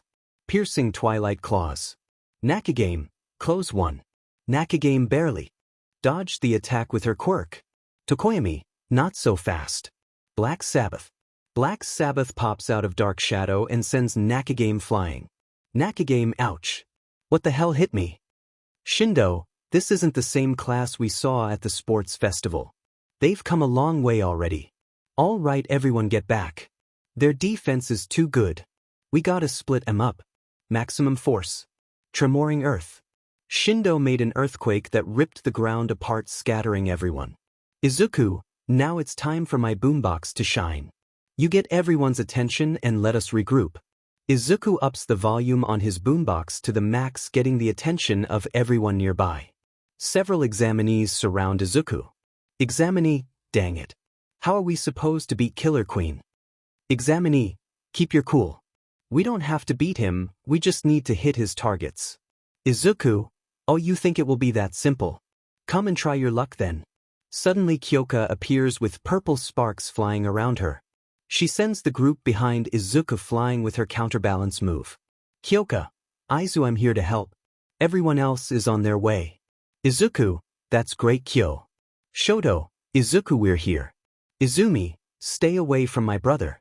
𝗧𝗱𝗃 freezes everyone on 𝐒𝐮𝐬𝐴's left side.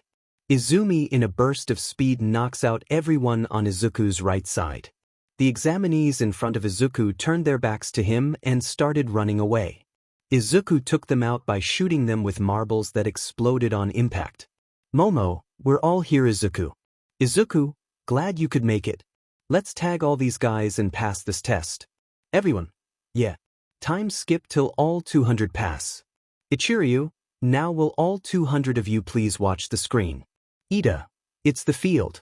Achiko, what's happening? Suddenly all the buildings and the rest of the field explode. Momo. 𝐒𝐮𝐬𝐬, round 2's the last one. You examinees will venture into the ruins as bystanders and will undertake a rescue exercise.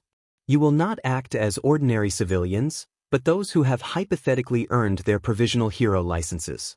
You're being tested on how well you respond in rescue situations. Shoji, look, there's some people. 𝐬𝐬𝐬. Old people and kids. What are they doing down there? That's dangerous. 𝐒𝐮𝐬𝐬, everyone there is a highly trained professional rescue and in very high demand as of late. Please welcome the good people of Help Us Company, or HUC for short. The members of HUC will be feigning injuries all across the field. It is your task to rescue them. You will all be scored on how well you perform these rescues. Those who attain the required points at the end of the test will pass. We'll start in 10 minutes, so take your bathroom breaks now. Kirishima, Shiketsu's headed our way. Mora, excuse me, Killer Queen. 𝐒𝐮𝐬𝐬. Mora, we'd really like to build a good relationship with you going forward. So please accept this as a sincere act of goodwill. Izumi, a good relationship with that face. Hey crew cut. Did I do something to offend you? Inesa, oh nah, you'll have to forgive me, but it's 'cause you're All Might's daughter. I hate all of you. You've changed a lot since then, but those eyes look just like All Might's. Full of lies and secrets. Mora, something wrong, Inesa. Inesa, nothing at all. 𝐒𝐮𝐬𝐬, terrorists have launched a massive attack. So that's the scenario for this exercise. 𝐾𝐮𝐭𝐡𝐨𝐫. 𝐒𝐮𝐬𝐬𝐬, there's wide-scale destruction throughout the city. Buildings are collapsing and people are hurt. With most of the roads out of commission, rescue and relief squads are having a hard time reaching the scene. Mina, another unfolding building. 𝐒𝐮𝐬𝐬, until they arrive, it's up to you heroes to take charge and rescue civilians. Save every life you can. Start. 𝐒𝐮𝐬𝐬, look, a child. Child? What, save me? Over there, my grandpa's trapped. He's getting crushed. Kaminari, whoa. This looks bad. Where is he? Child, what the heck was that? Points off for you. First you ought to check if the victim can walk. Also, you didn't notice my irregular breathing.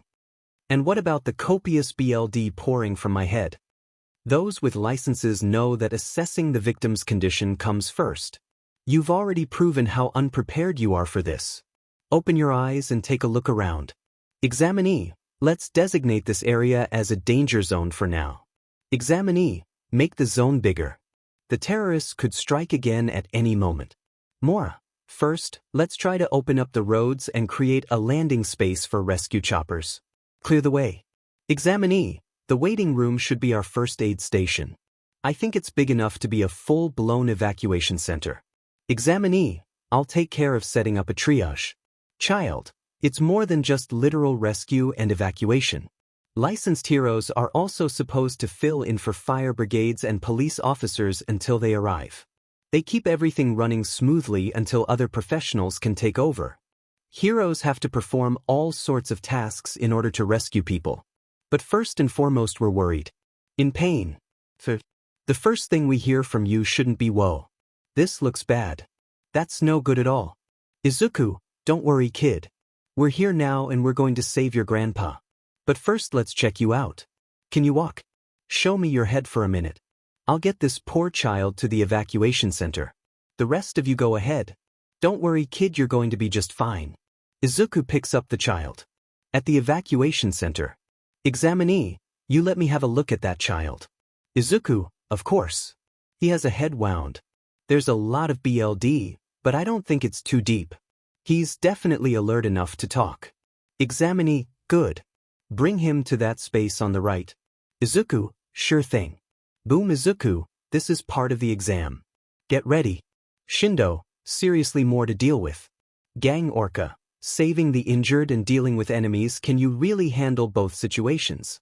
𝐒𝐮𝐭𝐡𝐨𝐫, the villains have shown up, and they're on the move. You hero candidates on the scene will suppress the villain incursion all while continuing the rescue operation. 𝐀𝐮𝐭𝐡𝐨𝐫, what's your move, heroes? 𝐀𝐮𝐭𝐡𝐨𝐫, get the civilians to safety farther inside. Gotta move them as far from the villains as possible. I'm gonna hit him with shock waves spaced at 1-second intervals. 𝐀𝐮𝐭𝐡𝐨𝐫, too slow. 𝐀𝐮𝐭𝐡𝐨𝐫 hit 𝐶𝐮𝐭𝐡𝐨 with an ultrasonic attack, paralyzing him. 𝐀𝐮𝐭𝐡𝐨𝐫, you left a single anchor to deal with a threat like me. Don't get cocky, kids. Shoto sends a glacier at 𝐀𝐮𝐭𝐡𝐨𝐫, but he uses his ultrasonic attack to stop the ice. 𝐮𝐻𝐻𝐵, blow the heck away. 𝐮𝐻𝐻𝐵 blasts 𝐀𝐮𝐭𝐡𝐨𝐫 and his men with heavy winds. 𝐮𝐻𝐻𝐵, it's good to have Endeavor's son here on the front line. Shoto, why don't you help evacuate the area? Your quirk's suited to that. I'll take care of these guys. 𝐮𝐻𝐻𝐵 shoots more wind and Shoto shoots flames. The wind blows the flames away and the heat causes the wind to rise, missing 𝐀𝐮𝐭𝐡𝐨𝐫 and his men. 𝐮𝐻𝐻𝐵, why fire? The heat made my wind rise. Shoto, 'cause he blocked my ice a second ago. 𝐮𝐻𝐻𝐵, what's your problem? Shoto, you're my problem. How dare you hurt Izumi like that right before a big test? 𝐮𝐻𝐻𝐵, I should have known you couldn't see the truth.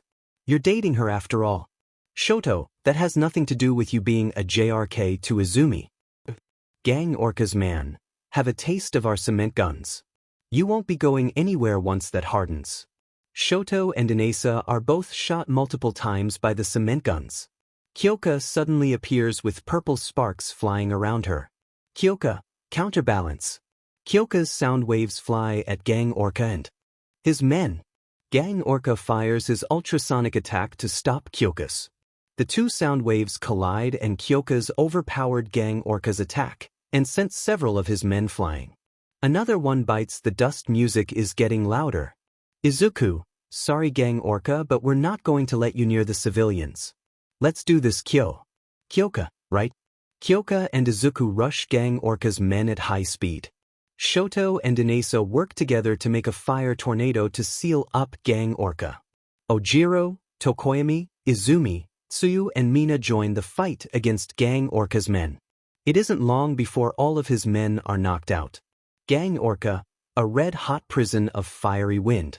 It's a decent idea. If I was an ordinary villain, I might surrender and beg for mercy. However, that just ain't the case. From the moment you hit me with this, I was already planning my next move. 𝐀𝐮𝐭𝐡𝐨𝐫 pours a bottle of water on himself. He then releases an ultrasonic blast, dispersing the flaming tornado. Kyoka kicks 𝐀𝐮𝐭𝐡𝐨𝐫 in the head and Killer Queen punches him in the stomach, knocking him back. BZZZT 𝐒𝐮𝐴, every last 𝐒𝐻𝐻 member on the field has been rescued from impending danger. Therefore I declare that this test is over. Kyoka, this waiting is totally the worst part. Momo, as long as you tried your best, it'll all work out. 𝐒𝐮𝐴, it's been a long battle, boys and girls, but now it's time for the results. Before that though, regarding the scoring system, we of the Hero Association, along with the members of HC, were deducting points on 2 issues as we watched you perform. Essentially, we judged you on your ability to act flawlessly in a crisis. Anyhow, here are the names of those who passed the test, in alphabetical order. Keeping everything I've said in mind, please take a look. Kyoka, I'm up there. Izuku, I knew you'd pass. Kyoka, thanks Aizu. I'm glad to see your name up there too. Izuku, we did it together. Kyoka, yeah we did. 𝐮𝐻𝐻𝐵, I'm sorry. It was entirely my fault that you didn't pass. My pettiness is to blame. I'm sorry. Shoto, just apologize to Izumi and we'll call it even. 𝐒𝐮𝐴, I assume you've all had a chance to view the results. Next we'll be handing out score sheets. We've explained the scoring system in detail, so read them over carefully. It was a punitive scoring system with a threshold of 50 points. On your score sheets you'll see how many points you lost for each action. Going forward, those who passed now have the legal right to act in a heroic capacity, but only during emergencies. That means fighting villains, rescuing people in disaster scenarios. Even without a professional hero's guidance, you're permitted to take action on your own. But keep in mind that every action you take comes with a heavy responsibility to society. 𝐒𝐮𝐬𝐴, now then, for those who didn't make the cut. Don't be disheartened by your scores. You don't have time for that. Especially because there's still a chance. If you sign up for and complete a special 3-month training course and pass the individual test, at the end you too will be awarded your provisional licenses. You may recall I just said going forward. Looking to that future, we need as many top-class heroes as we can find. The first round was basically a qualifier. And you 200 who were chosen to move on all have potential worth cultivating. That's exactly why we monitored you all to the very end. If you're up for a challenge, the next test is in April.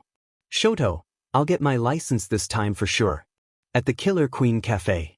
Izuku, we need to go on another date soon. Kyoka, that would be nice to do. We could celebrate getting our provisional licenses, but where would you like to go? Izuku, I'm not sure. Tenko, I can make a suggestion.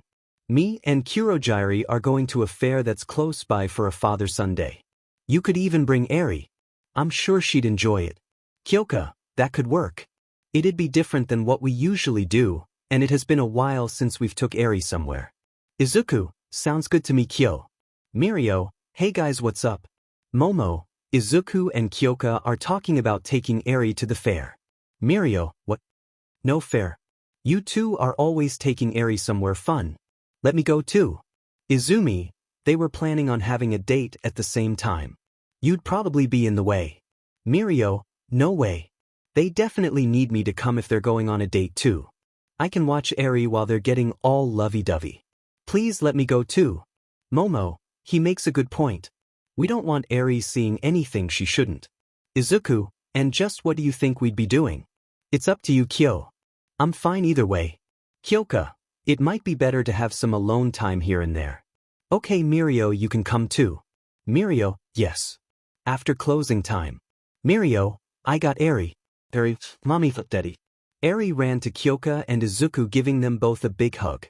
Kyoka, hey there Eri. Are you ready to go to the fair? Eri, what's a fair? Izuku, it's a place you go to that has games and rides. You can also get some tasty food too. Generally speaking, you go there to have fun. So let's go. Tenko and 𝐀𝐮𝐭𝐡𝐨𝐫 have already left. Eri, okay. Izuku, Kyoka, Eri, and Mirio begin the trip to the fair. Kyoka, this place is pretty lively.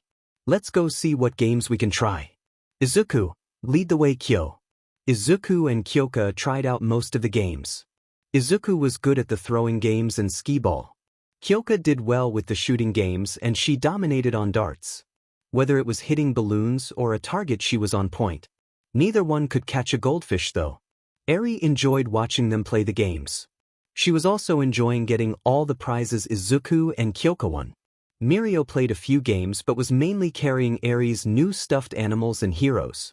They rode the fair rides and went on the bumper cars. They tried a lot of the fair food, sharing each other's cotton candy and funnel cake. It was finally getting dark and they went to the Ferris wheel. Mirio, you'll be riding this one with me, okay Eri? Eri, why can't I ride with mommy and daddy? Mirio, because couples need their alone time. Izuku, again, what do you think we'll be doing? Eri, okay, I'll ride with you. Mirio. Izuku and Kyoka got on the Ferris wheel together. Mirio and Eri got on the next seat. Kyoka, come here. Kyoka and Izuku get closer and kissed. Kyoka's tongue pressed against Izuku's teeth and he gladly let her in. Their tongues wrapped around each other. They only stopped to break for air. They continued their makeout session that lasted the whole Ferris ride. Izuku, can we do that again when we get home? Kyoka, I'd like that. Izuku, we need to head back home now. Do you have everything that's yours? Eri, Mirio has them. Kyoka, did you have fun? Eri, yes. It was a lot of fun. Izuku, I'm glad you enjoyed the trip. Eri. Tenko and 𝐀𝐮𝐭𝐡𝐨𝐫 caught up with Izuku's group and gave Eri the prizes they had won. Tenko even won Eri a goldfish. She was excited about having her own pet. They then parted ways and went home. The next day in class. Aizawa, all right, we're back to our regular classes. Today in class we'll just have a lecture, but look forward to some even harsher training throughout the second semester. Now then, let's go over work studies a bit. Put simply, it's hero work outside of school. A more immersive version of the internships you already did with pro heroes. 𝐻𝐿𝐿, who didn't know we got to do that sort of thing. So what was the point of trying so hard at the sports festival? 𝐸𝐿𝐻. Indeed, with these work studies available, it seems getting scouted at the sports festival was hardly our only option. 𝐒𝐮𝐬𝐴. You'll be using your networking connections from the sports festival to secure your hero work studies. It's all at your discretion to start with and is unrelated to classes here. Those of you who didn't get scouted at the sports festival will have a hard time finding positions anyway. 𝐻𝐿𝐿. Sorry for jumping to the wrong conclusion. 𝐒𝐮𝐬𝐴. Earning those provisional licenses will give you extended in-depth experience when it comes to this stuff. But keep in mind that there's virtually no precedent for licensed first years. With the sudden outburst of villain activity, the possibility of first-year work studies is being given cautious consideration. Now here are some people who've gone out there and experienced it all. They're taking time out of their busy schedules to be here, so give them your full attention. Out of all the students at UA, these are the top 3 reigning third years. We call them the Big 3. Mina, the Big 3. Kaminari, but you wouldn't think so by the look of them. 𝐒𝐮𝐬𝐴. Let's get right to it. How about some introductions? Starting with you, 𝐒𝐮𝐭𝐡𝐨𝐫. 𝐒𝐮𝐭𝐡𝐨 used glare. 𝐸𝐿𝐻, whoa. He's got a really intense stare. 𝐒𝐮𝐭𝐡𝐨, it's no good, 𝐀𝐮𝐭𝐡𝐨𝐫. I was going for potatoes, but they all still look like people from the neck down. What do I do? Having trouble speaking. My mind's gone blank. It hurts. I want to go now. Class, what? 𝐻𝐿𝐿, but you're the hero course's best of the best, right? 𝐻𝐿𝐿, he's Tamaki the Flea, and I'm 𝐂𝐵𝐺𝐼𝐻. But hey, what's with the mask? You got a cold? Or is it just for fashion? Shoji, a long time ago 𝐻𝐿𝐿, hey Ashido. If you broke those horns, would they grow back? Can they move? Tell me. So many curious things about all of you. Downright curious. Kaminari, she's all over the place. It's cute. Mina, just like a kindergartner. 𝐒𝐮𝐬𝐴, she's not the most rational person, is she? Mirio, not to worry, Eraserhead. I'm the main act here. The outlook's looking grim. The answer is grim. Well, that didn't go over so well. Sato, all 3 of them are kinda weird. Didn't expect this from the Big 3. Did you? Tokoyami, it's kinda hard to tell what they're made of. 𝐒𝐮𝐬𝐴, I know these 3 haven't done the best job of explaining anything to you all, but they all have experience you can't get from regular school studies. Kyoka, if it's experience we're talking about, Aizu has the most of it. Tokoyami, true Killer Queen is the most experienced person we know. Momo, yes, we already understand the importance of experience. Mirio, then why don't we see who has the most experience in a fight? Seems rational to have them feel the full weight of our experience firsthand. Don't you think so, Eraserhead? 𝐒𝐮𝐬𝐴, do as you like. Just wear your costume, Mirio. Mirio, sure thing, Eraser. At Gymnasium Gamma. Izuku, you sure you really want to do this, Mirio? Mirio, when else would I get see where I stand against Killer Queen? This is a rare opportunity, one don't want to waste it. Izuku, fine, but don't expect me to fight fair against your annoying quirk. Sheer heart attack. Mirio, this will be tough for me too. It'll be hard to time my phasing against something I can't see. 𝐒𝐮𝐬𝐴, start. Mirio starts by running at Izuku while phasing into the ground. Sheer heart attack gets behind Izuku, protecting his rear. Mirio pops up in front of Izuku. Mirio tries to predict Izuku's next move just like 𝐶𝐿 taught him. Izuku strikes a bizarre pose. This throws Mirio off because it was the last thing he could have predicted. Killer Queen slugs Mirio in the face, launching him backwards. Mirio recovers only to be thrown off again by Izuku striking an even more bizarre pose. Kyoka. Ta. Sheer heart attack had followed Mirio and detonated on Mirio, sending him flying into a wall. Izuku, you still want to keep going. Mirio, you won't get me like that again.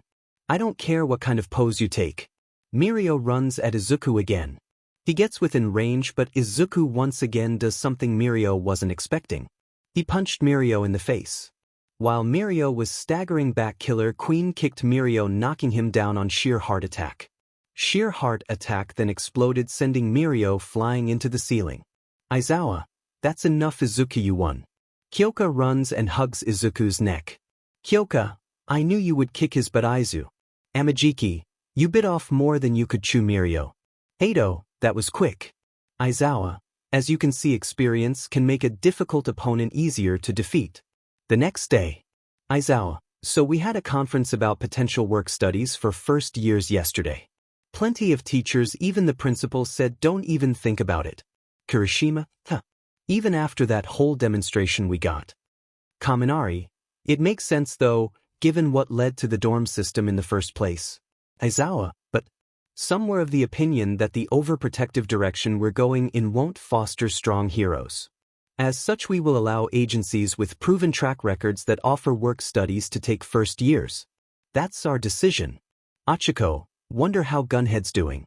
Izumi, will Izuku be accepting anyone for work studies? Aizawa, sadly no. With your safety in mind, we decided not to let Izuku accept any work study offers. Everyone was in agreement that he would put you in a situation that would be difficult for you to handle. At the start of their heroics class. Izuku, I've been going over your old classes, and I think it would be fun to have a repeat of your very first heroics class. You know, the one with the paper mache bomb. Kirishima, oh yeah, I remember that. Tsuyu, that's been a while. Momo, so that's why we're at ground beta. Izuku, you all remember the rules, right? Class, yes. Izuku, good. Yukihime and Shinso here will be joining us today. If you'll remember, both were given a chance to transfer to the hero course. Since 1A and 1B are both missing at least one seat, both will most likely be transferred. So they're taking turns between Class 1A's and Class 1B's heroics classes. Today they're with us. So is anyone willing to explain the rules to them? Kyoka, I will. It's really simple. We're in teams of 2 playing heroes and villains. The villains have to protect the bomb from the heroes till time's over, or they knock out or capture the heroes. The heroes have to knock out or capture the villains. Heroes can also touch the bomb to win. You can capture your opponent with this capture tape. Just wrap it around your opponent to win. Izuku, excellent job, Kyo. Let's start picking those teams at random, everyone. And remember, you can use your stands, so be creative. All right, get with your teammates. The first match will be Kyo and Tsuyu as the villains versus Sato and 𝐻𝐼RO as the heroes. Villains, time to place your bomb. Kyoka, where do you want to set the bomb? Tsuyu. Tsuyu, let's go 4th floor. Kyoka, 4th floor it is then. Tsuyu. Izuku, heroes, you may now enter. 𝐻𝐼RO, I'm going to start this off. Sato. Oasis. 𝐻𝐼RO, wearing his stand, begins to swim up the building. Sato, hey, wait for me. We need to work together here. Dang it. White Album. Sato skates into the building, trying to catch up with 𝐻𝐼RO. 𝐻𝐼RO searches each floor and finds Tsuyu and Kyoka with the bomb on the 4th floor. He rushes Tsuyu and swings his powerful tail at Tsuyu. Tsuyu, Dark Blue Moon. Dark Blue Moon blocks 𝐻𝐼RO's enhanced tail swipe. Power-draining barnacles begin to grow on 𝐻𝐼RO's tail where he made contact with Dark Blue Moon. 𝐻𝐼RO. What are these? I can feel myself getting weaker. Kyoka, take this, 𝐻𝐼RO. Kyoka, with purple sparks flying around her, closed the gap between the two in seconds. Kyoka hits 𝐻𝐼RO with a powerful kick, sending him flying into a wall. 𝐻𝐼RO, dang it. That wasn't even your stand. I shouldn't have recklessly gone ahead. Time to get back to Sato. 𝐻𝐼RO softens up the ground to be like mud. Tsuyu, Kyoka and 𝐻𝐼RO sink into the floor and fall to the 3rd floor. 𝐻𝐼RO repeats this, getting to the 2nd floor where Sato is. 𝐻𝐼RO, Sato, I brought them to you. Sato, too bad for you, Tsuyu. It's about to get cold in here. Sato begins freezing the 2nd floor. It isn't long until Tsuyu is forced into hibernation. Tsuyu, so cold, Msry Kyoka, Kyoka, Tsuyu. 𝐻𝐼RO, I'll go get the bomb. Kyoka, not a chance, 𝐻𝐼RO. King Crimson. King Crimson activates his time erasure ability. Kyoka, with One for All at 15%, gets within punching distance of 𝐻𝐼RO. Once time resumes, Kyoka punches 𝐻𝐼RO, sending him flying through the wall, knocking him out. Sato, 𝐻𝐼RO. Kyoka, You're next, 𝐬𝐮𝐽. Kyoka runs towards Sato, and once in range she activates Time Erasure again. This time she gets behind Sato. Once time resumes, she stabs him in White Album's weak spot. A hole in the back of his neck. This knocks Sato out cold. Izuku, villains win. Everyone come on back. Our next match will be Koda and Sho as villains versus 𝐒𝐮𝐭𝐡𝐨𝐫 and 𝗏𝐭yami as the heroes. Sho, in fairness to 𝐒𝐮𝐭𝐡𝐨𝐫, don't use 𝗫𝐵.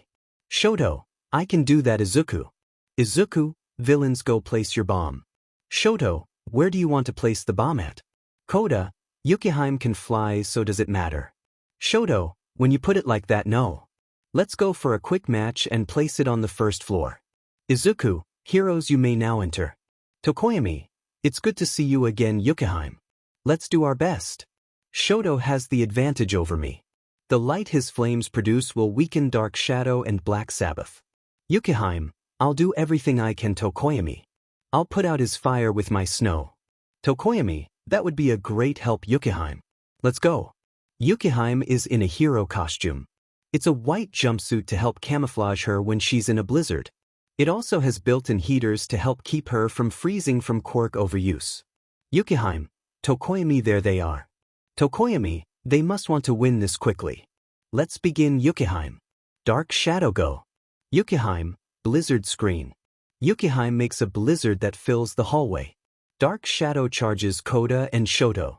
Shoto tries to shoot a fireball at Dark Shadow, but the blizzard puts it out. Shoto, looks like it's going to be a cold fight. Let's get them. Koda. Koda, Horus. Shoto sends out a wave of ice and Koda shoots icicle spears at Dark Shadow. The wave of ice pins Dark Shadow in place while the icicles pelt Dark Shadow. 𝗏𝐭yami, Black Sabbath. Black Sabbath pops out of Dark Shadow and begins to smash the icicles being shot at Dark Shadow. 𝐒𝐮𝐭𝐡𝐨𝐫, my turn. Avalanche Ring.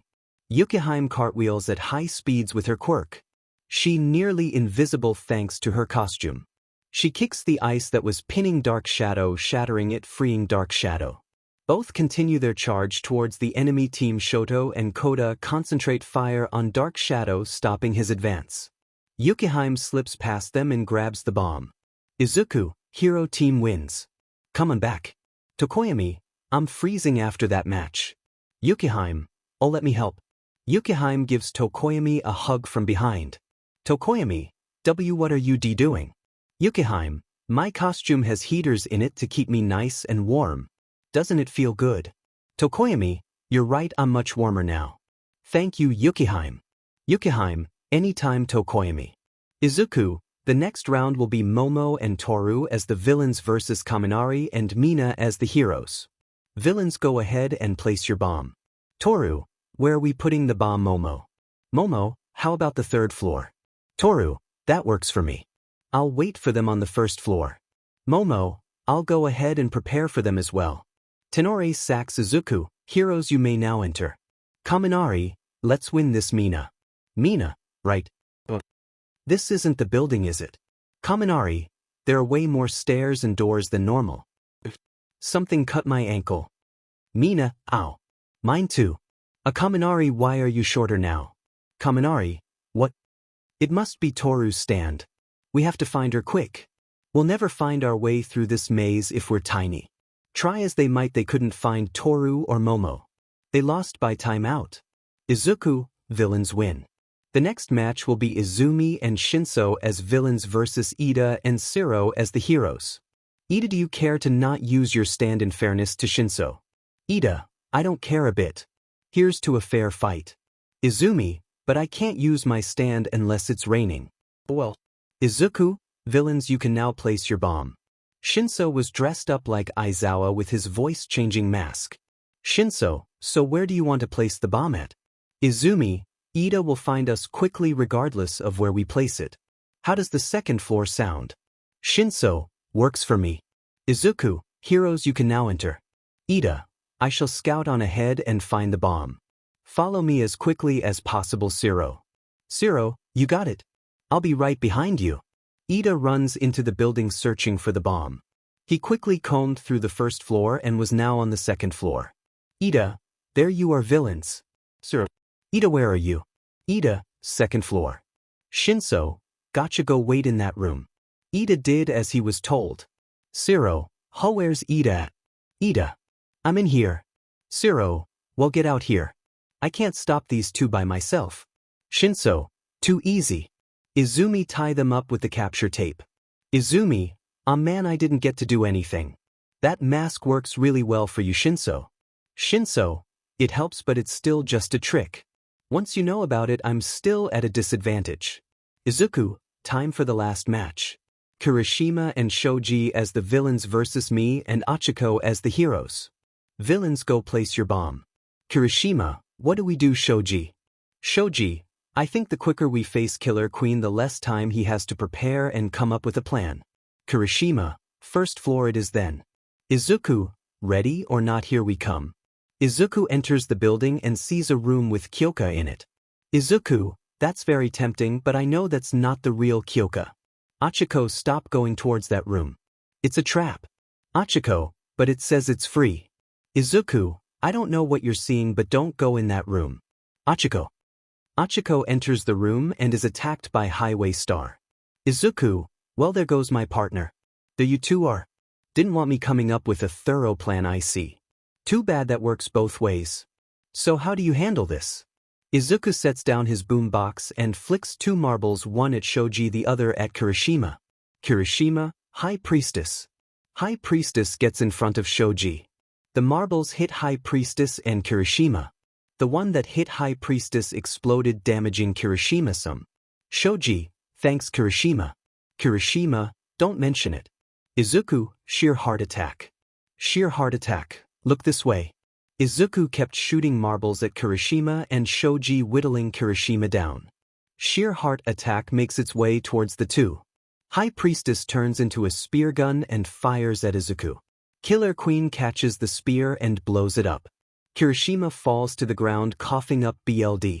Without his guard Shoji has to stop the marbles himself. He's getting hit by several exploding marbles. He sends Highway Star after ― as a last-ditch effort. Sheer heart attack intercepts and blows up on Highway Star. Shoji collapses to the ground. ―, you both did well. Let's call in the robots to take you to Recovery Girl. The next day. Momo, it's going to rain soon. ―, I hope it lasts. Till our heroics class is over with. I might actually get to use Catch the Rainbow. Tsuyu, I like the rain myself Karo. Alarms start blaring. Kaminari, again. I bet it's just the press. Kaminari looks out the window. Kaminari, that's not the press. ―, those are Shy Hasaikai. Overhaul is attacking you. Kyoka, he must be after Eri. ―, calm down, our teachers are already out there. ―, but they have guns. Achiko, they're shooting our teachers. Momo, they seem fine though. ―, they're not fine. Those are quirk-destroying bullets. Everyone but Aizawa is defenseless. We stand users have to get out there or Overhaul will kill everyone. Let's go. With Overhaul. Kai, I'm going to kill everyone here and take Eri back. They're all quirkless now. Eradicate them all. Setsuno, thanks for the gun snipe. Ha. Suddenly a marble hits Setsuno and explodes. ―, you're not hurting Eri ever again Overhaul. Kai, 𝐾𝐿𝐴, I owe you for an arm. But first take this. Kai pulls out a gun and shoots ―. Kai, that was a permanent bullet 𝐾𝐿𝐴. Now to kill you with my own hands. Kai runs at ― who only smiles. The gun Kai is carrying suddenly exploded, taking his hand off. 𝐾𝐿𝐴 then punched Kai repeatedly. Kai is about to heal himself with his other hand, but Aizawa's hand appears out of nowhere and grabs Kai's hand. Slowly more of Aizawa's arm can be seen than his head. Aizawa, you won't hurt any of my students or Eri ever again Overhaul. Cream's mouth is a portal to another dimension. Anything that enters is disintegrated. 𝐾𝐿𝐴 took your precious permanent bullets away from you. I'm taking your quirk. Aizawa pulls Kai's hand into Cream's mouth, taking his last hand. Aizawa then gets out of Cream's mouth and restrains the panicked Kai. ―, finally I can shine. Catch the rainbow. ― teleports all over the battlefield and stops raindrops from moving, creating a water prison. Those foolish enough to touch the stopped raindrops were given a wound similar to a gunshot. The Yakuza quickly surrendered without their leader. Izuku, since everything is under control now, we're going to go check on Eri Aizawa. Kyoka, yeah, we want to make sure no one tried to get her while we were here. Aizawa, go on ahead, once police arrive I'll join you.